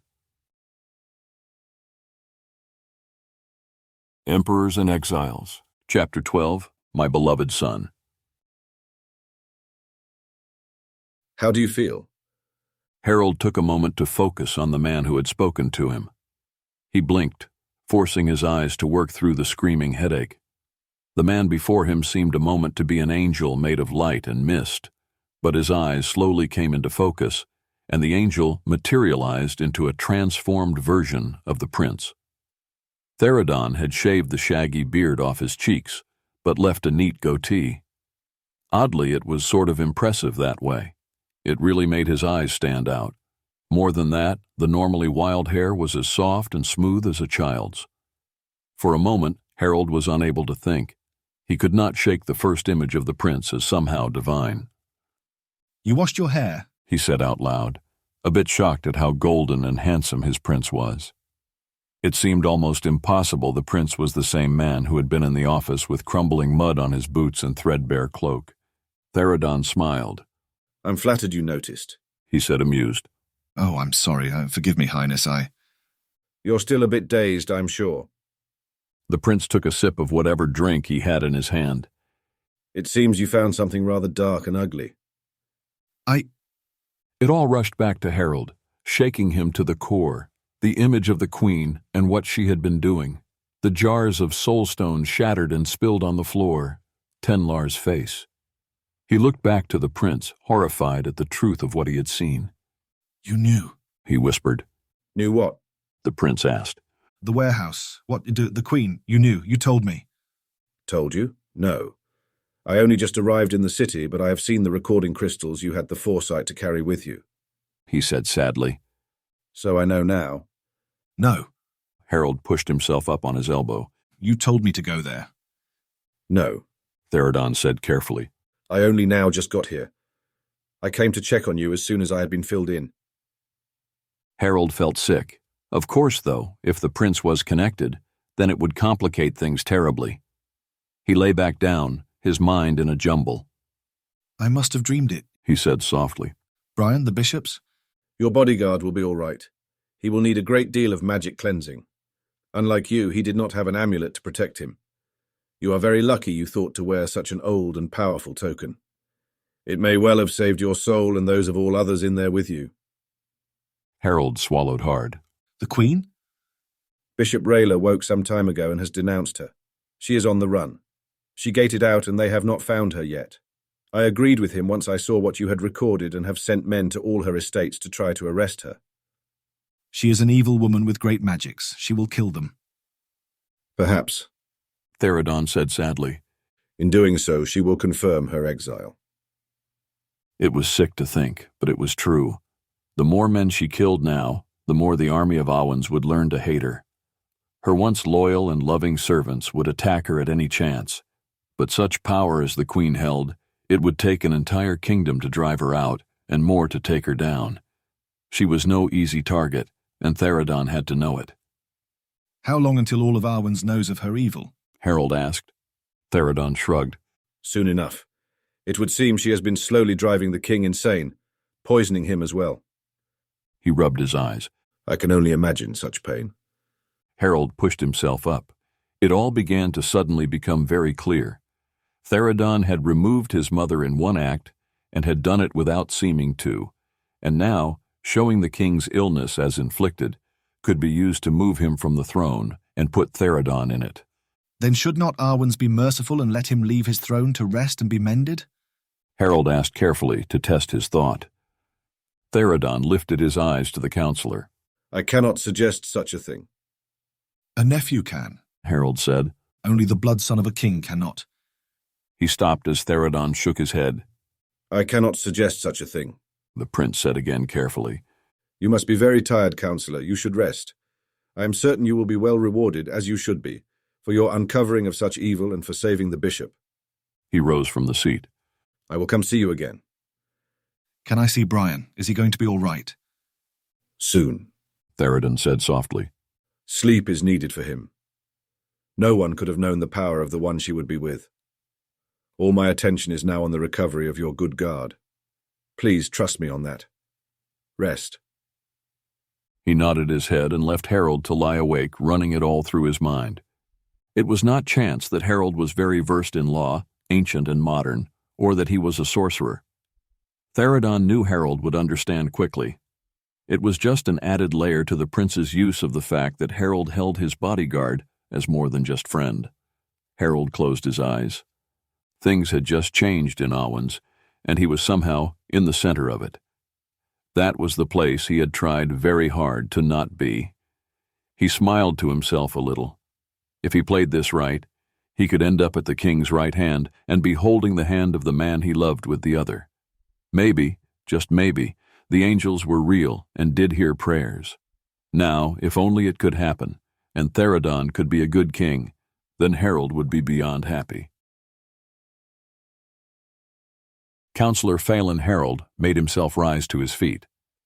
He had wanted to come to the council without his cane, but after talking to Brian, he decided it would not hurt to seem more injured than he was. Now, after hours in a chair, he was glad he had it. The effects of the energy blasts he had endured had left most of his nerves in shock, his balance easily lost, and odd pains shivering through him without warning. The others were even worse off. The men about the table fell silent. Harold cleared his throat slowly. He wanted to make a clear impression and force things to happen. He was standing on a point in history that would affect the entire empire and thus the world. Carefully, he told himself. He lifted his gaze and looked at the politicians about the room. Many of them were men he knew little about. Those he did know were clinging to their places, due to their former placement in the Queen's favor. They were tense and fearful, but at least they were there and had not fled. I think we are all in shock and dismay of the last few weeks. I knew that the darkness that woke me was there, but I had no idea what power or who was behind it. It is a grief to my heart to have such befall our noble house. He took a slow, deep breath. He had rehearsed this 1,000 times and did not want to mess it up. As lords of Arwens, we are now faced with a terrible reality. Our king is not well. I fear his state is not of his own making, but of hers. He said it as cold and distastefully as he could. Even at the thought of it, he could see her writhing in the air, the concubine of darkness. He closed his eyes and had to look away a moment to swallow the sickness. His strength, his true bloodline and power are revealed in the fact that he has fought her and still tries to serve his duty. He let a shiver of pain flicker across his face. My God, I cannot imagine the hell he has been in and right in front of us. It is a terrible thing to think of the times and ways he might have tried to reach one of us for aid against the evil in his own house. He paused, letting that sink in. Sons of Arwens, my heart aches for the king. I'm loath to suggest it, but I feel it is our duty to release him from his burden, allow him to heal, to recover, and perhaps in time, to return to us a whole man. We can give him peace of mind, but not if he is forced to dwell in the very place he suffered all these years. Harold bowed his head. I move to vote insanity against our beloved king. He looked up. It is the only right thing to do. He slowly sat down, hoping he had made his case simple and hard to argue against, and that he had not sounded like an idiot. The ruling of insanity against the House of Arwens had been voted so many times in the past that everyone knew of the laws about it. Something in the bloodline made for great kings, but also drove many of them insane. Darren Hebbard, the Dean of Healing, the man who had discovered that the king was being poisoned, spoke. My fellow councillors, he said, leaning forward on his arms as he looked around the table. I agree wholeheartedly with Sir Harold, but we must consider that Tharadon is only his nephew and son of the very woman who fell so low. I find it hard to think of making him king. Actually, Bishop Rayler said slowly, Tharadon is our good king's son. Many of us know this, he said as he looked around. There was concern that, as the only son, he would be a target, so the king's sister claimed Tharadon as hers.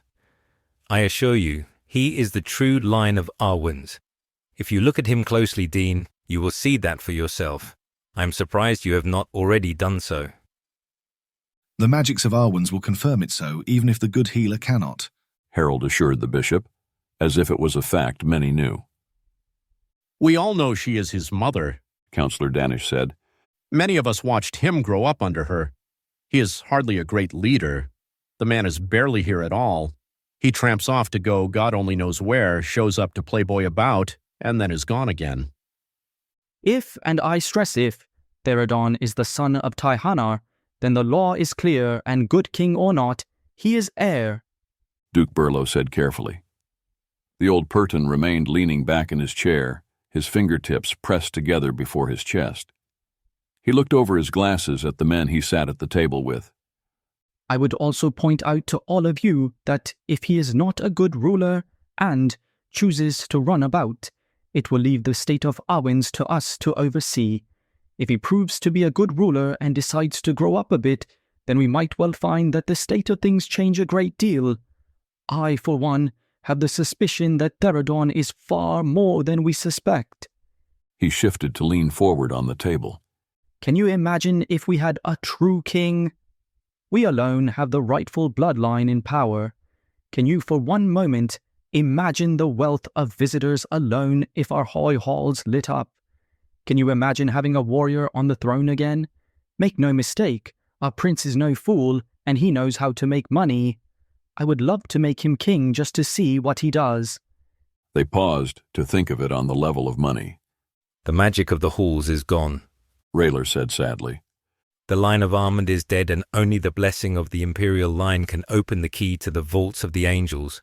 On the other hand, I must also agree, if Tharadon is willing to stand up against her as he has done, then I must think he is ready to be king. Taihanar should be given a safe place to heal his soul. I would personally be honored to aid in his healing once the queen is brought before God. Harold almost cheered. No one dared argue with the church, even if the bishop here was likely acting very much against the will of the pontiff. He was pushing to make a sorcerer king of Arwens. Harold coughed to hide his smile, just nodding in agreement. I would raise a point. Grand Duke Garben Warshan said, leaning forward, talking slowly, his eyes full of thoughts. I would remind you all that he vanished 10 years ago. He returned to us a changed man, and we all know it. He left a snivelling coward, always ill and weak as a kitten. He returned, changed. He has spent 10 years carefully avoiding the Queen, as if he knew her evil, ever keeping out of her reach.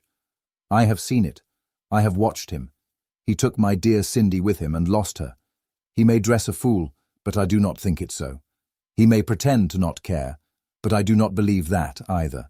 I do not know where he went or what happened to change him so, but be cautious, my kinsman. He looked around at them all. He is a true line of Arwens, and we alone hold our true line yet. You ever ask why? He may have the pride and strength, as well as the foolishness to try and rebel against the Church, as many other true lines have tried. We must be very careful to consider what having a warrior or a sorcerer line on the throne might mean. We make him king, and our only hope is to back him up and pray to God that the pontiff's wrath is not brought down on us. Wrath? Rayler asked, shocked. Tharadon is many things, but he holds to the laws of the angels. Why would the Holy Father find wrath against such a man? He is a sorcerer, Garben said very clearly. Keep that in mind. The council was silent as the truth of that sank in. Spoken out in the open, it could not be denied. Need I remind you all that sorcery is not forbidden by the angels? Harold spoke up, risking everything. I too am a sorcerer, and my training is why the bishop sits with us today. The lines of Arwens are sorcerers. That is what makes us different from the Purton race. All of us born to this kingdom and race have it in us. Maybe the world needs to remember and see a good man with such claim. All too often, it is the evil-hearted that show it. I have to agree, Rayler said slowly. Not even the banishments of the Church worked. Even with two of us.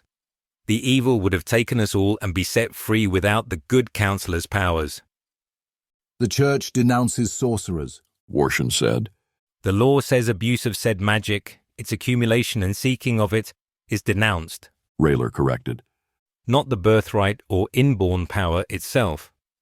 It is true that the race of Arwens is different from the Purton race.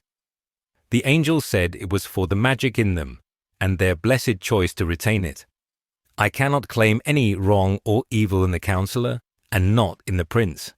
I would defend either. I think perhaps we need to break and think a bit, Warshan said. This is a huge thing to be asked and to be part of. Haste may be costly. I agree, Baron Dolan said. 3 hours, let us part, eat, and consider this carefully. 1. Rayler said. We need not talk of it outside this hall. In fact, I insist we swear not to. There was a serious hesitation on the matter. I think it is important we make this decision, Harold said.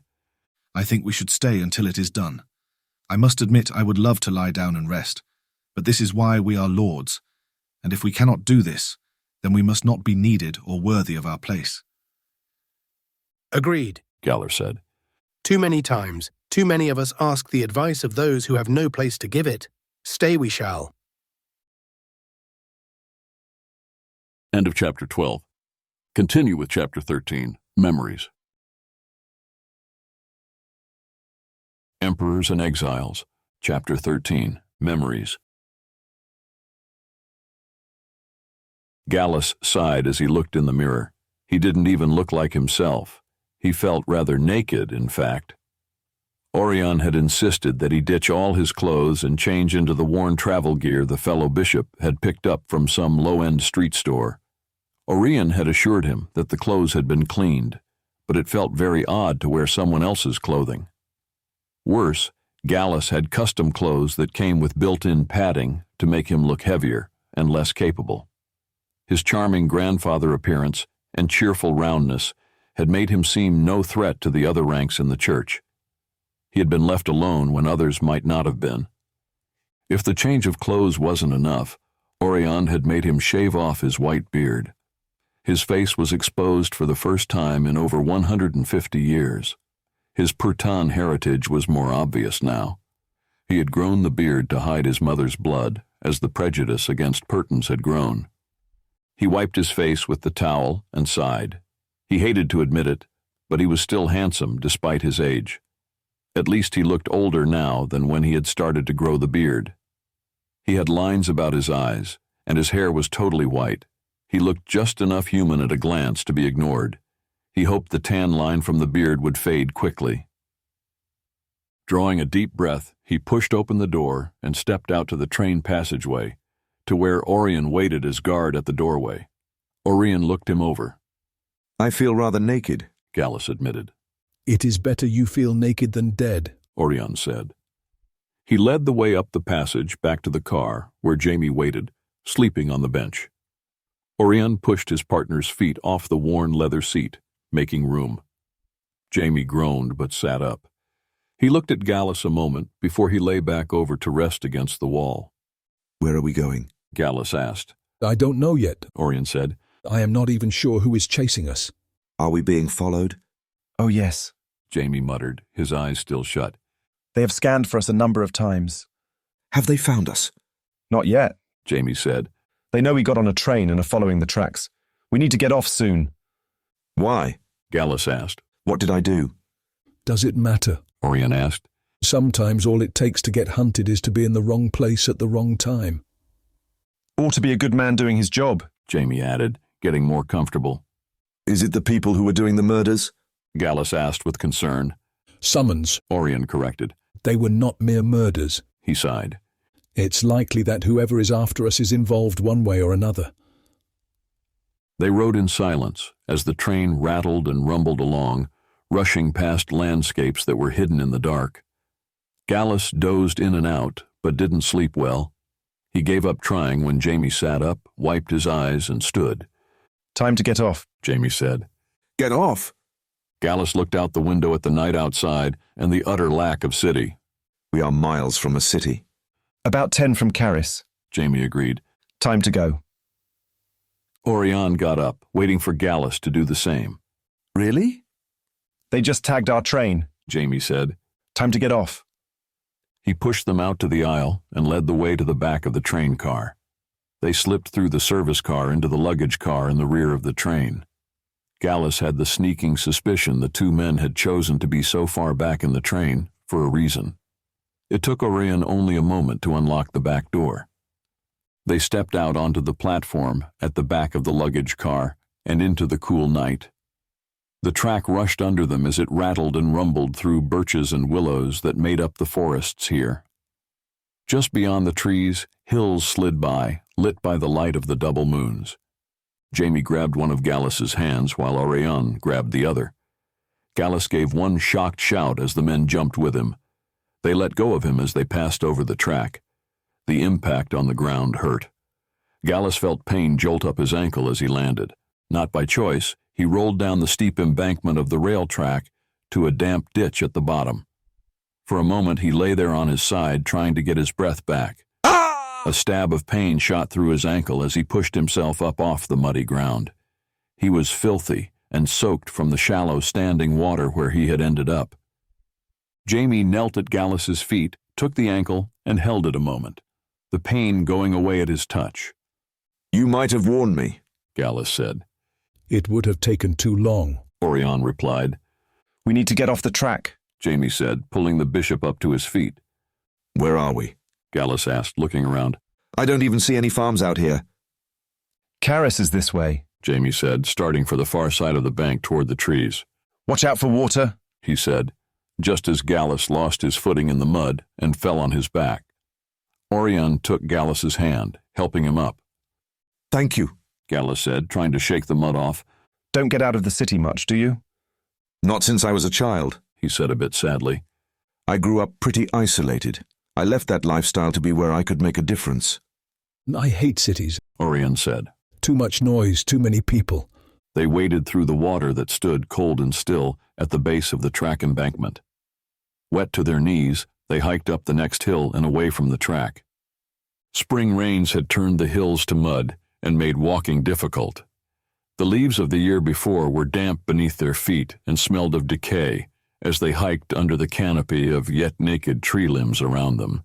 It was a cold hike, and Gallus struggled to keep up. The other two men seemed to move through the nighttime forest like mist, light and easy, leaving little mark. Gallus, on the other hand, did not. The moons moved westward, casting long, soft beams of light through the trees, making it all seem a bit dreamlike. Gallus stumbled after the other two bishops, unable to match the long stride of the men who had spent most of their lives hiking mountains. He wondered how difficult it would be to keep up if he had been as chubby as he pretended to be, or as human. "How's your back?" Jamie asked as they walked. Oirion grunted. "You're shielding. How is it? We can risk a rest if you need." "It's fine. I just rolled over a rock when we jumped the train. I'm fine." "You don't shield like that if you're fine," Jamie grumbled. "If there are demons after us, I do not want to leave a trail of pain for them to follow. It's nothing." My feet are killing me," Gallus said. "If we can risk a rest, can we?" he asked. He did want to rest, didn't really need to, but was sure Jamie wanted to stop for Orion's sake. Jamie stopped at once. "We'll rest?" Oirion looked around. Glancing up at the moons, he relented and picked a spot to sit down. "You know where you're going, Jay?" Oirion asked. "Yes, Oirion. I know exactly where we are." He sighed. "I grew up near here." "I thought you grew up in Kilabin," Oirion said. "I did, but I spent winters with my grandmother." He folded his arms over his chest. "She had a little plot about 3 miles from here." "How old were you last time you came out here?" Gallus asked, rubbing his feet. 7 or so, I guess. Jamie shrugged. "Before I showed any gifts. My father kept me as soon as I did." "Isn't that normally about 12 or so?" Gallus asked. "Yeah, my misfortune," Jamie said. "I don't care to talk about it," he muttered. The rest didn't last long, and they were soon back to hiking. Jamie was right, though. Over the next hill, they crossed a shallow, rushing creek and came upon a road. The moon set as the sun began to rise behind them. Little side roads ran off of the main route to vanish in the trees. They followed the road for several more miles before homes began to appear back amid the fields. In the distance, they began to see the highest towers of the city from behind the gentle hills of the area. The ancient city of Caris was exceptionally old. It had been built in the first days of the age, but had long outgrown its original size. Homes, streets, and businesses spilled out over the ancient walls that were now all but lost in thousands of years of building. In places, the old walls ran through buildings, lined streets, or cut through parks. The outer edges of the city had once been built in Pertan style, clean and simple, with a smooth blend between the world and the buildings. But time, a civil war, and centuries of poverty had made the city into anything but the ancient fortress of the angel Cain and his army of golden healers. Jamie took them up a narrow side street when they saw a patrol that was sleepily making their last rounds of the night. He clearly knew the city well. He led them zigzagging through it to a small inn that was under a section of the ancient stonework that had once been the great outer wall, but was now worn and moss-covered. The innkeepers were just stoking up fires to chase away the damp chill of the spring. The old building was unimpressive and looked to be less than pleasant, but Jamie seemed glad to be there as he nodded to the man who was sweeping the floor. "Bath and a floor?" Jamie asked. "Coins at the door. Floor's about to empty. Go ahead and use it." Jamie nodded. He took them to a narrow door on the back wall. He dropped a few coins in a small slot that unlocked the door, allowing them in. The nearly dark room was lit with a few candles, but smelled of tallow soap and mint. The candles stood on a long shelf that ran along each wall. Deep tubs stood in rows, one per candle, along the walls. Each tub had its own hand pump made of brass and cast iron. Towels were stacked on a shelf near the door. "You have any more money, Oirion?" Jamie asked, peeling off his muddy clothes. "A little, not much. I didn't think I'd need it." "We need to grab different clothes and some weapons." "I think there is an account I can get into in Diusa. I'm not sure we want to use banknotes. Those are too easy to track." He pulled his own shirt up over his head. Gallus stopped abruptly, trying not to stare. Orion's body was covered in scars. His back looked as if he had been flogged to a point he should have been dead. No wonder Jamie was worried about him. Jamie even paused as he saw the scars. He looked away and set to pumping water into the tub. Gallus pumped his own tub full before he pulled his clothes off and slipped into the steaming water. He could not help but wonder how it was that Oirion was so scarred with having a bonded healer as powerful as Jamie. Maybe Jamie wasn't as powerful as stories implied he was. How do you think they keep it hot? Gallus asked, enjoying the heat and wanting to get his mind on easier topics. My grandmother said it was the last bit of the line of kings of Cain. She believed the family still lived. You think she was right? Oirion asked. I have no idea, Jamie said, slipping under the water to scrub at his wild blonde hair. I think many of the lines must be alive, Gallus said. It takes more than just one family line to have survived for the magics to hold. There has to be a person who has the blessing of the von Aumens for the magic to cling to. You know, powerful Pertons can live several thousand years. There might be one who lived in the days before the war. There are many, Oirion said, scrubbing at his hands. My grandfather was a boy when it happened. That's right. I forget you're the line of Valrine. It doesn't really matter. Pert is what it is. There is no saviour coming to restore it. It's sad to think so many hold on to that hope.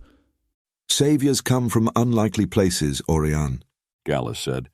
Pert is suffering and needs to be healed. No one ever said it had to be restored to what it was. Oirion almost laughed.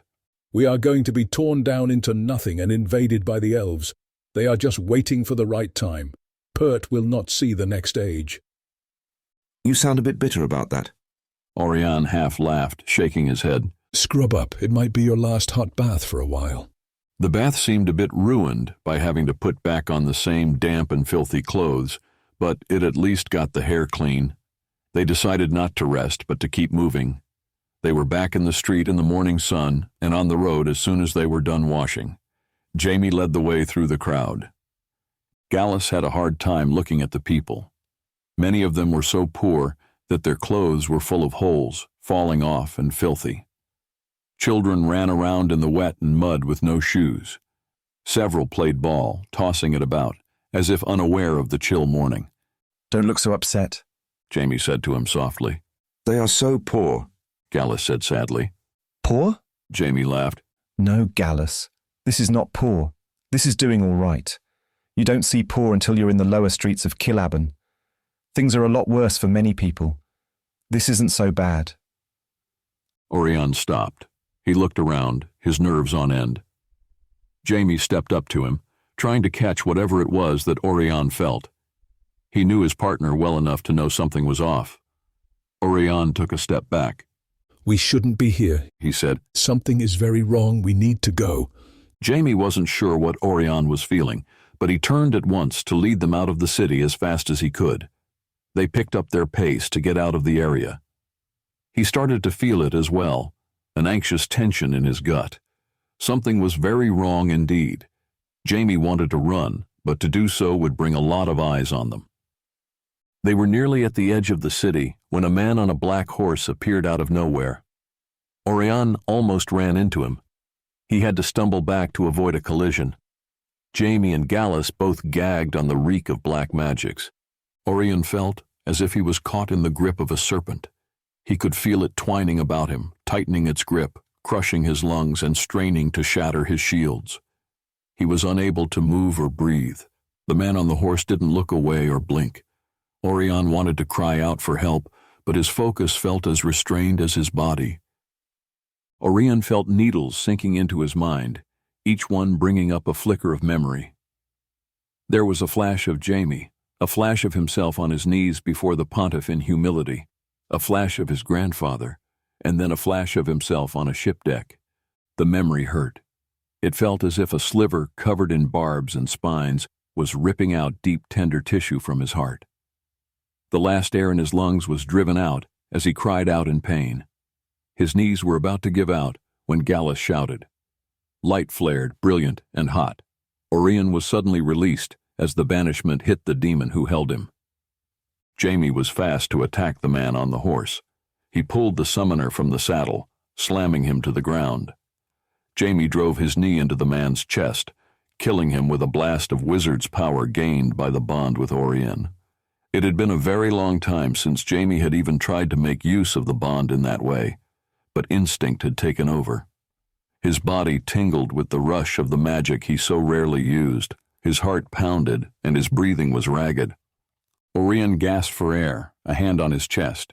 He could barely stand and felt as if the inside of his head was bleeding. Let's go. Jaime grabbed Orion's hand and moved them into a run. Oirion stumbled along, trying to keep up with his partner as they ran from the city. Jaime didn't say anything as he held Orion's face in his hands.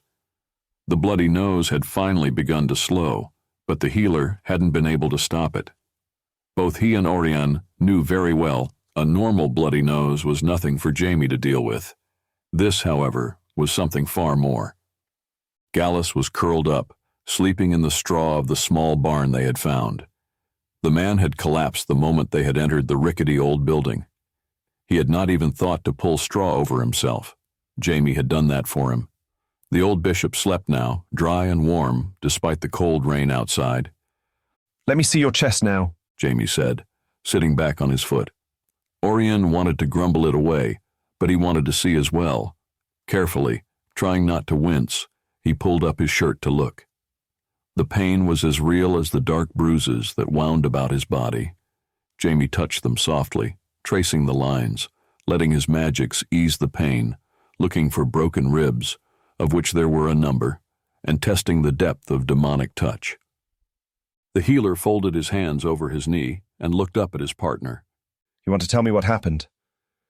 I couldn't move, Jaime, Oirion said simply. I didn't even have a chance to shield up. We have run into demons enough that neither of us are strangers to them, but I have never felt anything like that. That was no normal demon. That man wasn't even right. I might want to think it was after Gallus, but we both know it was after you. Maybe you should try talking to me.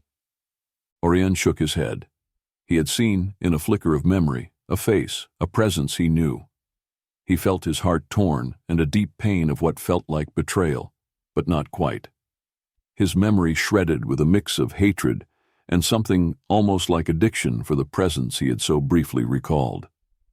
He didn't understand it, but knew it mattered. Even so, he couldn't even begin to talk about it. Words simply failed. I can't help you if you don't talk to me, Ori, Jaime said, getting up. I'm tired, and this is starting to feel pointless. Oirion watched his partner go to the straw, pick a place and nest down into it, trying to sleep. He wanted to talk, he wanted to share what he knew, but every time he tried to put any of it to words, it all scattered and left him with an open mouth and nothing to say. I don't know who he was, Oirion said. I don't know why he attacked me. Jaime made no response, and Oirion let it drop. He didn't want to think about it. He didn't want to even admit it had happened. He pulled his knees up and tried to get some sleep himself. His sleep didn't last. He jerked awake with the taste of blood in his mouth and feeling sick. He got to his feet and stumbled to the door. He barely got outside before he lost his stomach. He stood with a hand on the wall, dry heaves ripping through his body. The rain was cold and fell from the sky as well as off the roof. He didn't care. It was better to be wet and cold than caught in whatever nightmare he had just escaped. Panic started rising up in his chest. He felt suddenly as if he was drowning. He could feel the cold water, the roar of it in his ears, the weight of it pushing and driving him under. In a horrific moment, he desperately reached out to try and grab hold. He wasn't sure what he was grabbing for, but his fingertips hooked around a leather belt. The memory felt all too real, as if he was caught in a waking dream, halfway there and halfway here, split in reality. He was choking on water that was more than rain. He was reaching for a hold that was his only chance at salvation, yet was as fragile as grass on a wet bank. In one flicker, everything went silent. Memories fought to come up but canceled each other out in their desperate attempt to be known. It was like too many people talking at once. Out of it all, almost as if stepping through a cloud of mist, a single figure stood out. It happened in a flash, and Oirion was left back in the rain, gasping for air and trying to understand. Oirion! He sucked in air, despite the pain of his so recently broken ribs. He turned slowly back toward the door, and his partner, who stood in it, the faint light of their low fire inside, giving a dark profile against the door. "You all right?" Jamie asked. Oirion stood looking at Jamie, not sure how to answer, still so caught in the flashes that it seemed odd to be standing there talking to him.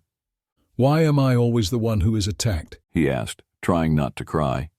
His entire life was spent being the one getting beat up, beaten down, and attacked. Even as a child, he had been the favorite target of abuse from nearly everyone, including Jamie. "Come inside. It's freezing out here." Oirion staggered as he moved toward the door. He let Jamie help him back inside. He sat next to the low fire.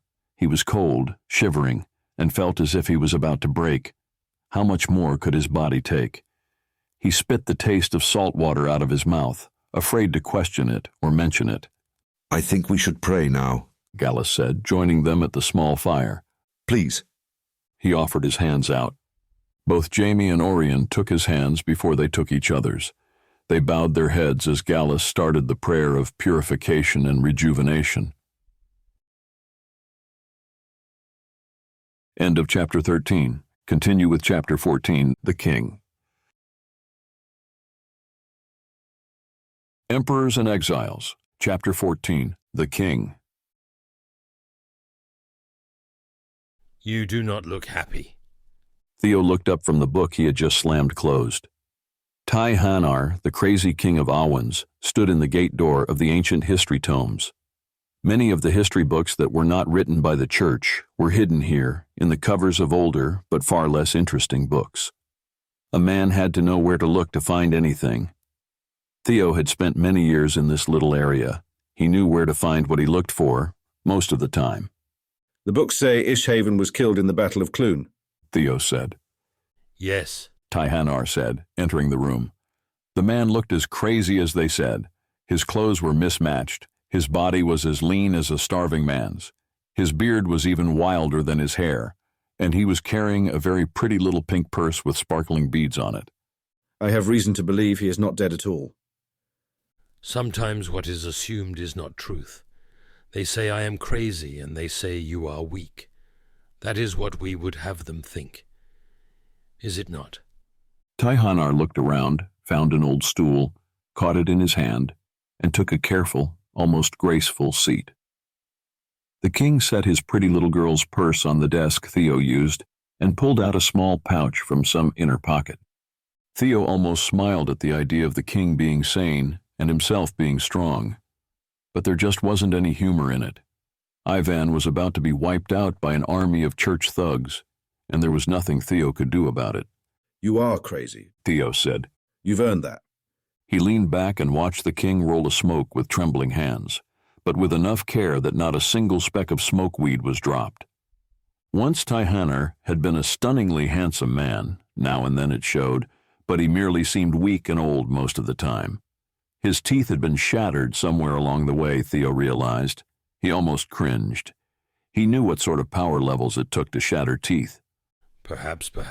ShaHaNon waved it off. That does not amuse you. "No." Theo rubbed at his cheeks. He had to think of a way to help Ivan. His mind was not on the worries of Aummen, but on the big man in Ezir. You are worried for the trick of history? ShaHaNon asked. He lifted the smoke to his lips, and with a whisper, the end lit. He drew in a slow, savoring breath. "Why do you think they attacked Ezir? Why would they bother? There is nothing there. They hold it, yet there are no resources to be gained." Theo tried to understand the history of Ivan's people. The Ezirans are there, ShaHaNon said. The Ezirans did nothing when we needed them, so why would the church bother to crush them? Racial kings are few, the king said with a glance that showed anything but insanity in his eyes. Theo shifted in his chair, thinking about that for a moment. That was true. Very few races had one single ruler over them all. Ezir had one, Pert had one once upon a time, and as far as Theo knew, that was it. The king of Ezir is also a high priest, ShaHaNon said, twisting his smoke wrap in his fingers, watching the smoke swirl and rise off the end. The barrier, Theo said. Both high priests and racial kings are needed to bring it down. ShaHaNon looked up and smiled again. When a man wants power, he removes those who could challenge him. He takes away the weapons that could be used, and then, and only then, he strikes. Jerome is many things, but stupid is not one. All the crazy left the king's eyes, and for one moment he became stone serious and focused. If you want to bring down a threat and cannot reach him, you go through the one he loves most. That man did not go crazy overnight, nor did he plot long against the house of Aummen. He is a tool, even as I was a tool. This war cannot end until the one behind it is named. Had they killed me, it would not have done anything but amuse my sister. There is one reason I did not kill myself. He almost said something, then quit. He smiled, and with a twist of the wrist, the burning paper and tobacco vanished, leaving only a wisp of smoke to prove it had been there at all. He grabbed up his purse and smiled. The sanity seemed to vanish, and he was again a crazy old man. Pretty, huh? He said, patting his purse. Yes, Theo said sadly. Very pretty, sire. The king held the purse up, twisting it to make the light sparkle off it. Theo's mouth fell open as he saw reflections hit the wall. Lines of magic runes flashed on the walls and over the books. It was too fast to see what they were, but it was there. Theo had seen it. His father giggled. Maybe when they recorded him dead, it was easier for them to think he was dead than that he had left them. Maybe it was for him they said it, allowing him to leave. I heard of a bald Exiles once. You know why they shave their heads? No, why? They cut off their hair in grief. To shave it is a way of saying that Exiles and all in it are dead. I would think if the prince was betrayed, as I would think he had to be, he might do such a thing and run from that place. He lost everything, his wife, his children, his entire family, his kingdom, his faith, everything.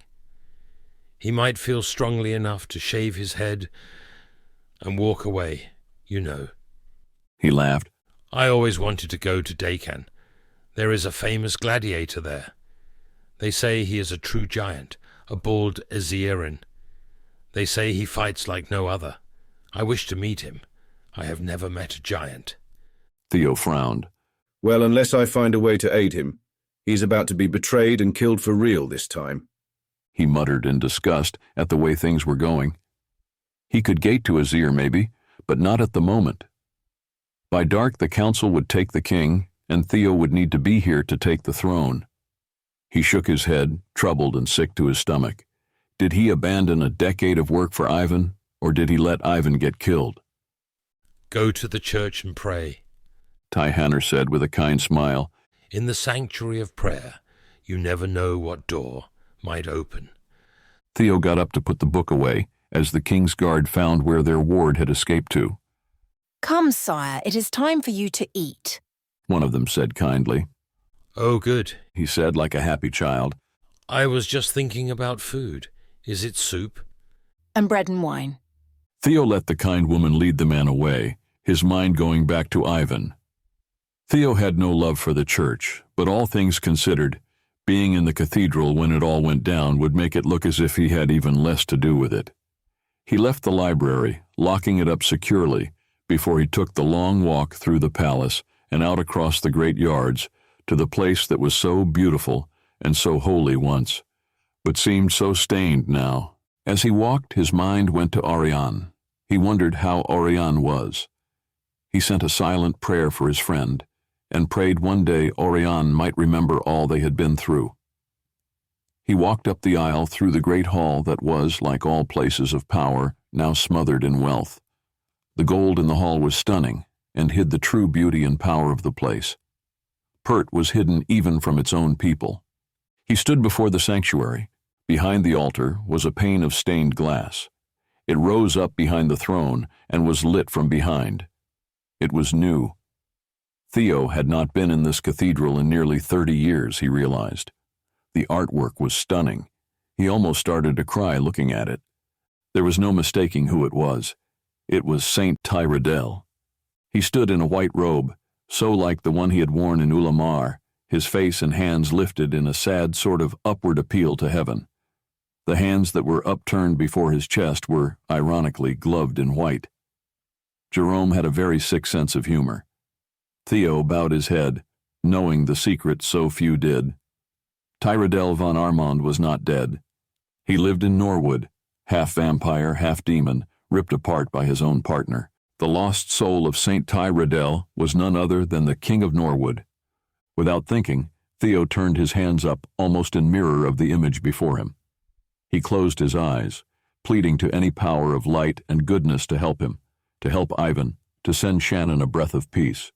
He did not mean to step into his magic sanctuary, but he was instantly in the tent. He wanted to cry at his helplessness. The moment he had started to move into his own power and truly become committed to it, he was left helpless to aid a true friend. Why do you cry, Tharadon? Theo opened his eyes and stared at the man he had seen here twice before.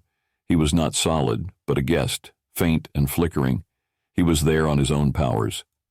So many reasons, Theo said sadly. Why are you here? None should be able to come uninvited, but here the man was again. I bring one who is begging sanctuary. I can think of none else that could aid her and not abuse her. Theo looked toward the egg that he had been given 10 years before. It still lay in the nest, warm and glowing. Sometimes it hatched into shimmering light, and other times dragonflies filled the tent or the hills, but it always reverted to the egg. Who is she? The man held out his hands and opened them to reveal, sitting in his palms, a little fairy. She looked up, wings broken and battered, body burned and in pain, trembling with fear. Please, Theo, the man asked softly. I cannot hide her much longer. I have trouble of my own. Theo could not refuse. He had saved fairies before. His mother had tortured 2 of them to death, and nearly another. The pain she had inflicted on them had made him sick as a child. He held out his hands. I will take her. She will be safe here, but I do not know how many more refugees I can take and support. The fairy stepped from the man's hand to Theo's. As her tiny foot touched Theo's palm, the pain and the injuries were erased. By the time her weight had shifted fully, she was healed. She stood looking at her hands in shock. Thank you, the flickering man said. I am honored, Armand, Theo said, bowing his head. There was only one who might come here of his own will. The angel smiled brilliantly. As am I, Tharadon. I will see you again soon. He bowed and vanished. Theo looked to the little thing in his hands. She stared up at him, tilting her head sideways. She asked without words why he was so sad, and Theo as easily simply thought of the plight Ivan faced. She tilted her head the other way, her little wings flickering. She asked him to take her outside. He opened the heavy curtained door and took her out to the cool dawn over the hills of his sanctuary. Frost shimmered in the new sun, and little birds twittered tentatively in the chill. She made a delighted trill, flying up in a twisting leap. She ducked and dove about like a hummingbird for a moment before she came back to him. She pointed up the hill. He looked where she pointed. He could see something he had not put there. He walked toward it, fascinated. Looking as ancient as the hill itself was a door frame. It was made of 3 great stones, 2 rising and 1 capstone.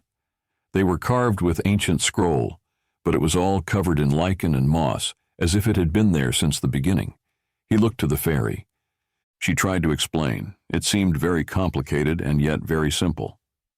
Ezier, she said in a little cheer that sounded more like the ring of a little golden bell than a voice. She darted off his hand and went away to explore the new home. Theo went to the door, touched the warm stone with his fingertips, then drew a breath and stepped through. It was nearing dawn. Ivan stood at the fire. Embers were about all that was left of the great fires that had burned all night. The men who had pretended to celebrate through the night were now in their homes, waiting with what weapons they had. The children and those who could not fight were locked up and hidden away. The battle would start soon. He could feel the enemy getting ready, just beyond the borders of the camp. He had even heard them moving. He had made the sheep scatter not too long ago to save them from being caught in the middle of this battle, and the animals were still uneasy. Soon they would understand.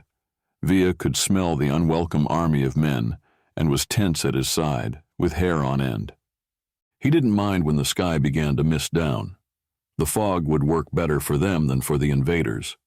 His people could move in it better than most others would.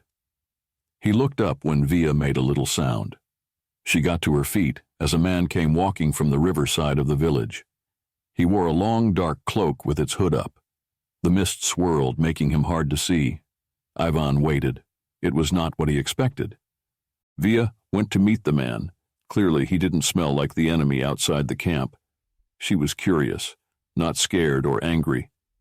The man reached a hand out to her and touched her head as he neared the nearly burned-out fire pit. She wagged her tail. There was not time to learn more of the stranger, as Via turned and barked at a sound.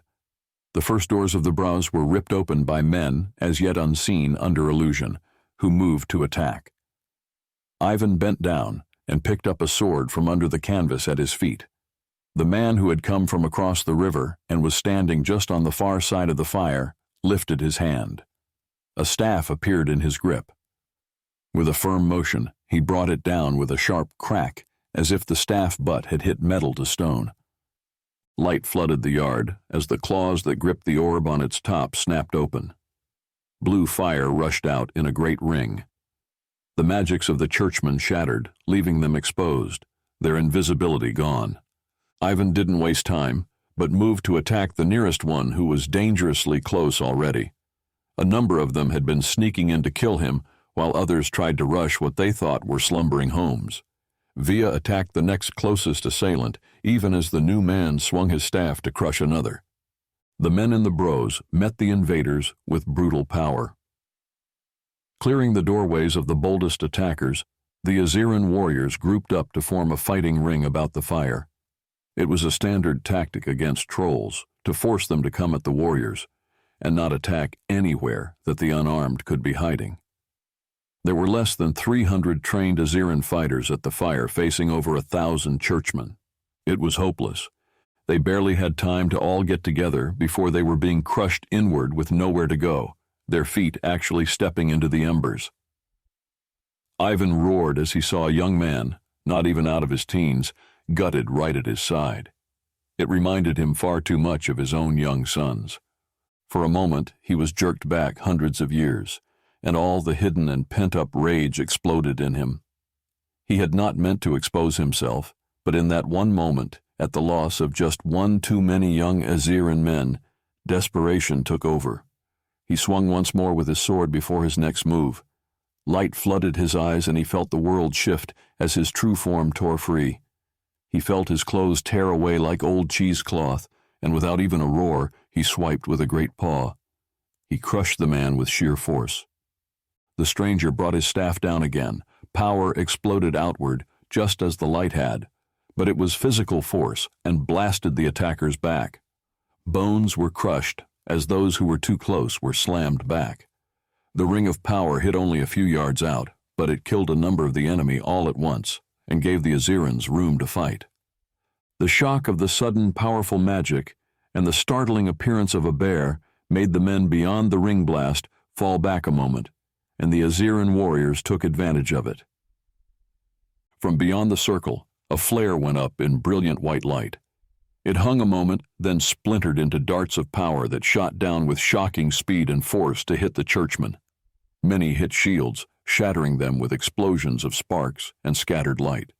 Those without shields crumbled with holes burned through them by the darts. Tykael was not in the melee, but he was certainly to be counted in the battle. Maybe the young Perton had used only little magics to impress and aid the Azirans up to that point, but he was indeed a powerful wizard. Ivan as well took advantage of the two magic assaults and ripped into the momentarily stunned army with lightning flickering along his great claws. He had towered over the humans before, and now they were barely waist tall. He slammed his paw down, crushing and snapping bones with his sheer weight. Shields, both mundane and magic, were useless against him. He had claws and teeth, both built of power. Roaring at the murderers of his people, destroyers of his culture, invaders of his homeland, his body shook with all the centuries of pent-up grief and rage. Power flashed in his fur and crackled out from his paws. He wanted to destroy them. Men fell back as the bear roared, and the strange cloaked man sent another ring of power outward. The Azirans all roared in unison when his magic again allowed them to take another step out from the fire. They had a moment of hope as they gained a footing, but the massive numbers about them continued to crush in. Homes were set on fire, and then the churchmen struck with magic of their own. It blasted at the Azirans, only to hit a shield the stranger created as he thrust up his staff. The staff cast a dome of light over the small Aziran army in the center of the village, holding back the magics that exploded off it with a boom that had to be felt for miles. This was a fight that was not about to end soon. Ivan was focused on the battle, killing anything that got too close. He flung the dead out from under his feet, hurling them at the men who came at him. Sword to claw, he could have hoped, perhaps, to fight this through. But churchmen always came with bows. The first few arrows he barely felt through his rage. When more came at him, he had to back up. He broke off several that were in the great muscles of his chest. One struck his face, just missing his eyes. He roared in frustrated rage. He rose to his hind feet to find his head brushing against the top of the shield. He roared at the churchman who had plagued his soul for nearly 1,000 years. The shield dropped a moment as the stranger cast up a ring of fire that walled the Azirans off from the attackers. The shield was back up before the next magic attack came. While fire held back attackers and blinded archers, the reek and smoke that came off the dead who were caught in the ring was enough to make most of the Azirans choke and cough. Some of the men knew at once to drop to a knee to get under the smoke and fumes, pulling others down next to them. Ivan tried to pull arrows out of his chest with great claws, but couldn't do it. Kennar dropped his staff to do the job, standing before the great bear. Ivan allowed the man to do the task, his eyes free to watch the army outside the ring of flames. Kennar was still working at the arrows when the army rushed the fire ring. The men jumped through, shoulder to shoulder, with more behind them. Ivan roared and attacked, plowing over Kennar to get at the closest of the men in red. The stranger dropped the glowing shield and sent his fire ring outward in a million spears of flame that shot deep into the men it hit. The screams were terrible. They grew far worse as each small spark of flame exploded. Again, Tykael's own magic hit a split moment after the stranger's. It came as a crackling flare of power that exploded from the ground and took the churchmen from beneath their shields, which were made to protect from attacks from above. For any who understood how difficult that magic was, they would have been almost in disbelief. Smoke was so dense no one could see much. The battle scattered, each man fighting on his own, tripping over the dead, moving in a constant flow of motion as the enemy struggled to regroup, breathe, or put out fires in their own bodies or those of their comrades. Ivan didn't stop killing until he caught his paw just inches from the face of an Aziran, who was not one of the men he had seen in the village. The man was battle-bloody and jerking his wicked axe out of the skull of a churchman. Ivan caught his breath. The man just stared at him in open shock, the axe forgotten. Ivan lowered his paw and stepped back. The battle was over. He knew it. Allies had come. The village of Kennar had not had to fight alone. Somehow powers had gathered, so that this time the battle had ended with the Azirans still on their feet. He took a step back, staggering, as he dropped out of bear form back into his own body. He coughed on the smoke, tripped over another dead man as he turned to walk back to the place where the fire had been. He had no strength left. He could not stop his fall as he tripped across the dead Aziran. His elbows struck hard with a jolt, and his head cracked against the ground. Naked and too tired to even stop a fall, he tried to roll to his side to keep the blood from the arrow wounds from entering his lungs. He didn't even try to get up. A magic wind blew through the camp. Fires went out, smoke was driven away, and only a few bits of charcoaled corpses smoldered. Ivan watched the stranger walk toward him, leaning wearily on his staff. Ivan tried to get up as the man reached him. Without him, they would have all died today. Ivan felt he owed him that much. All he managed to do was sit back on his heels and hold his hands over his bleeding chest wounds. The man made himself stand up straight and pulled back his hood. He laughed softly. Tharadon, Ivan asked, trying to get up, but barely able to keep from crumbling back to the dirt. He was not certain he was right, and a little shocked the Prince of Owens would come to his aid at all. To see him once was odd enough, but to have him standing there was even more so. Theo flashed a smile that was all of a sudden so familiar that Ivan laughed at not having recognized his friend. He appeared not as the man Ivan recalled, but not as the image from the other morning either. It was something in between. Theo walked over to Ivan and took hold of his arm, pulling him up to his knees. "It's good to see you, old friend," Ivan said, trying not to cough. "Glad I could help," Theo said, his exhaustion showing a moment in his eyes. "I have to go now." "I'm in your debt." Ivan bowed his head to him. Theo chuckled. "Naked Azirians make me nervous."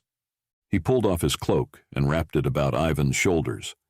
"We need a healer here," he called in Aziran to the camp. He smiled kindly at his old friend, and then collapsed into a million little sparks of light that darted off in all directions, scattering and vanishing in winds that were not felt. Ivan looked up as Talara, the old healer woman, dropped down before him, reaching around him to wind a heavy kilt around his waist in a single move, broaching it on his hip with a gold pin. She bowed her head and laid her hands over the bleeding wounds in his chest. Kennar stumbled over, battle-filthy, and barely able to walk. He stood staring at Ivan, but Ivan was coughing on blood and trying to not rip the wounds deeper. He didn't notice the expression. It was the man Ivan had almost decapitated who was the first to drop to his knee. Slowly, as more Azirans gathered up, they followed his lead. It was not what Ivan had wanted, but there was nothing he could do now. He could not deny it. He had not dared to hope to survive, and yet here he was. The children and non-fighters were already emerging from their hiding places. Ivan watched as they, too, sank to their knees. It was Kennar who remained standing last, as he whispered the prophecy they held to so tightly. "The feast will be called, the music played, the flocks gathered in, safely children kept, weaponless he shall come. At dawn he will reveal himself, lightning shall dance in the fur of the great bear. Old friends shall look into each other's eyes, and Azir shall be reborn. Old allegiances shall be remade, and dead kings shall return to the people. Azir will rise to war. It is not over yet. To Imerish he will return." "It is not over yet," the old seer woman said from the door of her hut. "It has just begun." She smiled and dropped to her knees. "Welcome home, Father." Kennar sank to his knee and put his hand on his chest. "Hail the king!" Kennar said, and they all hit the ground with their fists. "Hail the king!" he said louder, and they all hit the ground again. But this time it made a great thud of power. "Hail the king!" They all yelled and hit the ground again. The boom that echoed off the hills was also felt underfoot and shivered through them all. There was no doubt that every Aziran who stood on the soil of Azir felt his heart quicken, and a power they did not understand stirred in them. A new king had come to Azir. Theo knew he was going to be tired when he got back. The drain to maintain himself and fight as well was far more energy than he had thought he might spend, but he had done it anyway. It had been the only way to win. He caught his breath and with a weary groan collapsed. He had no idea who the wizard was who had aided them in the battle, but without both Theo and the wizard, Ivan and his village would have been crushed. He didn't fall far. He was caught as several men rushed up around him. He couldn't focus on them at all. His head was swirling. All their voices sounded as if they were coming through water. He was so tired, his body trembled, and he couldn't even make himself sit up. He had to wipe his eyes with his hand just to see. They were filled with tears. He wanted some space to breathe, but found he couldn't even talk. His throat just wouldn't work. He felt feverish and sick until a cool hand touched his cheek. As his body steadied, sound began to return to normal, and he was able to focus. Of all people, the king was not who he thought to see. The old man smiled. He held his pink purse to Theo's chest while he patted Theo's cheek with his other hand. Time to get up now, the old man said. Here, hold this for me. He put the purse in Theo's grip. He got to his feet as Harold helped Theo to his. Theo regained his balance to find the entire building was packed. Everyone was silent and watching. The old king put his hand on his son's shoulder a moment, then stepped forward to look at the people. He seemed suddenly very old and frail. I called you here for a very important reason, ShaHaNon said, trying to make his voice carry, sounding old far beyond what was true. He licked his lips. For decades, for time so long I cannot recall, I have been under attack of mind, body and soul. I have been unable to even try to get help. I have suffered night and day, and I am tired. I have been set free, and all I can say is, I'm tired. He took a long, slow, deep breath. I did my very best with the pressure I was under. I fought on for you, for Arwen's. I know I am not totally sane anymore. I know that. Sanity comes and goes. I know my mind scatters, and I know my soul is scarred. He sighed heavily, wiping his eyes. I have fought for you, and I have fought for my son. I have held on for so long, so someone might free me and end the evil in the house, and it has happened. Forgive me, my people, but I must lie down. I can no longer stand. I need to rest. I need to mend. I surrender my throne to my son, Tharadon, a son my evil and vile sister stole from me the moment he was born, and claimed as hers and hers alone. I would advise no. As my final act I make Counsellor Typholan, Harold Grand Duke, for his role in finding and ending her rule of evil. I am ever grateful. He turned to Tharadon and sank to a knee. Rule well, he said, bowing his head. Theo didn't even have time to move before Bishop Rayler had stepped up behind him and set the crown of Aummen's on his head. Theo had known he would be king within days, but not quite like that, and not with his head swimming from a battle in his ear. Theo stepped from Harold's support to take his father's hands and pulled him up, giving him back the pink purse. He pulled him into an embrace. When you are ready, come back. I will have a place for you, and I am so sorry. ShaHaNon held his son with a strength his thin body would have said he was not capable of. It is I who am so sorry I did not have the strength you had. I am so sorry for what she did to you. I tried so hard to help you. They need not know you suffered at her hands, just as terribly as I have. I know what she did to you. Just as she made you watch her crimes against your babies, so she did to me. He started to cry, but hid his face in Theo's hair. I am so sorry, but I cannot stay here. Not in these halls, not looking at you knowing how badly I failed you. I cannot help you until I can trust my own soul. I know exactly how you feel. It's why I ran away 10 years ago. I found what I needed to come back. I hope you will as well. Norwood might have what you seek, so too might a quiet farm in Ramdell. ShaHaNon nodded, stepped back and wiped his face. He turned to his guard, who offered her arm. Like a feeble old man, he left with her.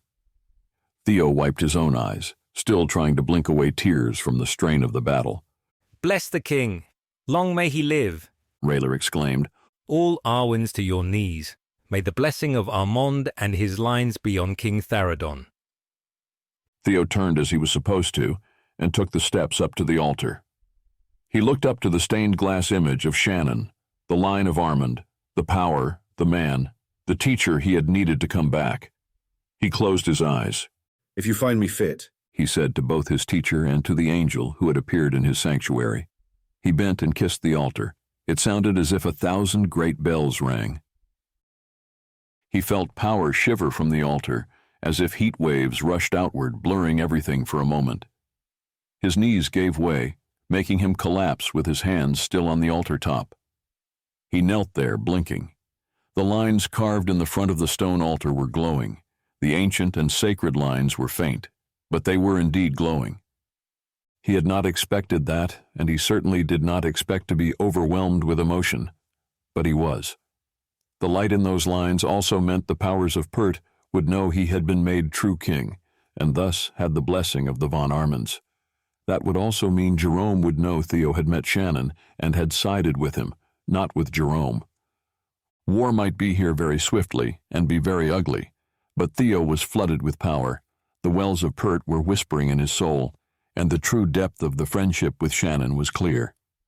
He began to feel the strain of the battle melt away for something far greater and far more consuming. End of chapter 14. Continue with chapter 15. Choices. Emperors and Exiles. Chapter 15. Choices. Oirion couldn't sleep. They had jumped a freight train, staying off roads and avoiding cities. He lay on his side, his hands tucked under his head. It was getting colder on the train, but he did not dare to use magic to get warm or even hold heat in. There was no money, making everything harder, and they were being scanned for constantly. The train rushed and rumbled northward. Weather had been unstable for years. There had been snow in midsummer and flowers in winter. Rain had fallen in Valrine for 2 winters with no snow, and Kraus had suffered ice storms. Earthquakes and storms had hit world over with an unlikely force the last several years. Oirion suspected it was tied to the barrier. They had begun to climb the mountains and into the winter that still lingered this far north and so high up in the mountains. There wasn't much snow this year, but it was bitterly cold. He could feel the scans like search beams flashing over the landscape, just missing them a number of times. Oirion was pretty sure they would be quickly found in Valrine. If he was the target and they were running due north, it seemed pretty obvious where they were headed. He sighed heavily. His head hurt, his dreams were dark and had jolted him awake. It was easier to just stay awake. Stray thoughts, like nightmare dreams that had lost the fear, danced through his head almost seductively. He wasn't sure if he should look at them and find the source, or fight them and deny them. He tried to summon up the strength to fight, but he had nothing to fight against or with.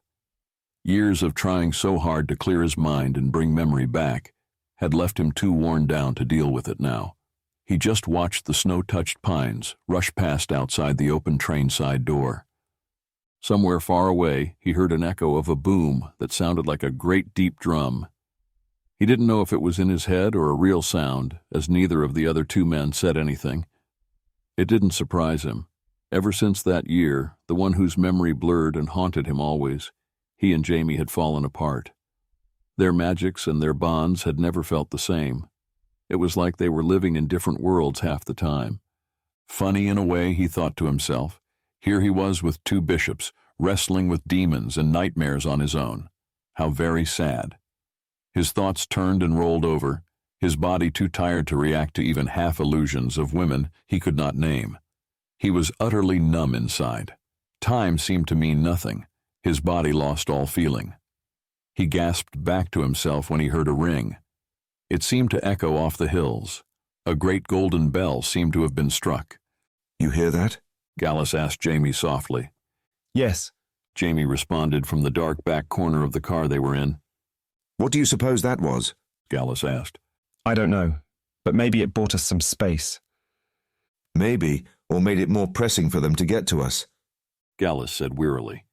"Where are we?" "Almost to Valrine. We will know when we drop out of the mountains and the forest turns from conifers to oak and maple," Jamie said. "Been there much?" "No, just read up on it. The northern edge, of course, but not the main body of it anyway." "You speak the old language?" "A little, I guess. I've never had to test it, and it's been years since I bothered to think about it." "Oirion speak it?" Gallus asked. They kept their voices low to not wake Oirion, whom they clearly thought was asleep. "Not anymore." "He used to?" "When he was a kid, he did. When he got upset, he would switch over. He used to get picked on a lot. I suppose a lot of the things that remind him of those years he avoids." "Weren't you friends?" Jamie laughed sadly. "No, it was almost cruel to put us together, but the abbot insisted." "And now, you 2 hardly even talk." "He's the hero everyone thinks he is.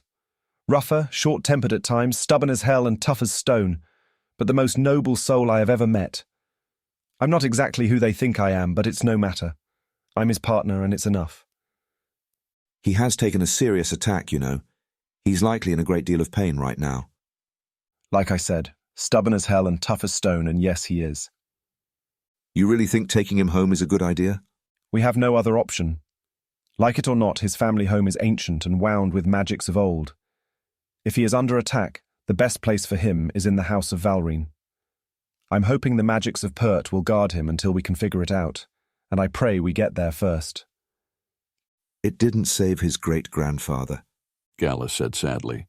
He was a true line of the King of Valrine with keys to the wells of Pert, and it still didn't save him.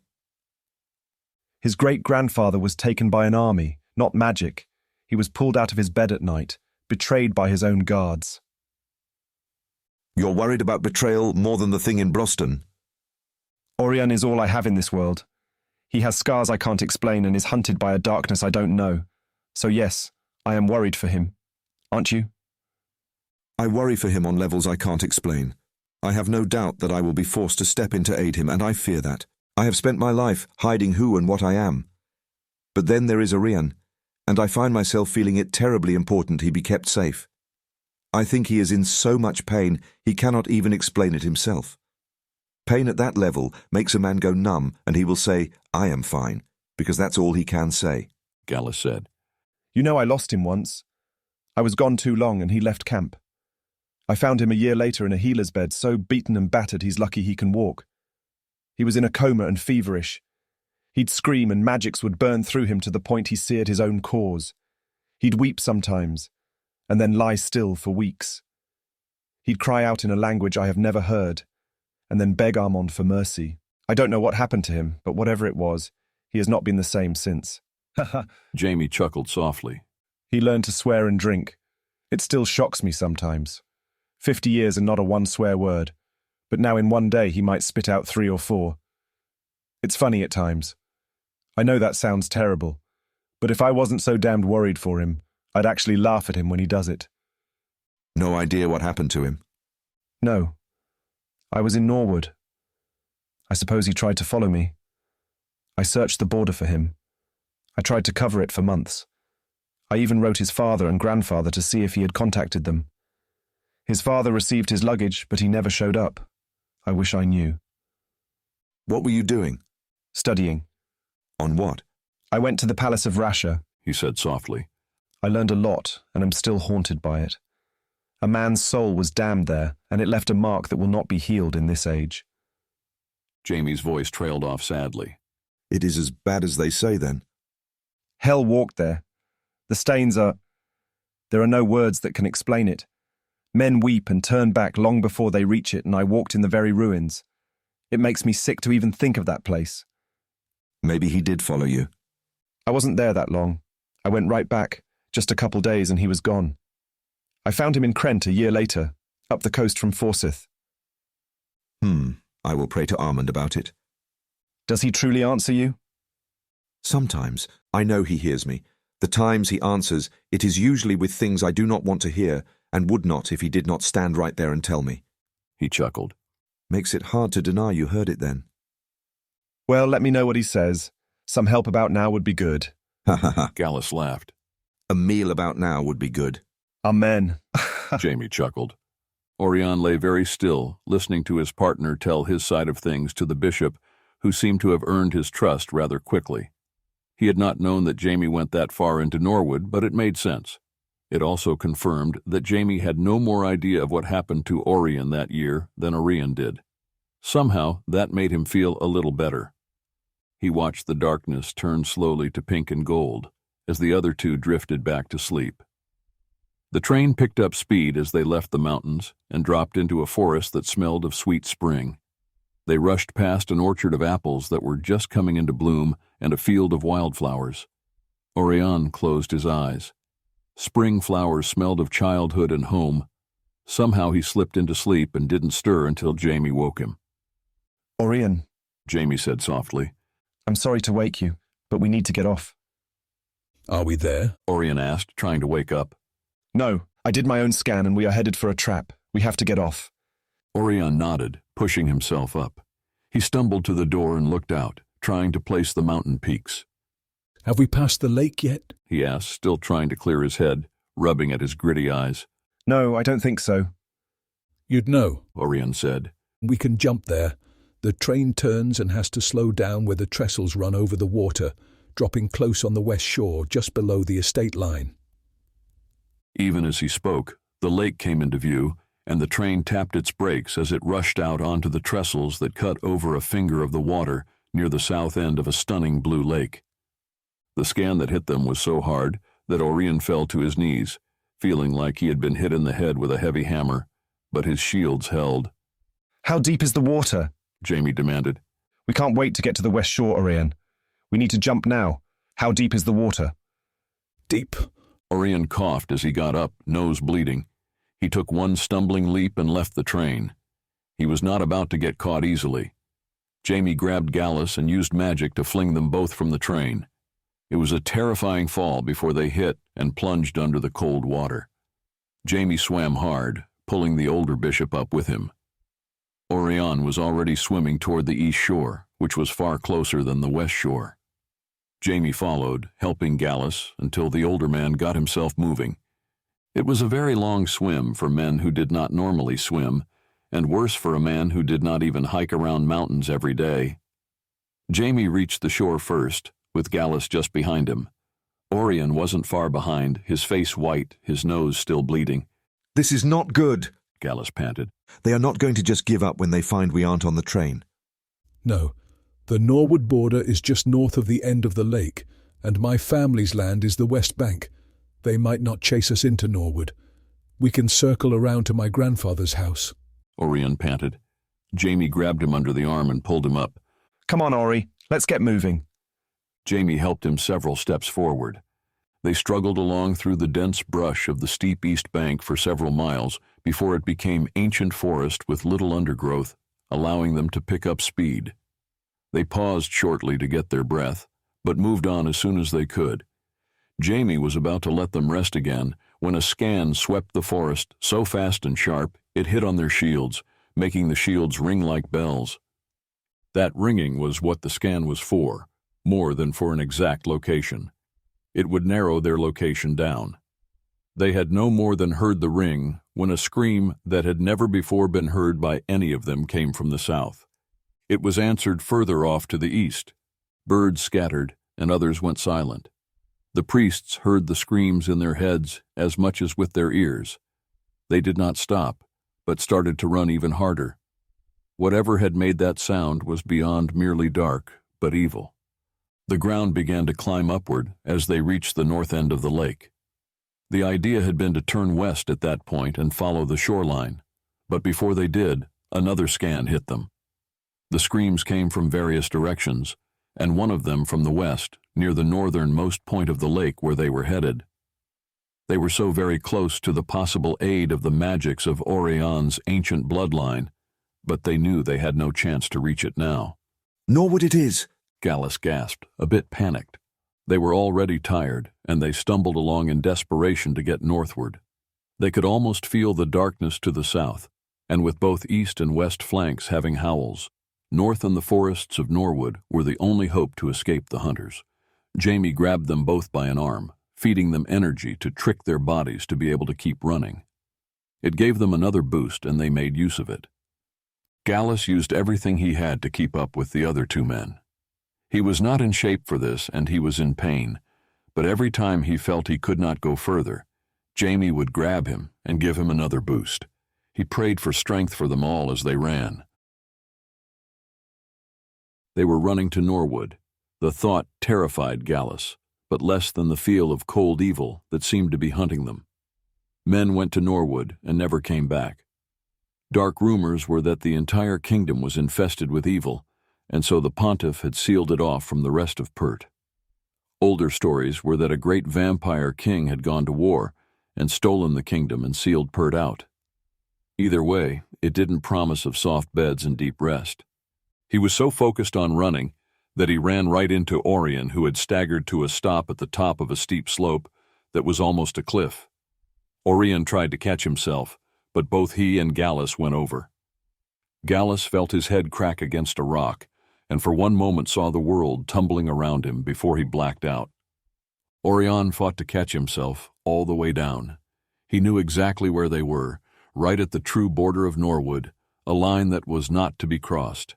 This was the closest it ever came to the south, but here there was a magic, and every wizard felt it. The cliff here was created by the barrier of Norwood, and passing this point was a very bad idea. Oirion had not expected Gallus to knock him over, and the fall hurt.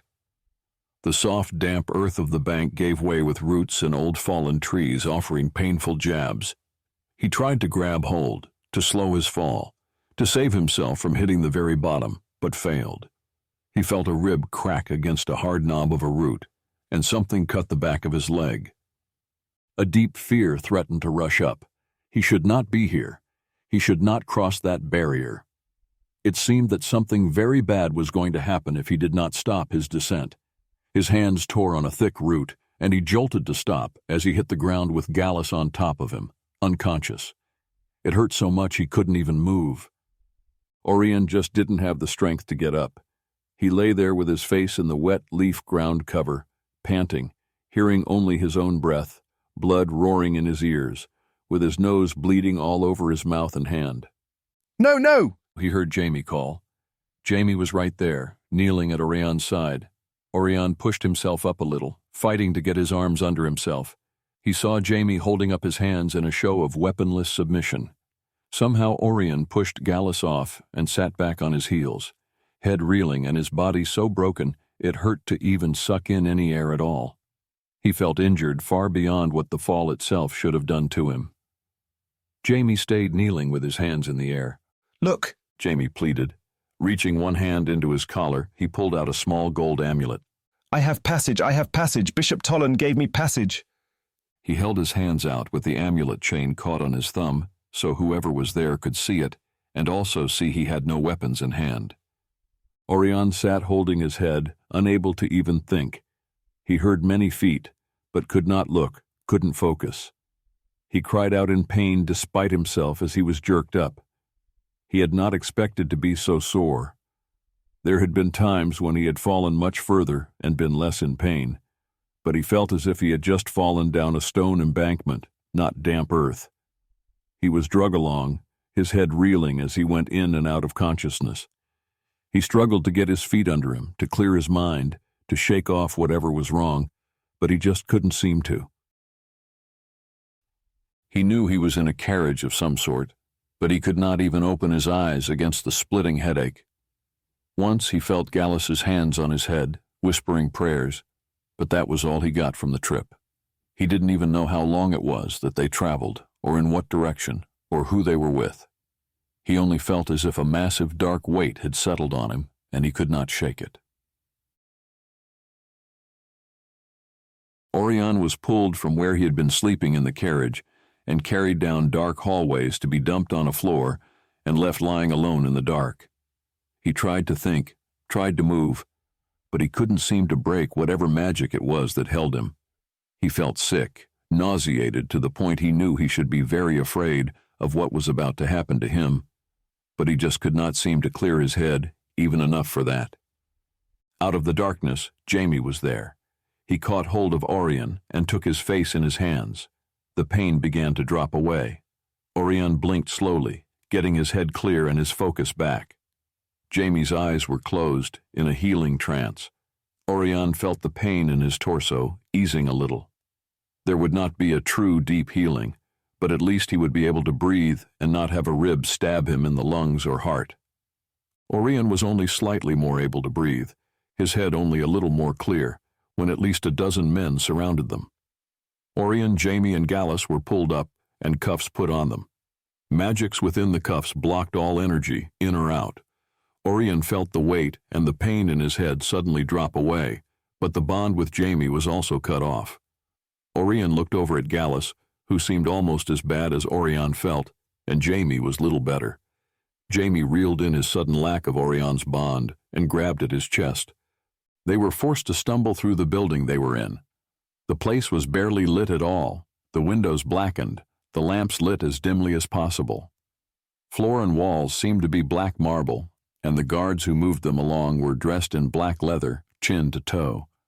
They were all Purtons with their hair pulled back in 3 sections, each section held with a black leather band. Something about it was familiar to Oirion. The darkness was kinder to his head than light, but the feeling was altogether unsettling. Wherever they were, it was clearly a palace of some sort, and they were not there as guests. They went through guarded double doors to a room that was lit with blue orbs of power on tall stands. They were taken in and driven to their knees. Oirion hit the floor with a shock to his spine that made him gasp and nearly black out. A Perton in a black leather robe walked toward them. "You were told not to return," the Perton said in a whisper of power. "I had no choice," Jamie appealed. "Forgive me. We were being chased." "Not only are you here, you are bold enough to bring others?" The anger was very clear in the man's tone. "The bishop had no right to give you that token." He walked to Jamie and grabbed the gold amulet in his hand, ripping it away from Jamie, snapping the chain. "You have no passage," he snarled low and cold. "Your arrogance just cost you your life. First you get to watch your friends die. You were warned." Jamie didn't say anything. "Just who do you serve?" Gallus asked. "You so quickly would kill us and not ask why or from whom we ran. Our deaths served their purpose. I pray your king does not object to that for your sake."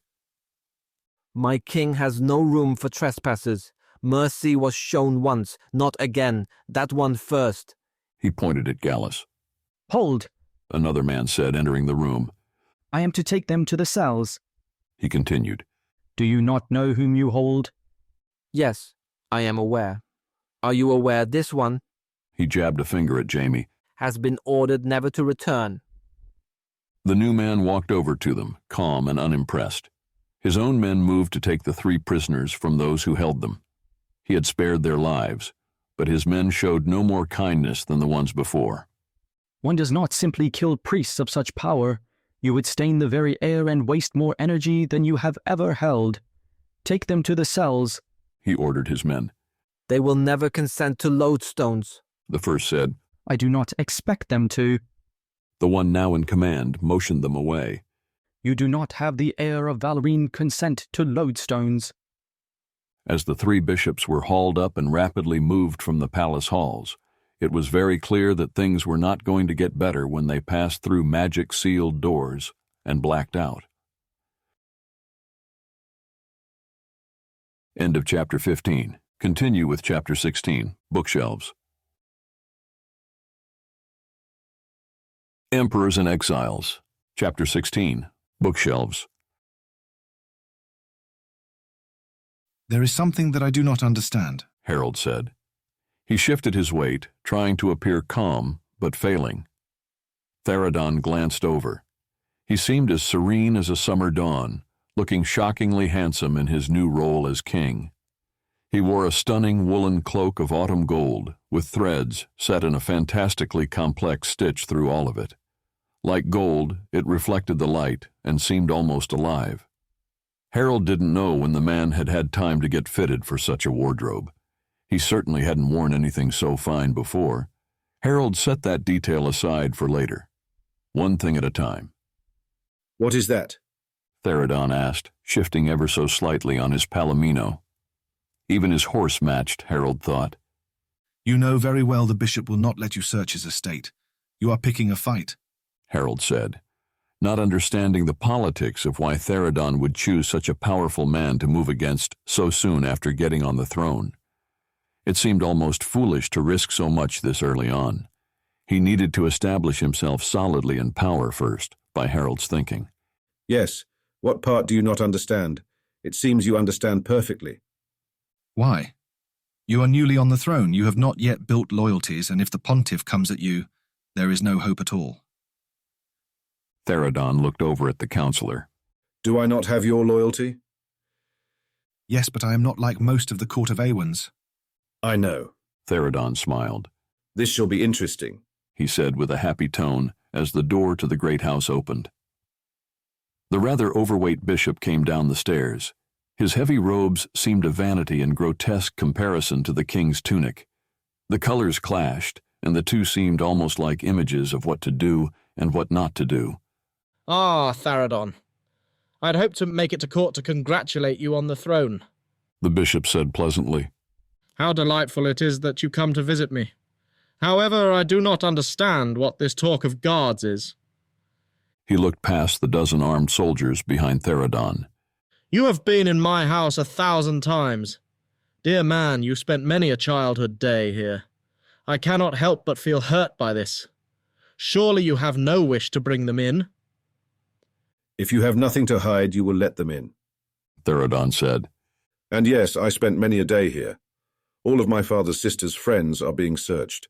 Her allies will be found out, and dark magic will be exposed and removed from the kingdom of Arwens. You can step aside and let them in graciously if you like, or I can order them in. I suggest you open your heart and allow this. If I refuse? The bishop scowled, his tone shifting. Harold tried not to move at all. He did not want to even appear to be there.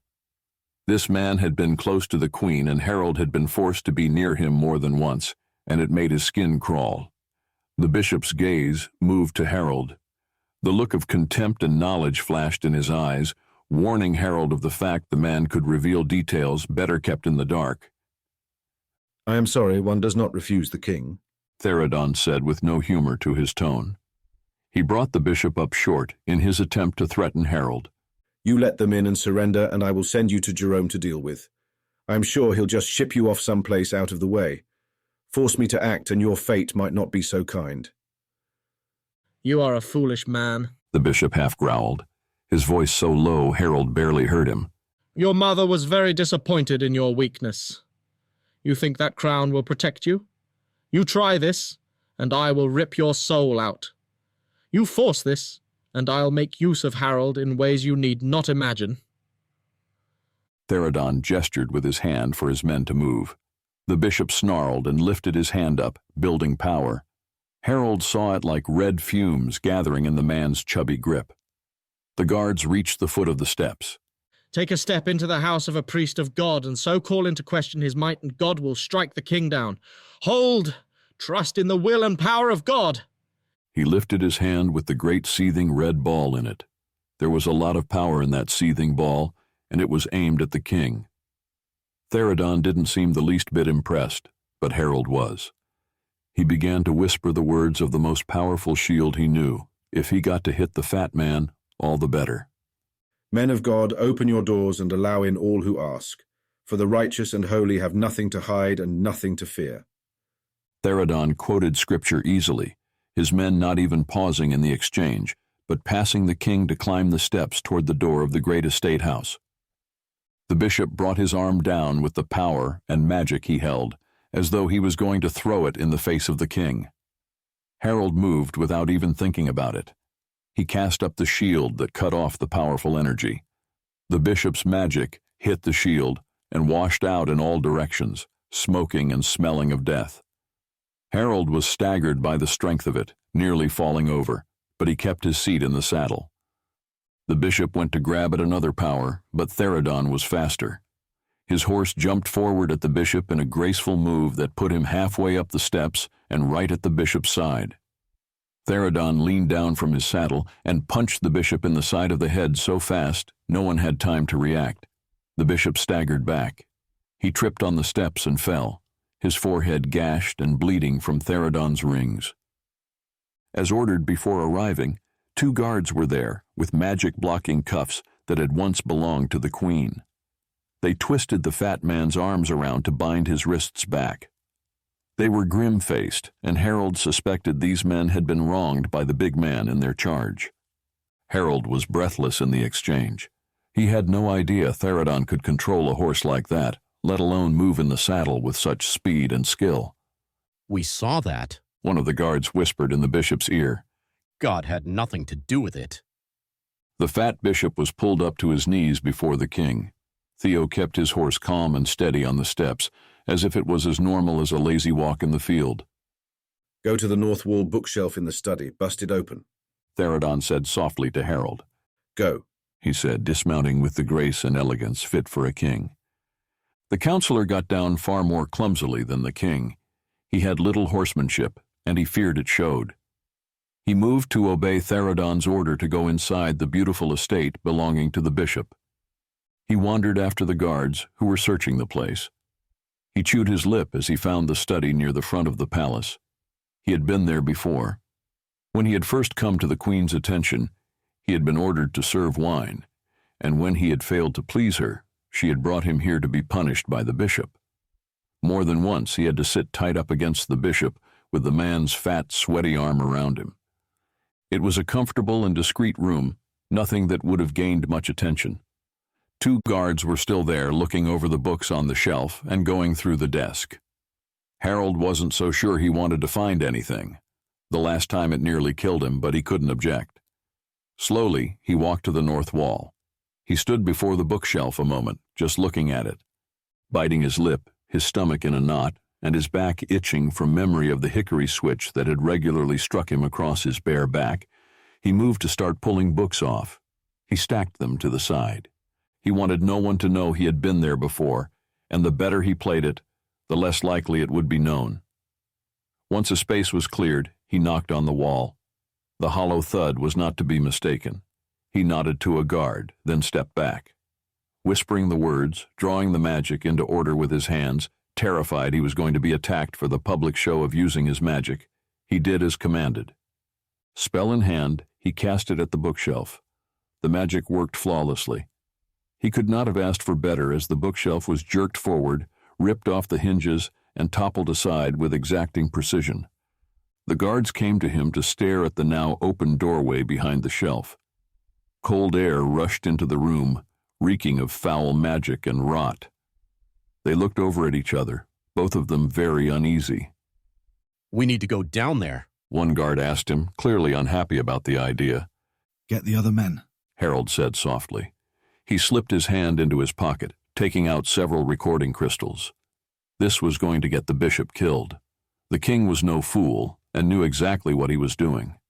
He was picking off his mother's supporters one by one. They were being exposed for what they were, and in the process, the faith in the church was being crushed and the old ways renewed. It wasn't long before other guards rushed into the study. Lamps were brought, and the men looked to Harold for direction, none of them eager to be going into the dark hallway. Harold took a deep breath and led the way, building up shields as he went. The hallway led a short distance to a staircase that went down about 20 steps to a locked door. A guard stepped up to shoulder it open with brute force, but Harold needed his shields to be first through the door in order to protect the men behind him. "I'll do it," he said softly. He let the man step back before he whispered the spell and tapped the lock. It clicked open. He took the lead going down steep steps to the room below, each step making him feel more ill. The reek of rot and a foulness he could not even name seemed so thick it felt as if it was spiderwebs in the air, forming grit on his teeth. Harold had thought he was ready for anything after the last hidden chamber, but he was mistaken. This was nothing like what he might have thought. The first thing he saw was the magic rings that were carved into the floor itself with a residue of lines painted in blood. After the years at the Queen's feet, Harold knew the rings well enough to know this ring was well used, and one that could be used in many types of magics, just by changing a few of the outer lines and spells. Along the walls were many naked young people who shrank in fear from the men who entered the room. Their eyes had been burned out, their bodies sliced and healed to be recut and healed again, always just enough to keep them alive for another round of blood magic. They had scars everywhere, crisscrossing their bodies head to toe. Harold could not imagine the mental scars they had to be suffering. This could have been him, he realized, and fought to not vomit. "Get the king," he said carefully, lifting up the recording crystals and forcing himself not to breathe. "Yes, sir," a guard said promptly, all too eager to get out of the reeking room and away from its terrified captives. Harold had no idea what to do. He dared not even touch the young people. "We need healers, carriages, and clothes," he said out loud. The rest of the guards with him went at once to follow his orders. It was only a moment later that Theradon entered the room. He moved past Harold to the girl furthest back.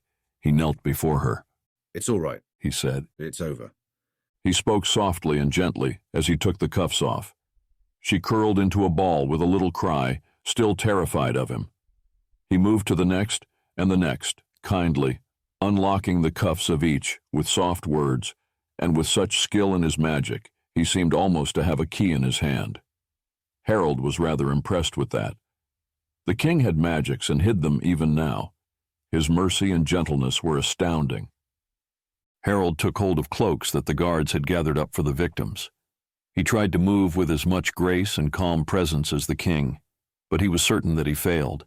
He was desperate to help, but he was revolted by the feel of their skin and the magics that lingered and burned there. He could feel the pain and darkness of the spells that were sliced into each of them. He had been cut more than once by the queen, and the reality of why was too close. It was all too close.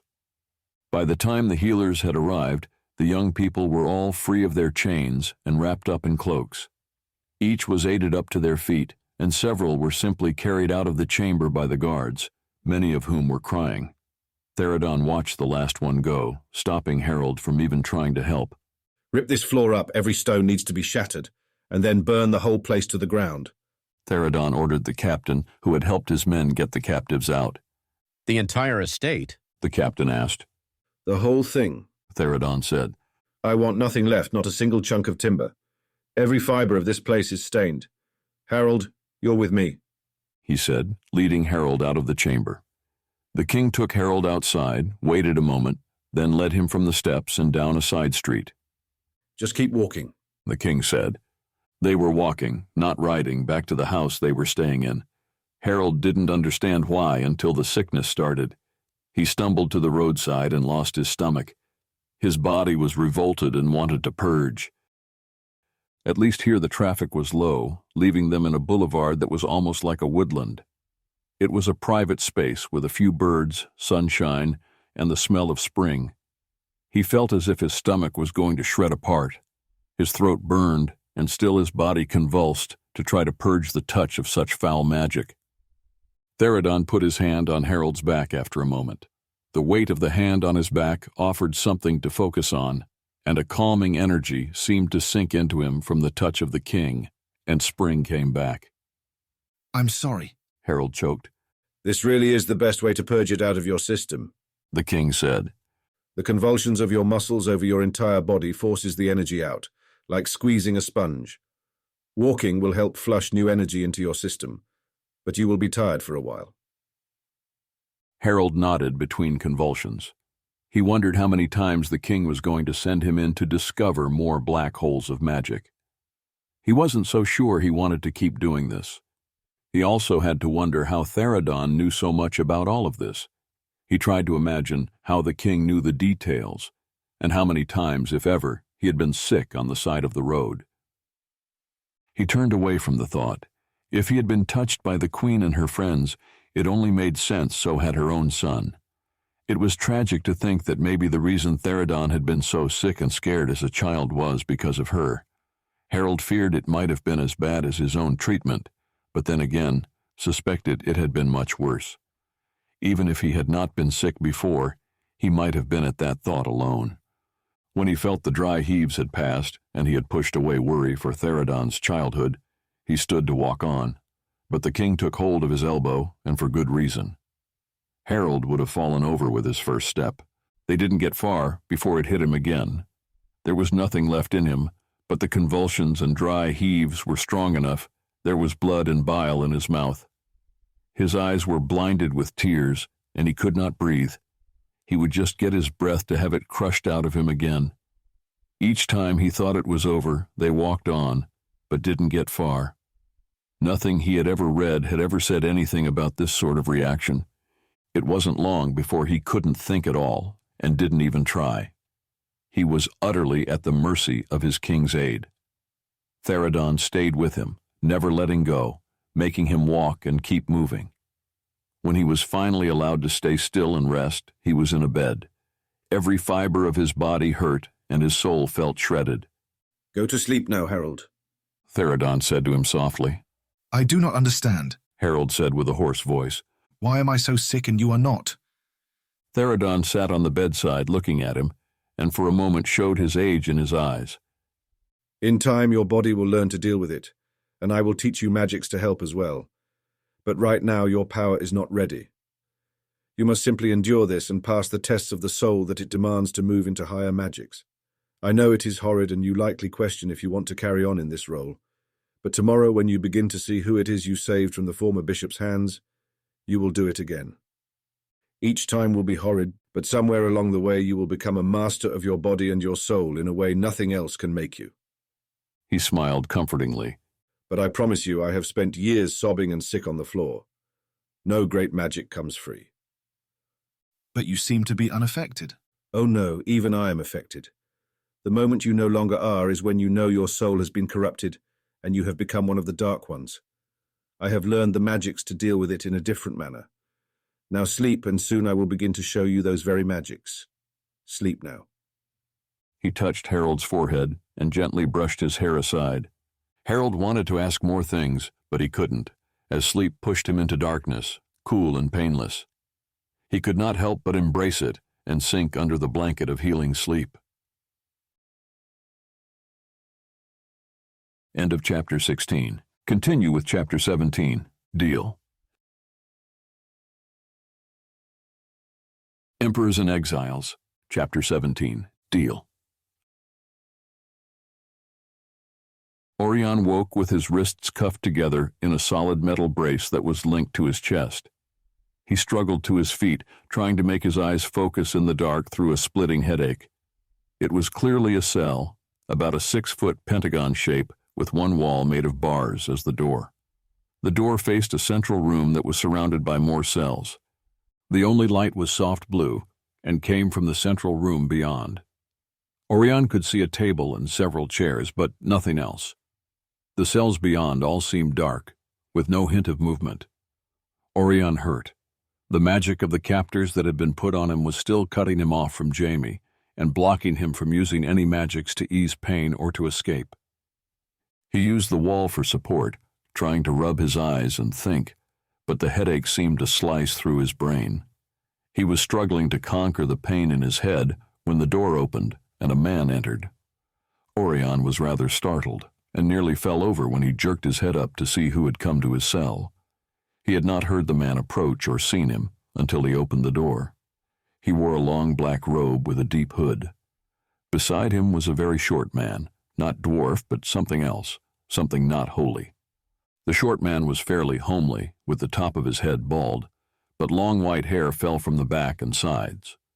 He wore rings of gold up his ears and a vest of yellow with glittering trim work.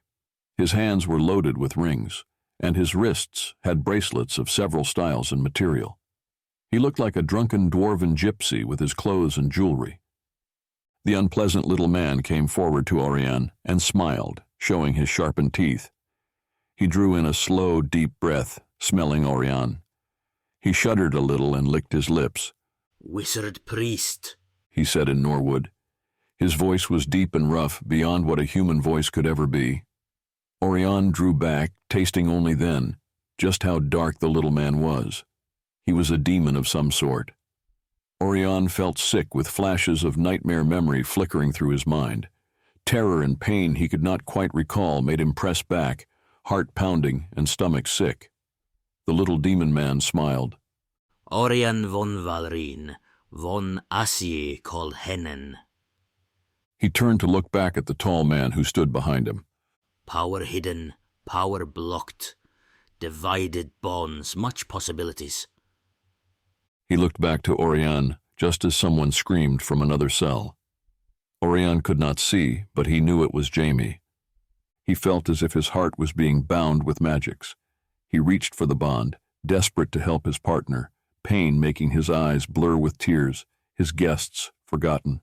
"No, no," the demon man said to Oirion. "You cannot help him."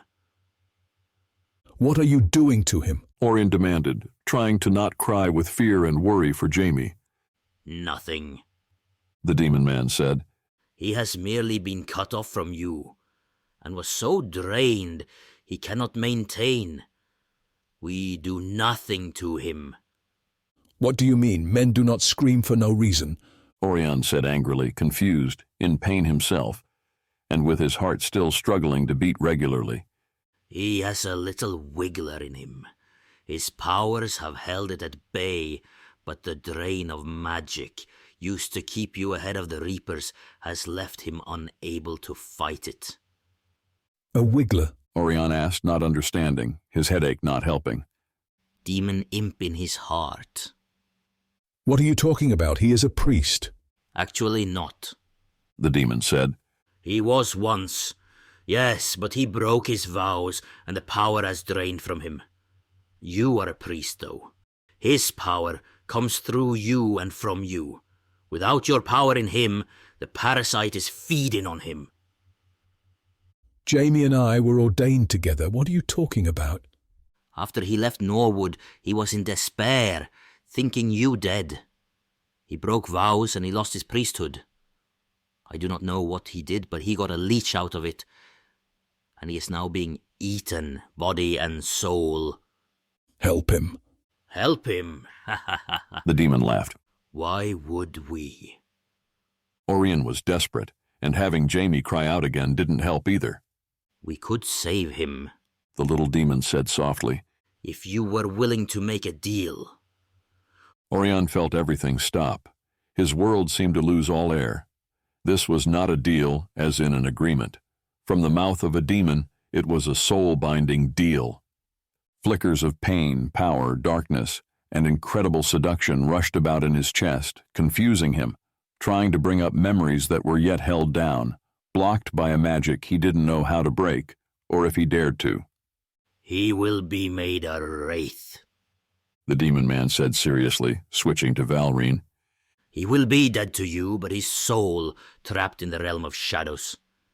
He will not have the blessing of a holy death. He will linger on without life or death, never escaping, dwelling at the gate of the abyss, denied even his name. I don't believe you. Oirion choked on the words, terrified the demon man was telling the truth. I cannot lie, the demon said. You can feel it already, I am sure.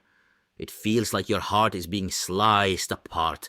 It is not beating right. The bond of soul is being plucked from you cord by cord. Once it is severed, the little bugger will own him. Soon it will be to the point we cannot save his life, perhaps his soul. But not his life. Act now, and we can save both. From whatever cell he was in, Jamie shouted in pain and frustration. Bonds cannot be broken, Oirion tried to convince himself. A part of the bond will always remain, and perhaps you would be able to draw him back with it. You might be reduced to his state when you die, though. It is hard to say. You are powerful, but you do not know how to access or use your own power. You can save him now. It is a generous offer. He smiled in an attempt to seem kindly about it. Why would you offer to save him with a deal and not just save him? Why would you make me do this? Oirion asked more of God than of the demon. Why was he being forced to wrestle this choice? Because you are Master Oirion, Oirion von Valrine von Assie, Lord of the Silver Staff, and heir to the line of Amdel and Valrine. I'm not von Assie, Oirion objected. And the lines of kings are nothing. I don't even know what the Silver Staff is. I am a ShaHaNon. Oirion yelled at him, just as frustrated and in pain as Jamie was likely to be. He jerked against his chains, nearly making himself drop from the pain of his broken ribs and battered body. The little man sighed heavily.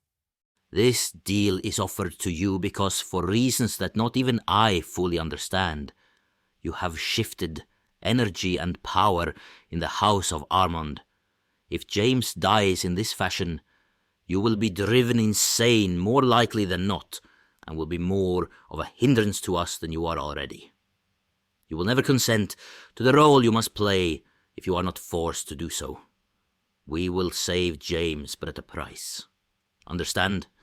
It is more than his body we save, and at this point, I am sure he knows what he has done and what is going to happen. I suspect he is just desperately praying that you do not get drawn into it as well. Oirion stood, nearly out of breath, looking at the little demon man. Who are you? What are you talking about? The house of Aummen is dead, and I am just a prisoner of a little demon. Why would I believe you at all? The little man blinked several times at Oirion, tilting his head to the side, as if listening to something. He motioned, and the man behind him moved to Oirion and offered a hand to help him. I will help you to walk. He took Orion's elbow and moved him out of the cell to the room beyond. In the space there were several guards who were all uniformed in black and stood like statues of portrayed perfection along the walls. The little demon motioned, and the man who aided Oirion let go. A light was raised in a cell several away from where Oirion had been. Jamie was on the floor, curled over, rocking in pain, his fists clenched in his lap, sweat soaked, bleeding from his nose and not even caring. There was an odd pressure and everything changed. The guards all dropped to a knee with their heads bowed. The lights seemed to shiver into an almost blue hue. The little demon faced the door to the hallway beyond. Oirion moved to take a step toward Jamie, but he nearly fell over with his head reeling. From the darkness of the hallway beyond, 3 men came. One of them went for Jamie's cell at once. Another stood before Oirion a moment looking at him, while the third man stayed back near the door, watching from under his deep black hood. Oirion could feel the test being weighed on him and did not like it. He will not deal within the rules given me, the little demon explained to the man at the doorway. The Purtan before Oirion studied him as Jamie was hauled out of the cell and dropped on the floor behind them. You are shorter than I thought, the Purtan said in the whisper of old, almost as if insulted for some reason. He changed his tone to cold reality. Your partner will die horribly unless you chose to change that. A guard moved to lift Jamie's head. All color was gone from him. Blood smeared his face and was stuck in his weak old beard and in his hair. His clothes were also blood-stained. His pain was not new. They had to have kept Oirion drugged for some time to let this get so bad. All Jamie could do was shudder and convulse in the arms of the men who held him. Oirion was torn. Whatever was happening to Jamie was not good. He didn't know how to submit or how to fight, but he could not watch Jamie be destroyed and do nothing about it. The little demon walked over and with sharp claws ripped the shirt off Jamie, showing his chest.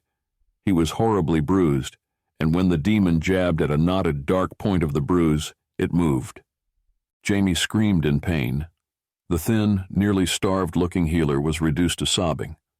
Oirion watched in horror as something that might have been a snake moved under Jamie's skin. Oirion looked back to the Purtan before him, sick and confused. It's called a leech.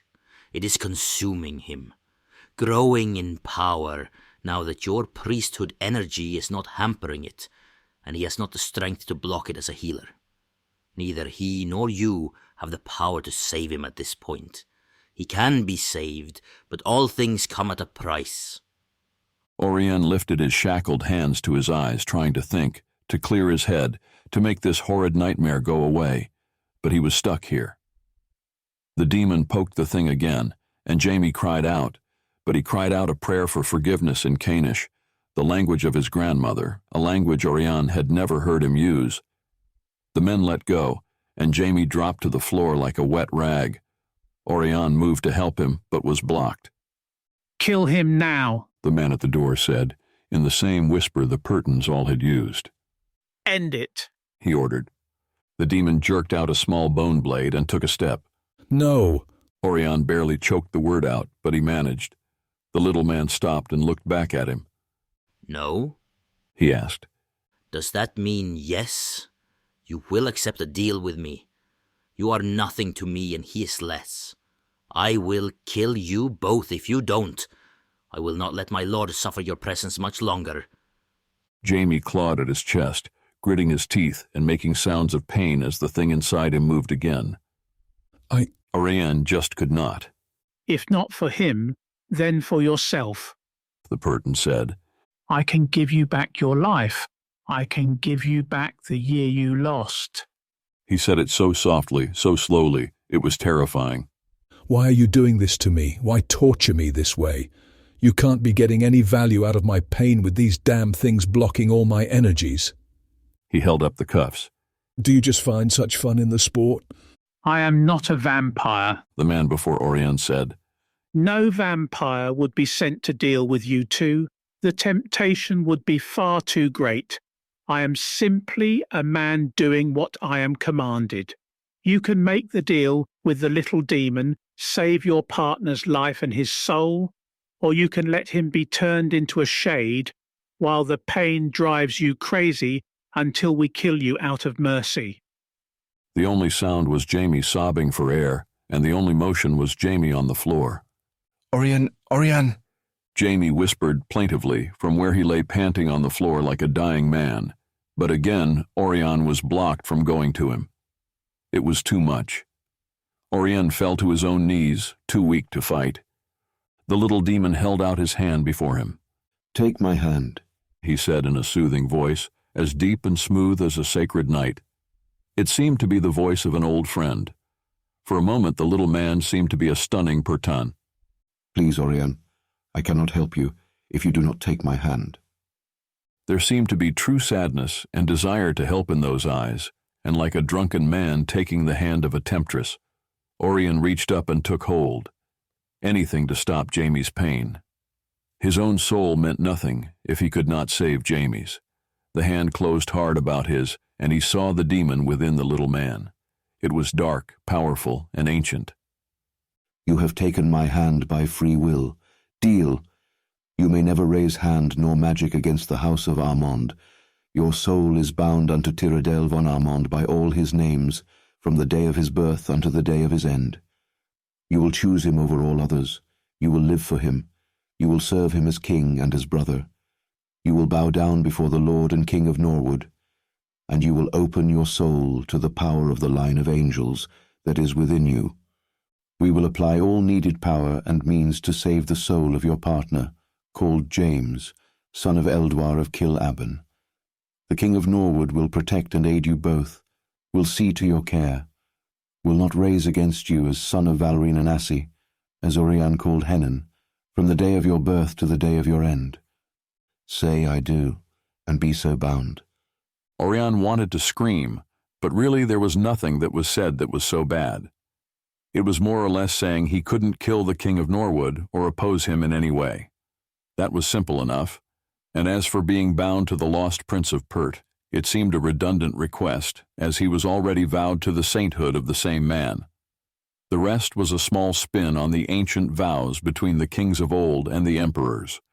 He swallowed hard. "I do," he said weakly. The power that hit him burned like firebrands and coiled up his arm, drove swords of ice into his chest, and stole all the breath from his body.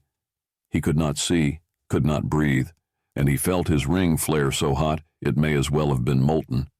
Then it was gone. He was let go and fell forward with no strength at all. Jamie was already being hauled up and taken away. Oirion was pulled up to his feet as well and taken from the chamber. He was in too much pain in both body and soul to even object when he was aided to a bath chamber. They helped him out of what he wore and into a very hot tub, without taking the cuffs off at all. They washed him and dried him like one might a tired child, dressed him in a plain cotton-wrapped robe, took him to a small chamber with a bed, and then laid him down. "Rest. You must keep the cuffs on until you have the strength to shield yourself," one of them said, before Oirion was left alone to sleep. Once they were gone, his eyes sank closed, and he passed out. End of Chapter 17. Continue with Chapter 18, Awakenings. Emperors and Exiles, Chapter 18, Awakenings. Oirion woke slowly for once without any nightmares jolting him awake. He lay in bed a long time before he made himself get up. He sat on the edge of it uncuffed, but with nowhere to go and his head still in pain. He felt as if he was vibrating in a very unpleasant way, but he could see no shake to his hands. Trying to think past his own body, he studied the room. It was very plain, with cream-colored walls, seamless and smooth. A window high on the wall let in soft light. There was the bed he used, and a chair under the window. Softly glowing lines of light ran along the ceiling seam. There was no art, no lamps, nothing but a door on the back wall. It was very quiet here, very shielded, and oddly peaceful. He looked over when the door opened. An elderly-looking man entered the room with a cup of something hot and with clothes draped over his arm. He was at least half human, but with Purton blood in him, giving him the stunning blue eyes and the perfectly balanced features all Purtons seemed to have. He smiled kindly. I am Kenwa, the Dean of Healing here. How are you feeling, Oirion? Like my head has been smashed, my bones crushed, and like I was forced to make a deal with a demon, he said a bit bitterly. Oh, and a little like I am a prisoner of Norwood. Kenwar smiled as he offered the tea. I suppose you might. In a way, that is exactly what has happened, but not fully. Bishop Thaler is on his way. He's most upset about things at the moment. Well, I don't know who he is, so I'm not real impressed. Oirion looked at the tea he took. What is it? Mint, with a little honey and a blessing from an old healer. It will help your headache and help you regain enough energy to ease the pain in your bones. Oirion took a slow sip as the man laid out the robes he had brought and took the chair to sit across from Oirion.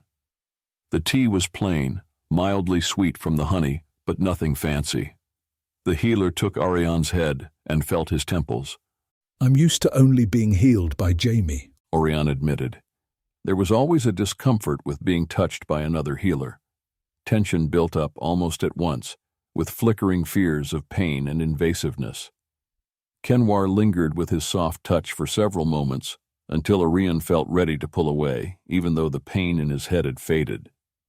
The old healer leaned back into the chair, folded one knee over the other, and smoothed his robe before he looked at Oirion. He seemed to consider a moment what he was going to say, then cleared his throat. Thaler is regent of Norwood. He is also the man who brought your partner James into Norwood a decade ago. I would have thought you'd know that. Jamie and I do not talk of it. Ah. The healer nodded and folded his hands in his lap.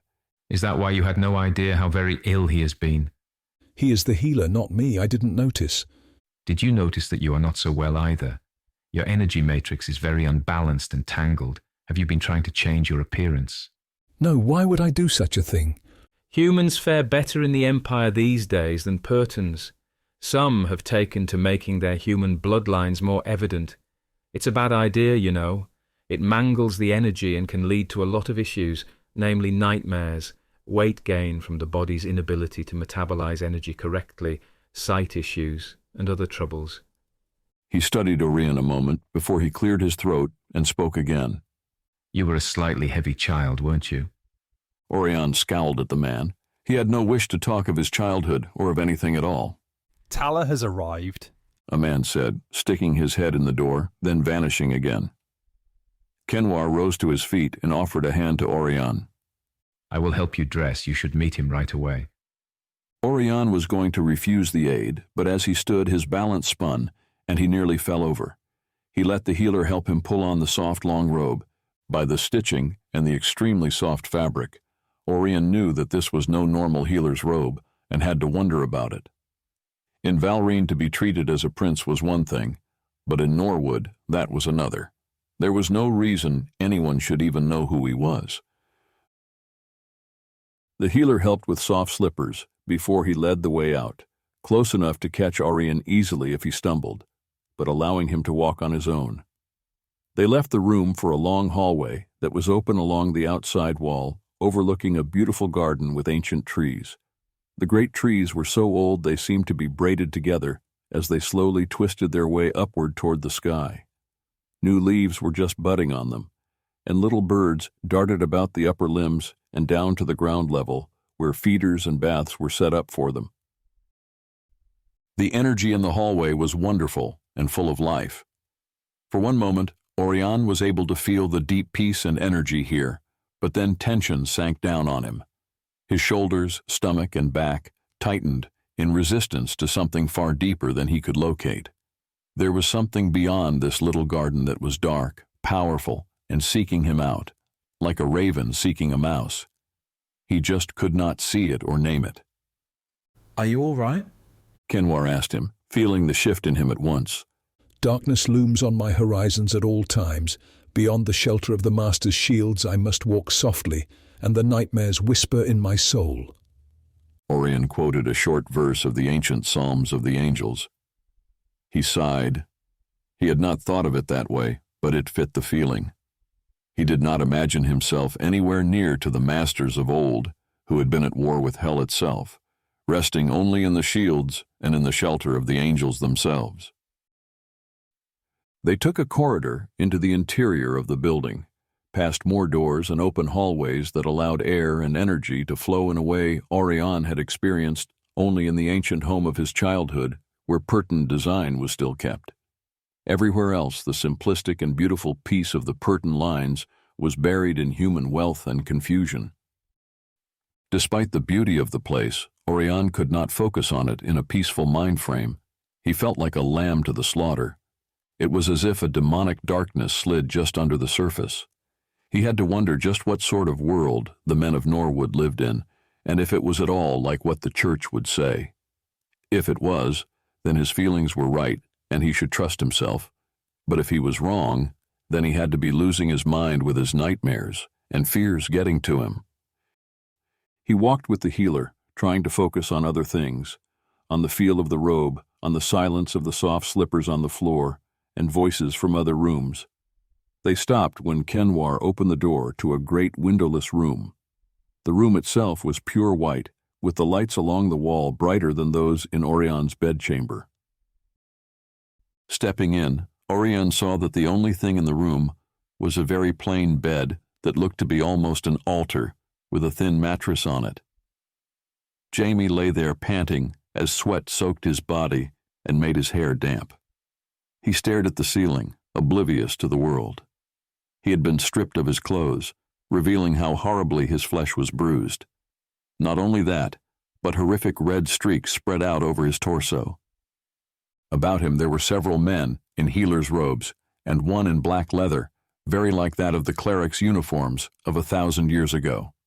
He was a powerful Purton, and that was very clear. He was also very upset. Without even being aware of what you are doing. The Purton scolded the men who were across the table from him. Do you have any idea what you're dealing with? He held up his hand to stop the healers from saying anything. Do not even say a word. This has been so poorly handled that there will be punishments handed out. Do you even have any idea who he is? Kenwar stopped Oirion from going to his partner, but moved him out of the doorway and into the room along the wall. Another Purton, a young man, entered the room in a rush and out of breath. He bowed as he swallowed air. My lord, forgive me, but the king is here and he's not happy at all. I came as fast as I could. The healers' faces went white as the Purton scolding them turned his attention to the man on the bed. He reached out toward Jamie and swore under his breath. Kenwar held a hand to stop Oirion again. Your presence here is helping, James, but you must not go any closer or get involved in this. Be still and stay close to me. The Purton in black turned to the young man who had run to warn him and pointed at him. Get me the Master Keeper, then get out of here. Go polish my carriage before you end up on the punish list. The young man bowed and ran out as fast as he could, clearly afraid. Oirion felt his nerves prickle and his energies shift in preparation for war. The rumor was the King of Norwood was a vampire, and the reactions of the men here might lead one to believe it. That's Tala, Kenwar whispered to Oirion, of the man in black who was torn between concern for Jamie and anger at the healers. Taller focused. His face went still as he held his hands out over Jamie. Jamie made a painful whimper and shuddered, but made no other reaction. Although Oirion reached out to aid his partner, he seemed oddly detached from what was happening. He should be far more upset than he was, but it was almost as if he was watching an image capture of strangers.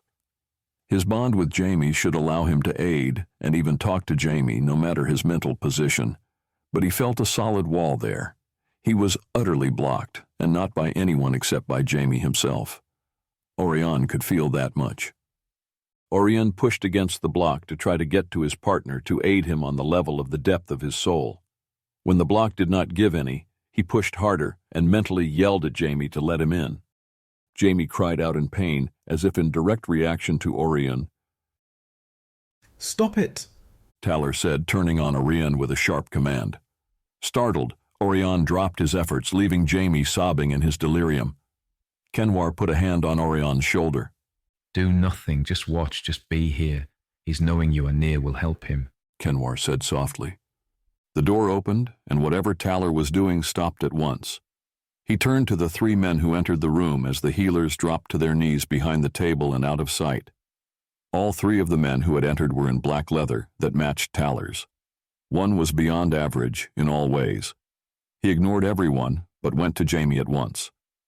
Oirion could not see his face, but the sheer power and presence of the man could not be ignored. Oirion felt dizzy and actually fell into Kenwar as the newly arrived man held his gloved hand over Jamie's chest. Oirion felt his heart quicken with excitement as well as fear. Every energy he had was triggered in warning, but also in recognition. He felt ill. He felt suddenly drained and yet somehow stronger. He struggled to understand. A cloud of pain and confusion building in his head kept his mind from even beginning to sort out how he felt.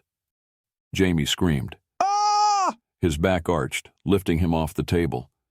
The man at the table closed his fist and Jamie dropped back, gasping and sobbing. 2 other men slipped in the door, and one of them dared to speak. He is no one, the man said.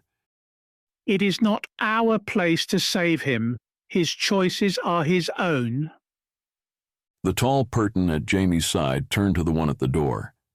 As he turned, Oirion felt his heart stop. The man was likely the most impressive Purton Oirion had ever seen. He was perfect and terrifying. His eyes were so blue they looked like the winter sky, and they were just as cold. The Purton was about to say something, but he turned his look to Oirion. Under the power of his gaze, Oirion felt as if he was drowning. Rage, pain, and excitement all hit him at once. He didn't understand any of it, but he certainly had a powerful reaction to this man. He wanted to weep with joy for seeing him, but he wanted to kill him, tear him down, and destroy him as well. The man's eyes flickered to Kenwar, who bowed his head, but said nothing. The Purton, who surely had to be the king, pointed to the other side of the table for Oirion to go to it. Oirion left Kenwar and felt the shield that Kenwar had been holding on him slip. The energy around him hit him, making his knees buckle. He almost fell, his spine feeling like it had been shattered. His head spun and his cores burned. His head rang, so he could hardly hear at all, and his blood seemed to be half on fire, half frozen. Staggering to get to Jamie, he caught the table. He took his place across from the Purton. Oirion couldn't swallow, couldn't look up, couldn't face the man across from him, but to look at Jamie was horrible. Jamie was unmasked, and his age showed, his pain showed, and his body had bruises that were not new. Whatever was going on, it had been going on for quite some time. I cannot save him without your help, the tall Purton said in a whisper. Oirion felt the words in a way he could not explain. It shivered through the air and whispered against his mind and his skin. It was very like a vampire lure, but this was far deeper and more powerful than anything he had ever felt, even in all the decades of hunting vampires and dealing with their magics. Oirion wanted to block it all out. The whisper should hide power, not enhance it. He felt tears in his eyes. Oirion, look at me, the man ordered. Oirion couldn't even object. He looked before he could stop himself. His rage seemed almost to overpower all other emotions, but he was caught in the confusion of whatever magic was boiling inside his brain and the chaotic emotions of his heart. If you want to save his soul, you have to let me use you. The man offered his hand to Oirion. He reached over Jamie's chest, his hand out, palm up in the classic gesture of a demon about to make a deal. No, please, no, Jamie sobbed. He tried to lift his head, and with the last of his sanity, he turned his eyes to the Purton, begging him not to do it. The Purton looked down at Jamie, and with nothing but that look, Oirion felt Jamie's shields being ripped down. Jamie screamed in the pain of the torn magics, but Oirion didn't hear it. He was caught in all that the shield had held back from him. It hit him all at once. Suffocating darkness, pain, and hunger were devouring Jamie's soul. It will consume his soul and leave him unfit for anything other than the shadows. If you do not help him, he will be a wraith, and beyond even my aid. Orion's blind suffocation broke enough for him to look at the man who still held out his hand. It is far less than you have already done. Take my hand, Oirion, so I can save him. No, no, Jamie pleaded, trying to appeal to his partner. Save your soul. You'll be saved. Oirion was caught in the middle. He didn't know what to do. If he saved Jamie, he might well be selling his soul for Jamie's life. It could be all for show. He felt forced and trapped, and yet the pain was real. He could feel Jamie's agony and fear, and more telling, he could feel Jamie's soul. He tried to seek angelic guidance, but there was nothing there, only Jamie's misery. I will shatter your bond before I allow you to let him pull you into the shadows. I will not allow him to take you there, the man said, a bit firmly, and in that moment, Oirion knew that he knew that voice and that attitude. He swallowed hard. He felt half caught in a dream, half out of one. There was nothing he could do. He was in the middle of something he could not see. It was a nightmare. It had to be. He sought to wake up, but he was drowning. Oirion, take my hand, the Purton demanded, his ancient whisper replaced with a strong voice that vibrated into Orion's soul so deeply tears spilled from his eyes. Pain, fear, and loss flooded him. For whatever reason, he knew that this was deadly serious, and the Purton was no more happy about it than he was. With a gasp, Oirion reached out. He had to. He could not live without Jamie. To shatter a bond was worse than hell. It was beyond words, and he knew the Purton would do it. He reached out almost as if in a dream and grabbed hold of the hand offered him. There was a jarring moment, and he was in a raging river, his body lost, his face so close to the surface and yet unable to reach it. And then this man was holding on to him, a solid grip pulling him back from the waters. As fast as the feeling hit Oirion, it was gone, and the Purton had his left hand on Jamie's chest. With clear effort, he drew black mist out of Jamie. The darkness coiled and burned, reaching out with little fingers that made the leather of the glove scorch and smolder. The darkness turned from mist into something solid in the Purton's hand. It was horrific, like a snake out of some nightmare. Black scales, each tipped with a spike that flared out to stop it from being pulled out of Jamie's chest, began to manifest. Oirion couldn't hear Jamie scream through the roar and pounding in his own head. Oirion was held transfixed by the horror of the thing that was inside his partner. He had no idea what it was, but clearly it was dark and demonic. As the Purton drew the thing clear, the serpent coiled angrily about his hand and wrist, trying to tear into it. Once it was free of its host, Oirion could feel it almost as if it was touching him. The darkness and hunger in it was sickening. Oirion wanted to step back, pull away from it, escape from here, but he couldn't even look away. Even in all his years as a priest, he had never felt something quite so putrid and hungry. It made the very air reek and feel sticky with defilement. His stomach rolled, and for a moment he was almost sick.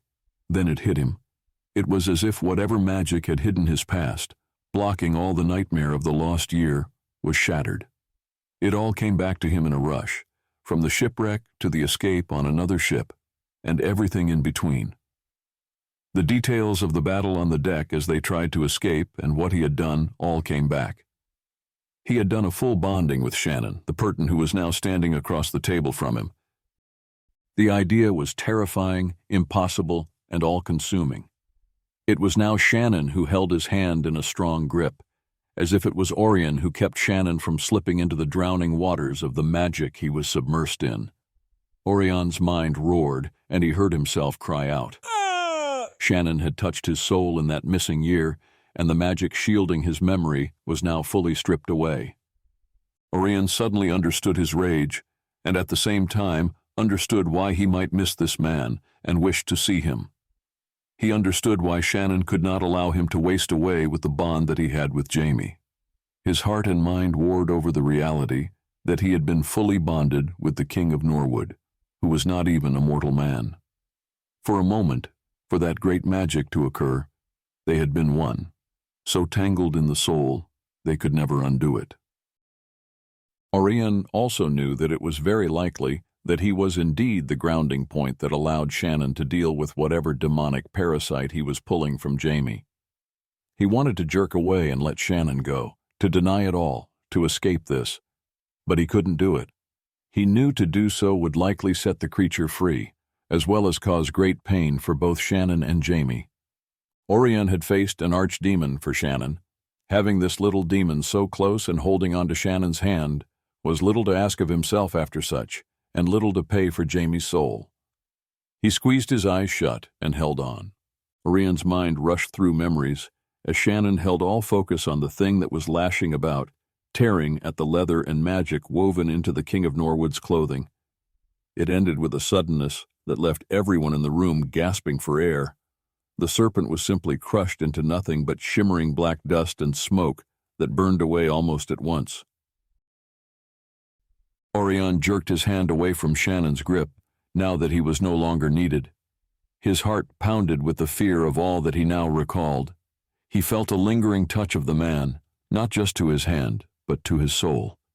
Shannon did not look at him, but closed his eyes and steadied himself. Oirion was exhausted and growing steadily sicker. The Vampire King turned his eyes to the healers who had backed up, their faces white with fear and their reaction to the vileness of the thing that had been destroyed. Shannon looked to the man on the bed who was about to slip away into sleep. He drew a breath and left the room. Kenwar moved to Jamie and reached out his hand. "Take Father Oirion back to his room," he told the other healers as he and Taller set to work. End of Chapter 18. Continue with Chapter 19, Aummen. Emperors and Exiles. Chapter 19, Aummen. There was so much to think about, and no distractions. Oirion found himself standing at the great window that looked out at the garden and the tree across from his open door. Air stirred his hair, making the long loops of curls shift and brush against his face. Somehow the sensation was surreal. His heart ached. He wanted to see Shannon, wanted to kill him. He wanted to see Jamie, wanted to demand to know what had happened to him. He was torn between the two. A little yellow bird picked up a song as it hopped from one branch to another before dipping down to get a drink and pick up a few seeds. The deal he had made suddenly had an entirely new meaning and depth. So much had spun with the truth of the things he had learned, seen, and done, standing beside Shannon, and now he was bound to him on a level he was terrified to even consider. "How are you feeling?" Kenwar asked, joining him. Oirion glanced over at the healer, not certain on what level the man was asking. "How is Jamie?" Oirion asked. "Alive, and for what he went through, that is impressive." Kenwar rested his hands on the smooth stone windowsill and looked down the 3 stories to the ground. He turned his back to the garden and leaned on the wall to look at Oirion. "Do you know what that thing was?" "No." It's a parasite. It's the form a master demon takes when it shifts from one realm into this one. They take a simple form and find a host, consuming the soul of the host in order to take a solid form here. It's very serious and takes a broken deal to allow it. Your partner must have made a deal with a demon to open himself to the darkness that infected him. I would suspect that he held it in check with the power of your priesthood and his power as a healer. When he stopped binding it, using up his energy to keep you and the bishop running, it escaped his grip and was rapid to take advantage of that freedom. "It's been there a decade, I take it," Oirion said. I would suspect that after he left Norwood and could not find you, he likely got desperate and sought a deal to find where you had gone. I'm only guessing, though. "And he hid it from me that well?" It's understandable that he could. You had a lot of magics wound up about you. Oirion snorted, knowing that Kenwar was talking about Shannon and the magic that was used to hide his own memory from himself, as well as the touch that Shannon had made on his soul. Even the thought of it made him both filled with rage and desire to be near Shannon. He hated the Purton for both effects. "Just so you know, destroying that thing was no small task. There are very few souls in this world that could hope to do what was done for your partner. It was a massive gesture, and men have been punished for their treatment of both you and James. His Majesty is not pleased with the way it was all handled.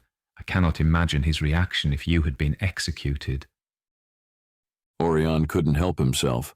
He was worried for the soul of the man who had saved Jaime. Such an action surely drew a great deal of energy from him, and that would have to be replaced. Someone would die for the energy to keep Shannon sane after such a powerful magic. Not only that, if he and Shannon were at all bonded, Orion's death would have been far worse than anyone had any idea. The idea made Oirion swallow hard and stare at the tree beyond, barely able to breathe. Kenwar folded his arms over his chest. James will need to sleep for a while, but you will be able to see him soon. I just wanted to make sure you knew that he didn't get that thing inside Norwood. When he was left at the border, he was fine. It seems he and I have a lot to talk about, Oirion said. I'm sure it will be far more interesting a conversation now that I have my memory back. Was it Shannon who did that? Who can block a mind that deeply? He did not do that to you, and I doubt I could, Kenwar said. I am a healer. I mend minds and bodies, not block them. I suppose that you could question the king and you might just get an answer. Just keep in mind that he is king here and rules with a very firm hand. He answers to no one, but when he came home he was in no shape to even begin to consider such magic. Someone else had to have done it. Someone had to have gotten very close to you to set it in place, perhaps an embrace, or more, but I expect it was done at his orders. Kenwar left Oirion to watch the little birds as he tried to clear his head from the touch of the day. He needed to consider this last little bit of information. When he could take the peace and quiet no longer, he went to find Jaime. He didn't even need to scan, but could feel his partner as soon as he turned to find him. Oirion found Jaime in a chair bathed in the sunlight that poured in through great windows. He wore a plain white wrap that belted around the waist. His long curls were tamed with a fresh bath and likely some sort of conditioner that only a Perton court would have. His head was bowed, his hands limp in his lap. He looked to be 1,000 years old, and feeble was the word that came to Orion's mind. There was no doubt that Jaime was not well. He was as pale as Oirion had ever seen him. What he had endured showed. Oirion had slept and had bathed after what had happened. Now he wore a very fine robe. It was a soft blue hue, with incredible silver embroidery on it that was fit for a king. He never wore robes unless saying a mass, and that was rare at best. It felt odd to be dressing as royalty here, or anywhere. Still, he had grown up in robes and wore them well, but oddly it made him almost feel uneasily exposed. Oirion wasn't even sure how to approach Jaime. There would be questions, and Oirion did not know how to answer them. He chose the chair closest to Jaime and sat carefully, not sure if Jaime was asleep or not. Jaime's hand twitched, but he didn't look up. They said a healer was going to see about your ribs, Jaime said softly, his voice so weary it hurt to hear him talk. They do an all right job? Yes, she was very skilled. How are you feeling? Oirion leaned back in the chair and smoothed the length of robe over his knees in an unconscious gesture. Jaime slowly lifted his head to look at Oirion. The fact he had been crying was very obvious in his swollen red eyes. I thought you were dead, he said as explanation. I made some mistakes. I didn't ask about that. I asked if you were all right, if you were going to be okay. Jaime shrugged a little. I don't think my lungs will ever heal fully. He pulled open his blouse to show his chest, and a horrid scar that looked like a morbid star clawed and burned into his skin. Oirion noticed the scar less, and the fact the healer's hands trembled and struggled with the simple task of closing his robe again. That will never go away. He let the fabric fall closed, not bothering to make it neat. Why did they help either of us? Oirion folded his hands in his lap. Because I am the line of von Valrine. They didn't want me to just die. In part, he suspected that was truth, but it was far from the only reason. Jaime almost smiled. I want to believe you that it was that simple, but I'm not stupid, Oirion. Oirion smiled faintly. No, it's not that simple, but that's the core of it. I just want to know you're going to be okay. I'm alive. I possess my own soul as of yet, but that's about all I have. I don't think I'm even a priest anymore, and while I can still feel you, I don't think I will ever be able to draw on your priesthood again. His head bowed as if with the very weight of it. Something has changed. The bond is altered. He gripped his hands in his lap. I made mistakes, bad choices. I'm so sorry. I'll worry about that later, maybe. Right now, I'm just glad you're alive. The rest can be fixed, healed, or dealt with. Jamie lifted his head to look at his partner. You're a good man, Oirion. Oirion smiled a little. If you say so. They sat together in the sun, saying nothing. Both of them had a great deal on their minds, and neither wanted to talk about any of it, but did not want to be alone either. They were still sitting there when Gallus entered, wearing the robes of a cardinal, looking rather impressive in the scarlet and gold robe. He was clean-shaven, his hair combed smooth and long, his Perton bloodline suddenly very evident. It gave him a handsome strength he did not have with the beard and weighted robes he had worn before. He took a chair and pulled it over to join the two other men. Well, I just got done talking to the regent. About? Oirion asked. The demon rings in Brosten. He is going to talk to the king about it. He thinks it is serious enough to warrant the king's direct involvement. How are you two doing? Fine, Oirion said, trying not to rub at his burning arm. It hurt from the deal he had made, as if Gallus's presence aggravated it. He kept his hands folded to hide the mark that ran down to his thumb from under the wrist cuff of his robe. It seems that we are likely to be staying here. From what I gather, the idea is that we will live here, in Aummen. I will go and talk to the Arch-Cardinal here and see how I will fit in with the church. It's sort of exciting to think the church here is as it was before Jerome. I think they plan to have Jamie teach at the university, and Oirion... He shrugged. I think they expect you to do whatever you damn well please. Jamie chuckled. He normally does. I was thinking, though, we might consider having a place together. I just think it would be a good idea, for now at least. Gallus seemed to be utterly unaware of the condition Jamie was in. If he was, he made no mention of it or any reaction they could spot. It doesn't matter to me, Jamie said. They all sat together, with nothing more to say, soaking up the light of the sun as it crept across the fine, polished wooden floor. The beam of light had traveled up the far wall when the King of Norwood entered the room. He was truly a stunning man. He was unmistakable, if you knew it to be him, but he did not seem to be the man whose likeness hung on church walls the world over.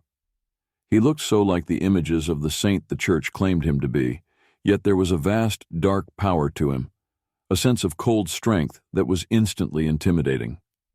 He wore a robe of dark green, so dark it seemed to shift into black. The robe seemed plain, and he had not a single piece of jewelry that could be seen. His hair fell long and utterly smooth. It was black at the roots down to about chest level, then faded through red to an almost white gold at the ends, the entire length nearly to his knees. Oirion and Gallus both got to their feet as Shannon silently crossed the room. Oirion struggled with memories that flooded him and emotions that swung from love to hate and back again. He stood rooted in place as the tall Perton walked to Jamie. The blond man tried to get up, but the king motioned him to stay put and offered him a book, open to a page. Jamie took it in shaky hands and looked at the page before him. Do you know what that is? The king asked in the Perton whisper that made his voice quiet and hid all magic and energetic signature. In the age of the Empire past, all royal people were expected to always talk thus, as a show of humble wisdom and compassion for the less powerful. It's a demonic ring, Jamie said, glancing up from the page and back to it. I'm not sure. I don't know enough about it, but it could be what was in Brosten. He looked up to the king. That's what you wanted to know, right? I had planned to let you recover, but if that is what you saw in Brosten, we will have to go there, he said to Jamie, looking him over as if deciding how many aids Jamie would need. Why? Oirion asked. What is it? Shannon slowly looked over at Oirion with a cool calm that was as cold and unmoving as a glacier. He turned without an answer and headed for the door with a grace that seemed unnatural. I hate that man, Oirion grumbled. Oirion, Gallus objected. Do you know who you are talking to? Perfectly, Oirion growled. It is possibly a gatherance ring. They are used to draw the blood of the great ones into a single pool. When enough is gathered, it can be poured into a single soul. If it works, if the soul can endure it, He becomes a god and those in his ring become archangels or the equivalent. Jamie said softly. It's bad, Oirion. Really bad. And? Oirion asked. Why do you think it a good idea for you to go investigate? He called out as the king reached the door to leave them. Shannon stopped in his tracks and turned around to look at him. Because, Oirion, this is very bad. I suspect those being used are the bloodlines of the angels. And if that is the case, it would possibly give the would-be god access to the wells of Pert. This is very old magic, back to the war of old. This is Razan blood magic at its darkest. Very bad. Jerome is very bad. Oirion challenged him back. You do not go snooping in Ulaanbaatar. We are going to Brosten, the king said. You want to fight Reapers? Oirion demanded. They are out there. They are hunting me. Oirion suspected the touch of Shannon on his soul was the reason why, and he wanted to shout it, but bit it back to spare Jamie having to ask those questions Oirion did not want to think about. I can protect you well enough. In fact, they might not even be able to read you anymore. Energy has changed and they do not chase faces. I do not want to travel with you. You go, I'll stay here. Gallus and Jamie exchanged a look that was curious as to what they had missed. Oirion and the king clearly knew each other and were used to arguing. You have no choice, Shannon said. Oh, yes, I do. You might try to test that, but Jamie has no choice, and I'm taking him with me. You get too far from him, and he will likely die of a heart attack. I will not order you to, Oirion, but I will not argue with you either. You cannot make him travel right now. I am rather certain he would risk his life to save the souls of everyone alive. Like it or not, Oirion, your partner is one of the smartest men in the world right now. His help is needed. He is sick, Shannon. It's all right, Oirion, Jamie said. He's right. I want to fix this. If I can help, I will. I have a lot to make up for. Oirion threw his hands up as he snarled in exasperation. I am going as well, then, Gallus said. I know Brosten better than anyone, and I know the sites and the way to find any new ones. Shannon looked at the bishop. I cannot promise to protect you, he said. Gallus smiled with a bright and truly amused smile. It's flattering to think you assume any power I could not handle would bother with me with you right there. Why catch glass beads when there are diamonds in the same bowl? Besides, I think Jamie could use me, he added seriously. He will be very vulnerable for a while. I do not think he should be without a priest. Oirion almost gave Gallus an angry retort, but let it go. Gallus meant no harm, and Oirion knew his anger was at Shannon, not Gallus. Shannon looked at the man as if measuring his intent. Gallus did not look away from the ice-blue eyes, but met them. Very well, Shannon said softly. Do not prove to be as bothersome as Oirion. He is all my patience can endure. I have better things to do with my energy than argue with you, of all people in the world, Gallus said seriously. When do we leave? In a few hours, Shannon said, and left them. How in the hell do you know him? Jamie asked Oirion, once the Pertin was gone. Misfortune. Oirion dropped into the chair with a scowl. Bad luck. Maybe God has a morbid sense of humor, he grumbled under his breath. You just stood there and argued with the King of Norwood. Are you insane? Jamie asked. Do you have any idea what he is? Who he is? Oirion gave his partner a sharp look. No, Jamie, I thought he was a farmhand. I am curious, Gallus said. Why does the King of Norwood allow you to argue with him? He truly sounded curious and amazed. And why do you call him Shannon? Oirion looked at the man before him. Does it matter? He asked, angry at the whole thing. He could not even recall the number of times he had been asked why he got away with such things.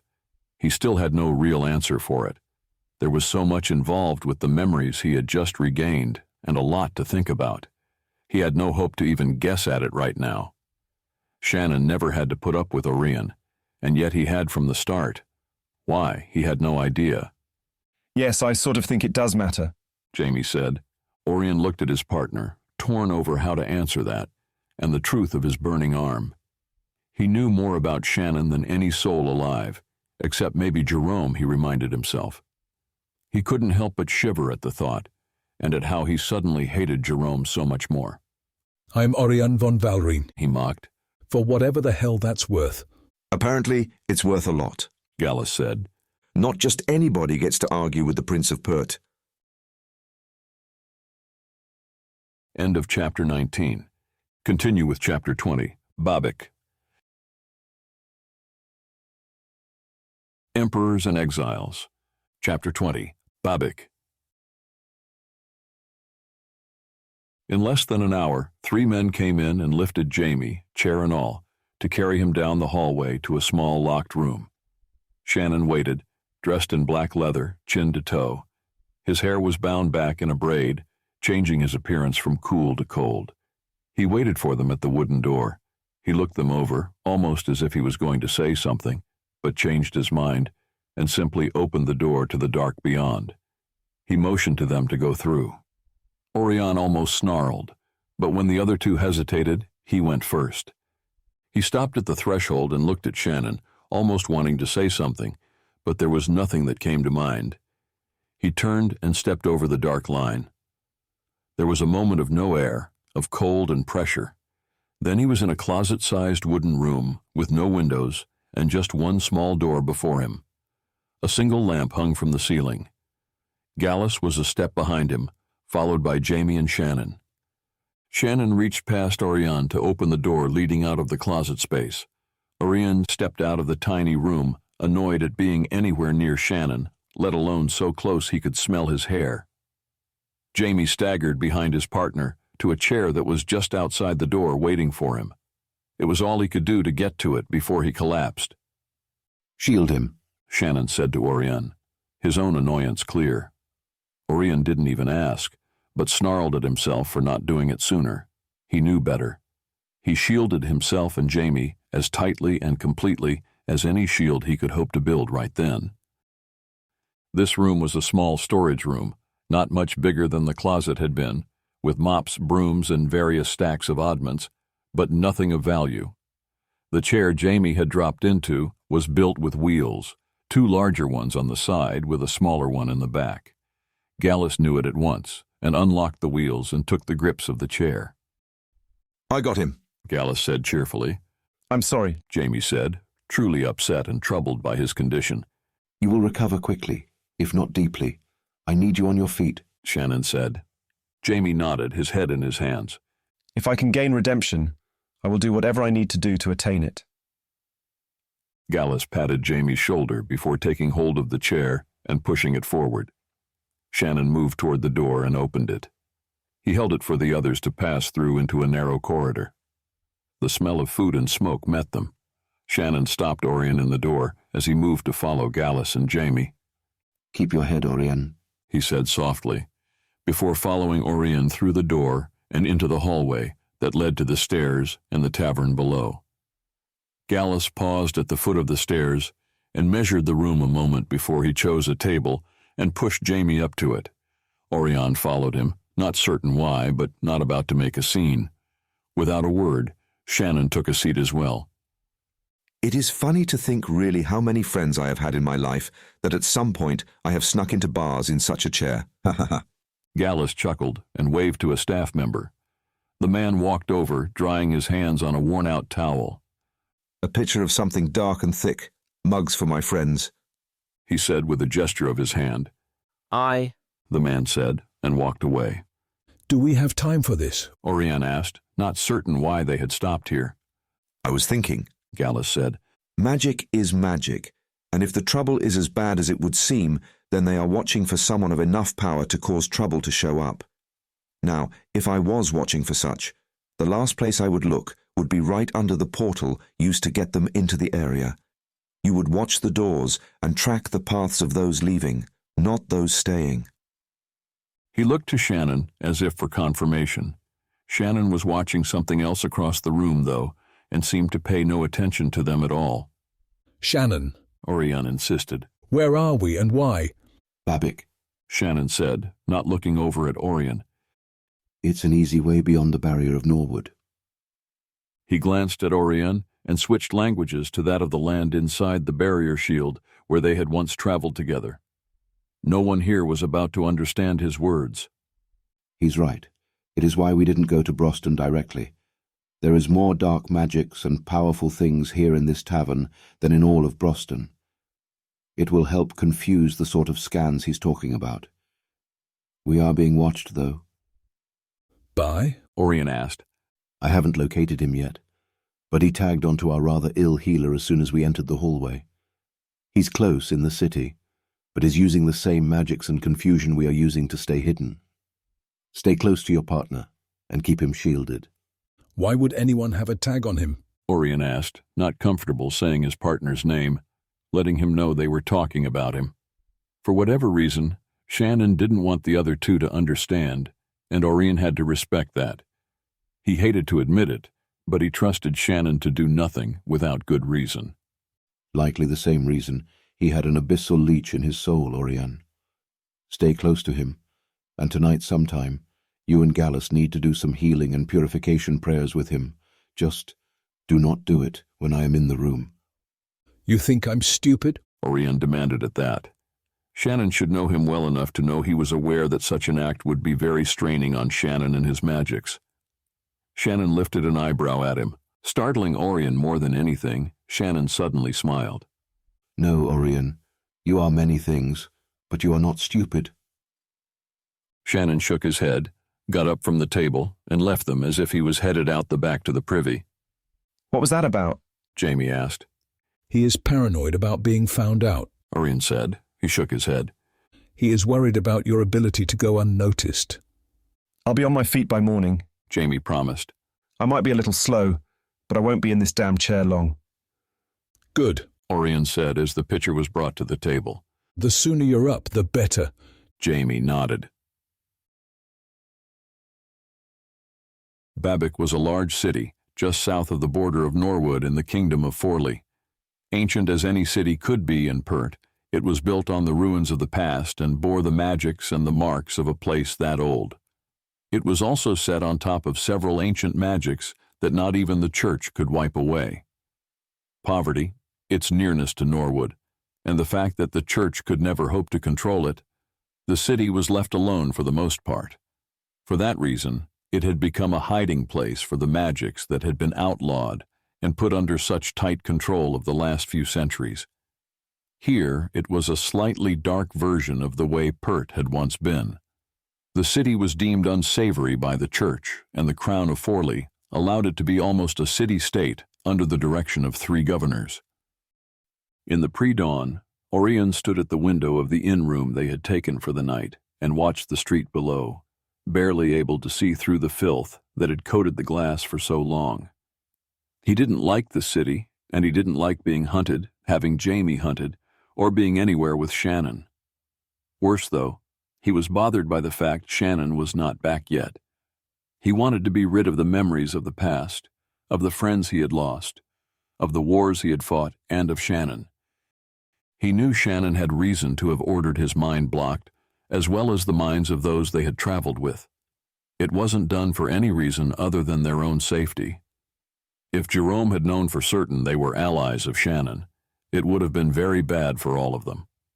If the church knew what Oirion had done, from the battle at the river to the opening of his soul to save Shannon on the ship deck, he would be condemned, and annoying arrests would be the least of his troubles.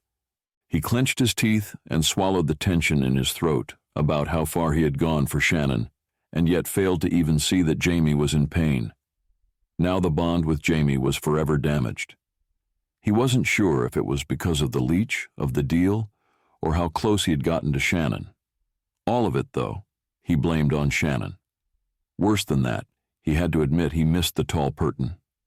He wanted to whisper his name, to admit he knew the truth of who he was and all that it meant for Pert, and yet that only made him more angry.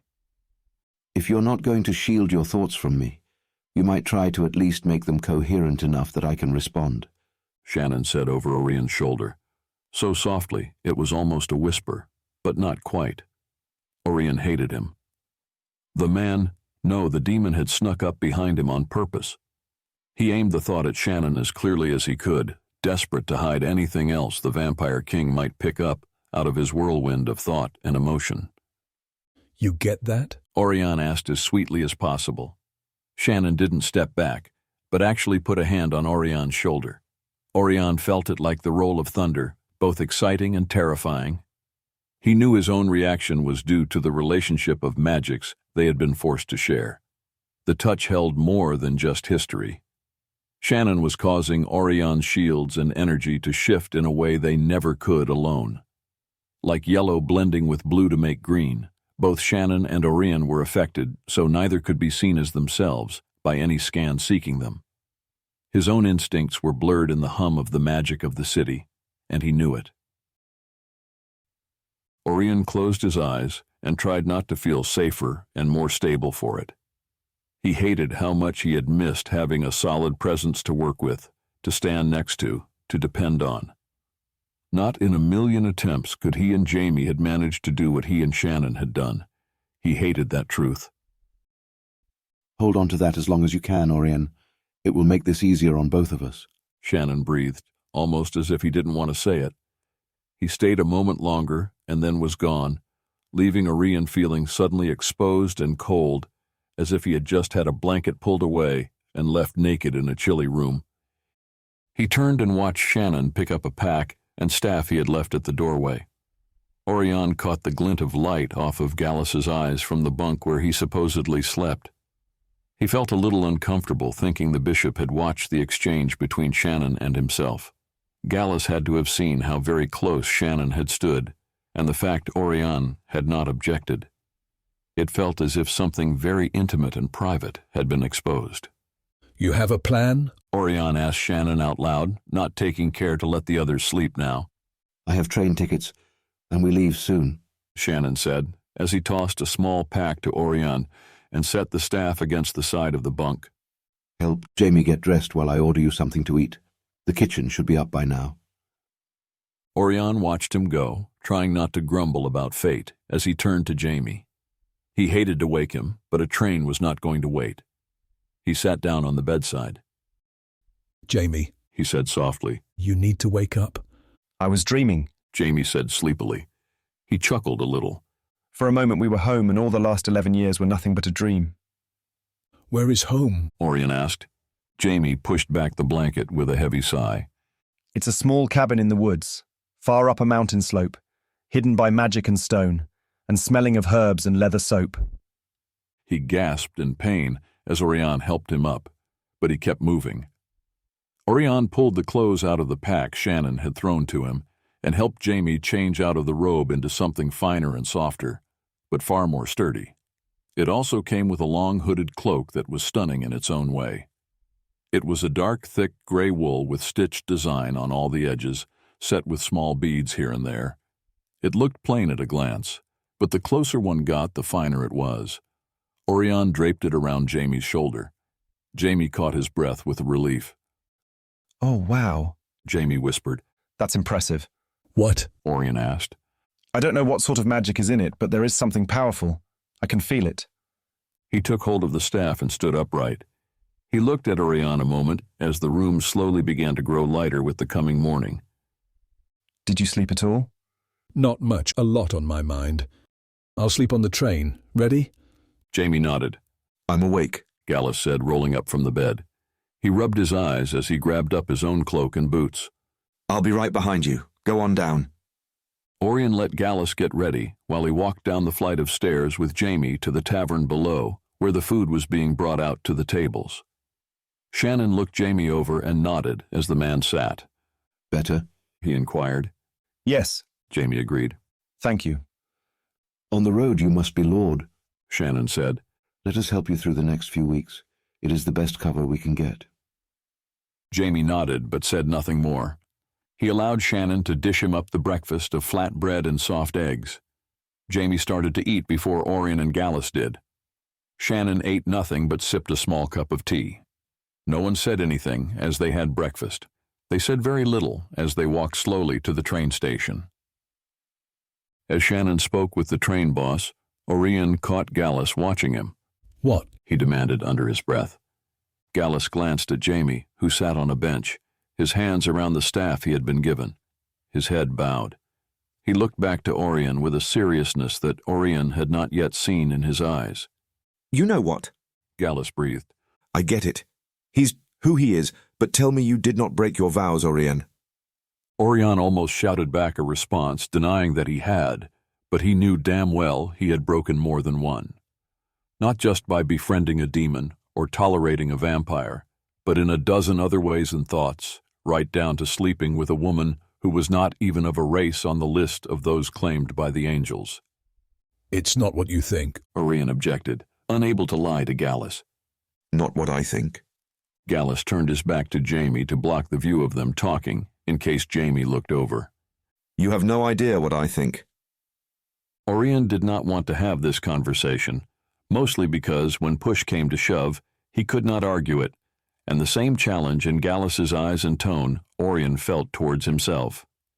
Tell me what you think it looks like to me when I see a vampire breathing on your neck, using demonic magics to shift your shields, and the world's most famous hunter not only does not object, he leans into it. Just how close did you two get? I really need to know what this is. It's not what you think, Oirion insisted. It sounded stupid, and he knew it. Look, Gallus, there was magic used that blocked my memory. I am still trying to figure it out. From what it looks like, you already have. Gallus tapped Oirion over his heart. Here, anyway. You shield out Jamie to hide that you were seduced by whatever the hell he is now. Is that why you came, to make sure I stay in line? Oirion asked, shocked and hurt by the idea. Bloody hell, Gallus, this is so much more complicated than that. Tell me you did not cross that line. What line exactly? Oirion demanded, trying to keep his voice low. Shannon was walking back toward them, and this conversation needed to end. You know what line? Oirion met Gallus's eyes with hard seriousness. You do not get to smile and play happy to be in Norwood and under his rule, then accuse me of failing my vows toward him at whatever level you think I have. Aummen commanded me to bring you to Brosten. He told me to do whatever I could to help you. I didn't think ShaHaNon would be caught in a vampire's lure when I took up that command. I'm a lot of things, but that is not one. Of that, Gallus, I swear. Ask him. He'll tell you the same. Oirion moved past Gallus to get back to Jamie. What? He demanded, as Shannon watched him while he helped Jamie stand up. Someone is going to recognize you. Can you not look so much like ShaHaNon? Bugger off, Shannon, Oirion grumbled. You two act like an old married couple, Gallus said with a charm and smile that Oirion knew was just more acting. How close are you two? He asked, all but stealing Jamie from Oirion. It might be better to not have you two walking together, Gallus said more seriously. People might recognize you both. What was that about? Shannon asked, watching Gallus help Jamie to the train. He saw what you did this morning and thinks I broke my vows. Oirion snarled the last bit. Shannon looked over at him and smiled. You have. He laughed silently as he headed for the train as well. Not in the way he is thinking, Oirion said firmly as he caught up to Shannon. Shannon stopped at the top of the stair. He pulled Oirion by the arm out of the way so an elderly woman could pass them and head toward her cabin. Gallus is not stupid, Oirion. Maybe letting him think what he does right now will be the easier explanation for things. And far more hurtful to Jamie, no. You think telling him the truth will hurt less? Shannon asked, almost as if truly curious what Oirion thought. You really want him to know just how close we have been? Oirion jerked his arm away. No, he most certainly did not want anyone to know. He did not even want to admit it himself. He stalked up the narrow train passage after the other two bishops. Things were just going from bad to worse. End of chapter 20. Continue with chapter 21, Allies. Emperors and Exiles, chapter 21, Allies.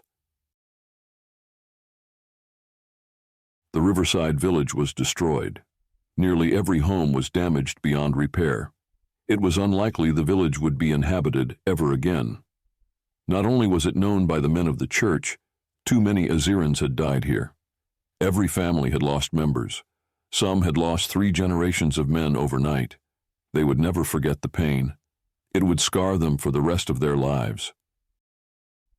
The dead had been gathered and laid together for the fires. The survivors had ripped down the worst of the ruined homes to use what they could to make fuel for the dead. Over half of the village of Kennar had been lost to the battle. In those numbers were grandchildren Ivan had never met, faces he would never know. He was a part of this place, and yet so removed that he felt like an outsider. He knew he should say something. He felt like he should offer an arm of comfort and sympathy, but he just stood there as Kennar held up the torch. Kennar's arm trembled, and his grief was horribly evident on his face. He opened his mouth to say something, but choked on his pain, and just looked to heaven as tears escaped his eyes. The old and powerful leader, reduced to speechless tears, made many others break down and weep, some trying to stifle it while others didn't even bother. Kennar slowly set the torch to the thatch at the feet of one of his sons. It smoldered, not promising to burn at all. It hung a moment, then went up in a gush of flames that clearly was no normal fire. It was as if the gods had stepped down to offer comfort and take the souls of the fallen. The gathered mourners had one small comfort, as the same thought occurred to them all. The great bear had been seen, so why couldn't the fire of the dead be so worthy as to have the gods themselves come to light it?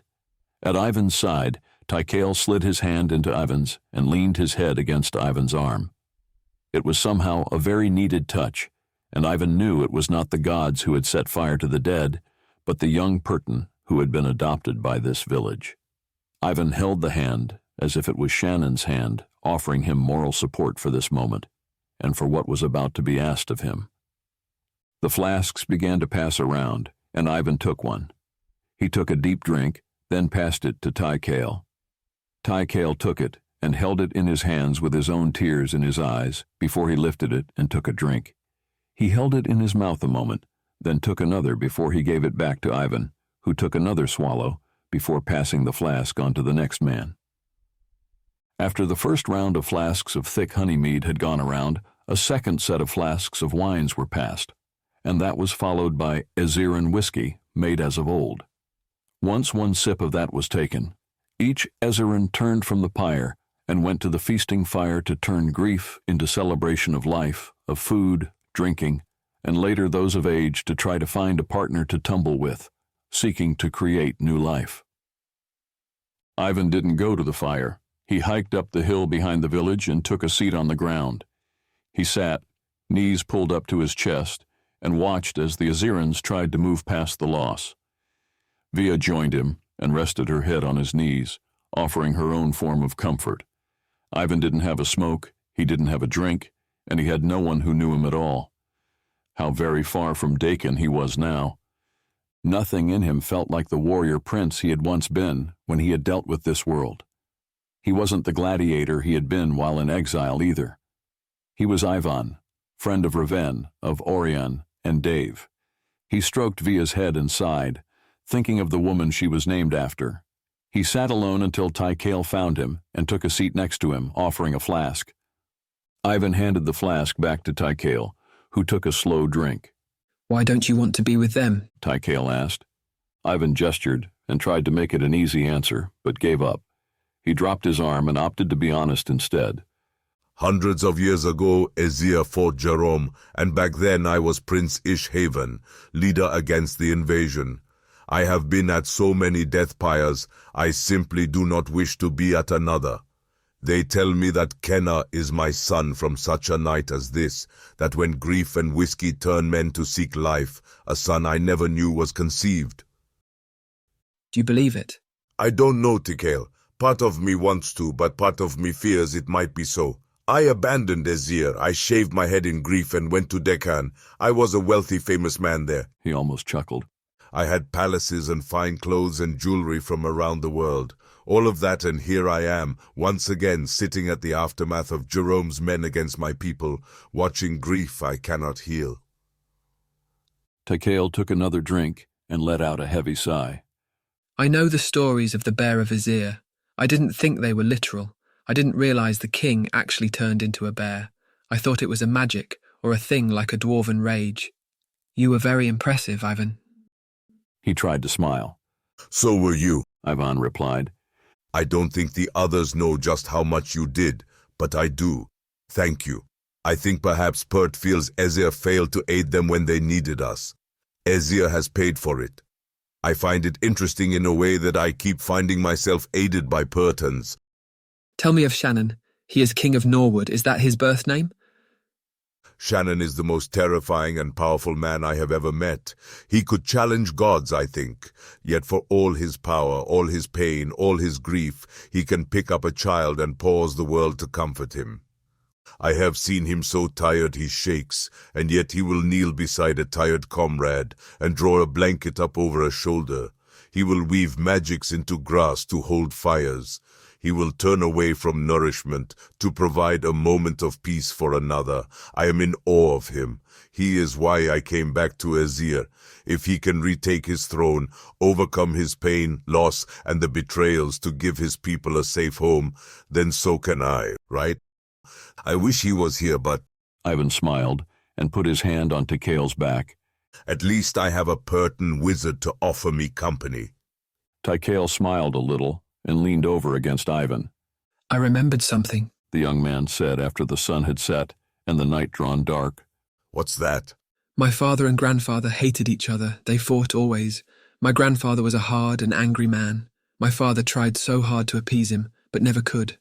I think I was supposed to be with my father, but to hurt him, my grandfather made me stay with him instead. And that was why I was in the battle. I wasn't even supposed to be there. Gods work in strange ways, Ivan said, wrapping a warm arm and his cloak about the Purton. Maybe magics were spun the way they were, so that you could aid these people. Without you, we would have died. Without your aid, I would either have been killed or taken by Jerome. I will do what I can to help you get home, to get back to your people. Maybe I can find a way to get you to Norwood. I'm glad you came, Tikale said. I have tried to fit in, to understand the language, to not be lonely, but I find it very hard to adjust. It's nice to have someone to talk to. He lay over, almost like a child, using Ivan's leg as a pillow. Indeed, Ivan had to agree. The whiskey had gotten to Tikale, and soon he was asleep, passed out to whatever dreams he had in his head. Ivan sat and watched as the crowd below began to thin. Already people were pairing up. Tonight, many widows would find comfort with the men who had come to the aid of the village. The battle had been hopeless, and the battles to come would be ever more so. Jerome would know now that Ivan had fled Tient and had made it back home to Azir. It was hopeless. These men had no idea what they had prayed for. Almost as hopeless as a group of nomads against an army 100 times larger, Ivan said. I don't think Shannon is going to come to help here, though. Via made a low woof, bringing his attention to a lone man who walked up the hill toward them. Down the hill, pipes started to play the Aziran lament. Ivan waited, not about to get up to greet the man or to escape. He hoped simply it was not anyone who wanted to talk about the battle or the fact he had fought most of it as a bear. He could launch away as a raven, he thought for a moment, and laughed to himself. Kennar reached him and offered down a skin flask. Ivan took the offering as the leader of the destroyed village dropped down to sit beside him, his age showing in his near collapse. I assume, as I have been told, Kennar said, I was born of such a night. He gestured to the crowd below. That's the idea, you know, to replace loss and grief with rebirth and new life. Ivan unscrewed the cap. It was a bad time for me. I don't remember a lot. There are men in our little tribe here that lived through those days. Many like Nahar were taken captive, but were released or escaped. A few were just not there at that last battle, waylaid for different reasons. I have heard many stories of you. Ivan grunted and took a swig. You're not the man you used to be, or the stories are just that. I was betrayed, you know, Ivan said, admitting it out loud for the first time. My own father, my own brother, my own... He took another swig. He could not even finish his sentence with the reality that it was his son who had led the final assault against him.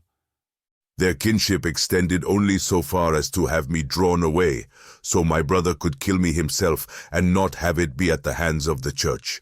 I did not just up and leave, as I have heard whispered. I am sure my father thinks I am dead for very good reason. I am just a better fighter than he knew. He blinked away tears that still tried to come when he thought of it. He took another swig of the strong wine. It is better I killed my kin and buried them with forgiveness and prayers than to have them turned into creatures owned by Jerome. It is better, Kenar agreed. The men doubted you could possibly be the man we have all grown up hearing about. They doubted right up until you proved it. Rather impressively, I might add. He almost chuckled, but his grief denied him the amusement of it. I have lost my sons. He cleared his throat. I have lost my wife. Such a warrior she was. He struggled to keep his voice calm and his emotions in control. How does a man go on with this grief? I wish I had gone with them. Had I seen them fall? He covered his eyes with his hand and grit his teeth against the sadness. It changes you, Ivan said. Before the Battle of Clun, I still had 2 sons. I had an army of kinsmen and a war to win. I had a brother, a father, and a mother. In one day I lost what I had left. I held my son at the end. He died in my arms, and there was nothing I could do. He took a deep breath to calm his own nerves. I found Garrick, he said after a moment. It took me a long time to find all of him. They chopped him apart, one limb at a time. Men who had called him prince just weeks before had chopped him apart like trolls for the crows to eat. He was the only one who stayed loyal to the end, and they punished him for it. They chopped my son apart. He shoved the image and thought from his mind. At least my sons did not suffer that. They died fighting as men, with the knowledge they were the grandsons of the bear. At least they have that. They knew our gods still claim us, and are as real as the ground under our feet. Ivan nodded. Jerome will send another army. They will gate in, and soon, 2 days at most, Ivan said softly. They will scour the hills with the use of demons and magics. They will seek to wipe out everything alive, right down to the last herd, so anyone who hides will have nothing to eat. This is a small battle, a single fight. He looked over. It's the same war, just another battle. A war we can't win by the sounds of your tone. Alone we have no hope, Ivan said. Without allies we will fail just as before. We have allies, Kenar said. The blonde man. Who was he? Theradon Lords, Ivan said the name softly. Rightful king of Arwens. He has his own hopeless war, and not enough allies to win it. If we had timed our wars better, we could have used his aid, then turned to aid him. I fear it will all happen at once. A Purton kingdom is worth far more than Azir, Kenar said. If he has his own war, the church will be forced to divide at least. Not enough, Ivan sighed. I saw a battle once that was beyond hope. He took a drink and tried to find a glimmer of hope in himself, even if just a little.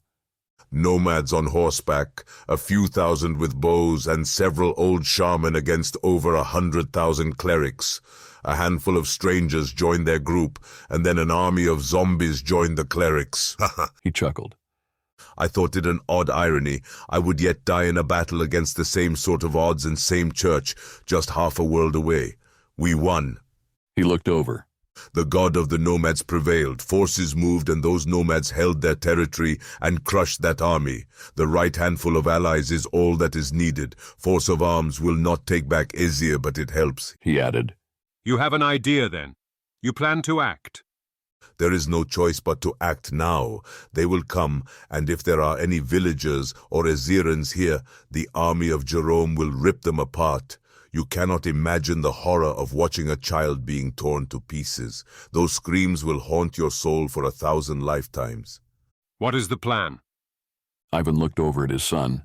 Always we have drawn back, held to the hills, guarded the depth of Azir, like wolves holding a den when the forest has burned to nothing.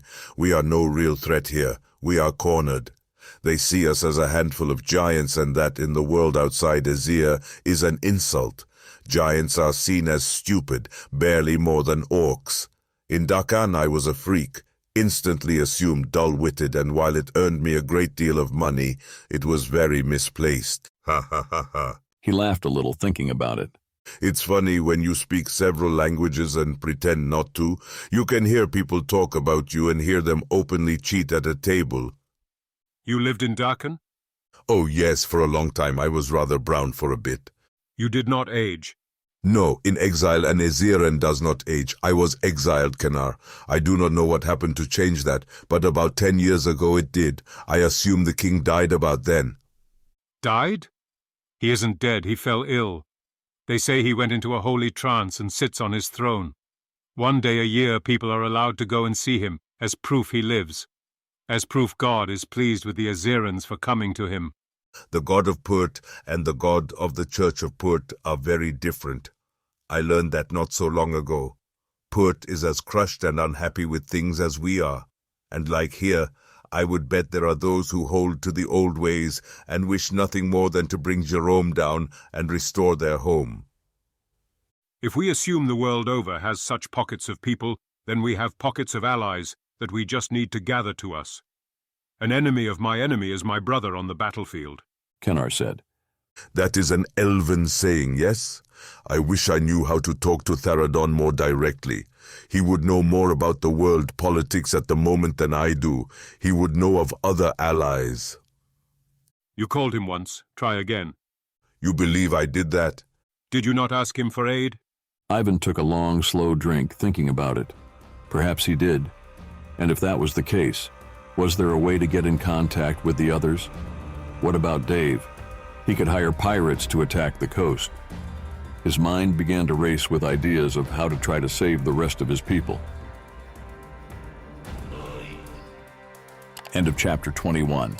Continue with chapter 22, southward.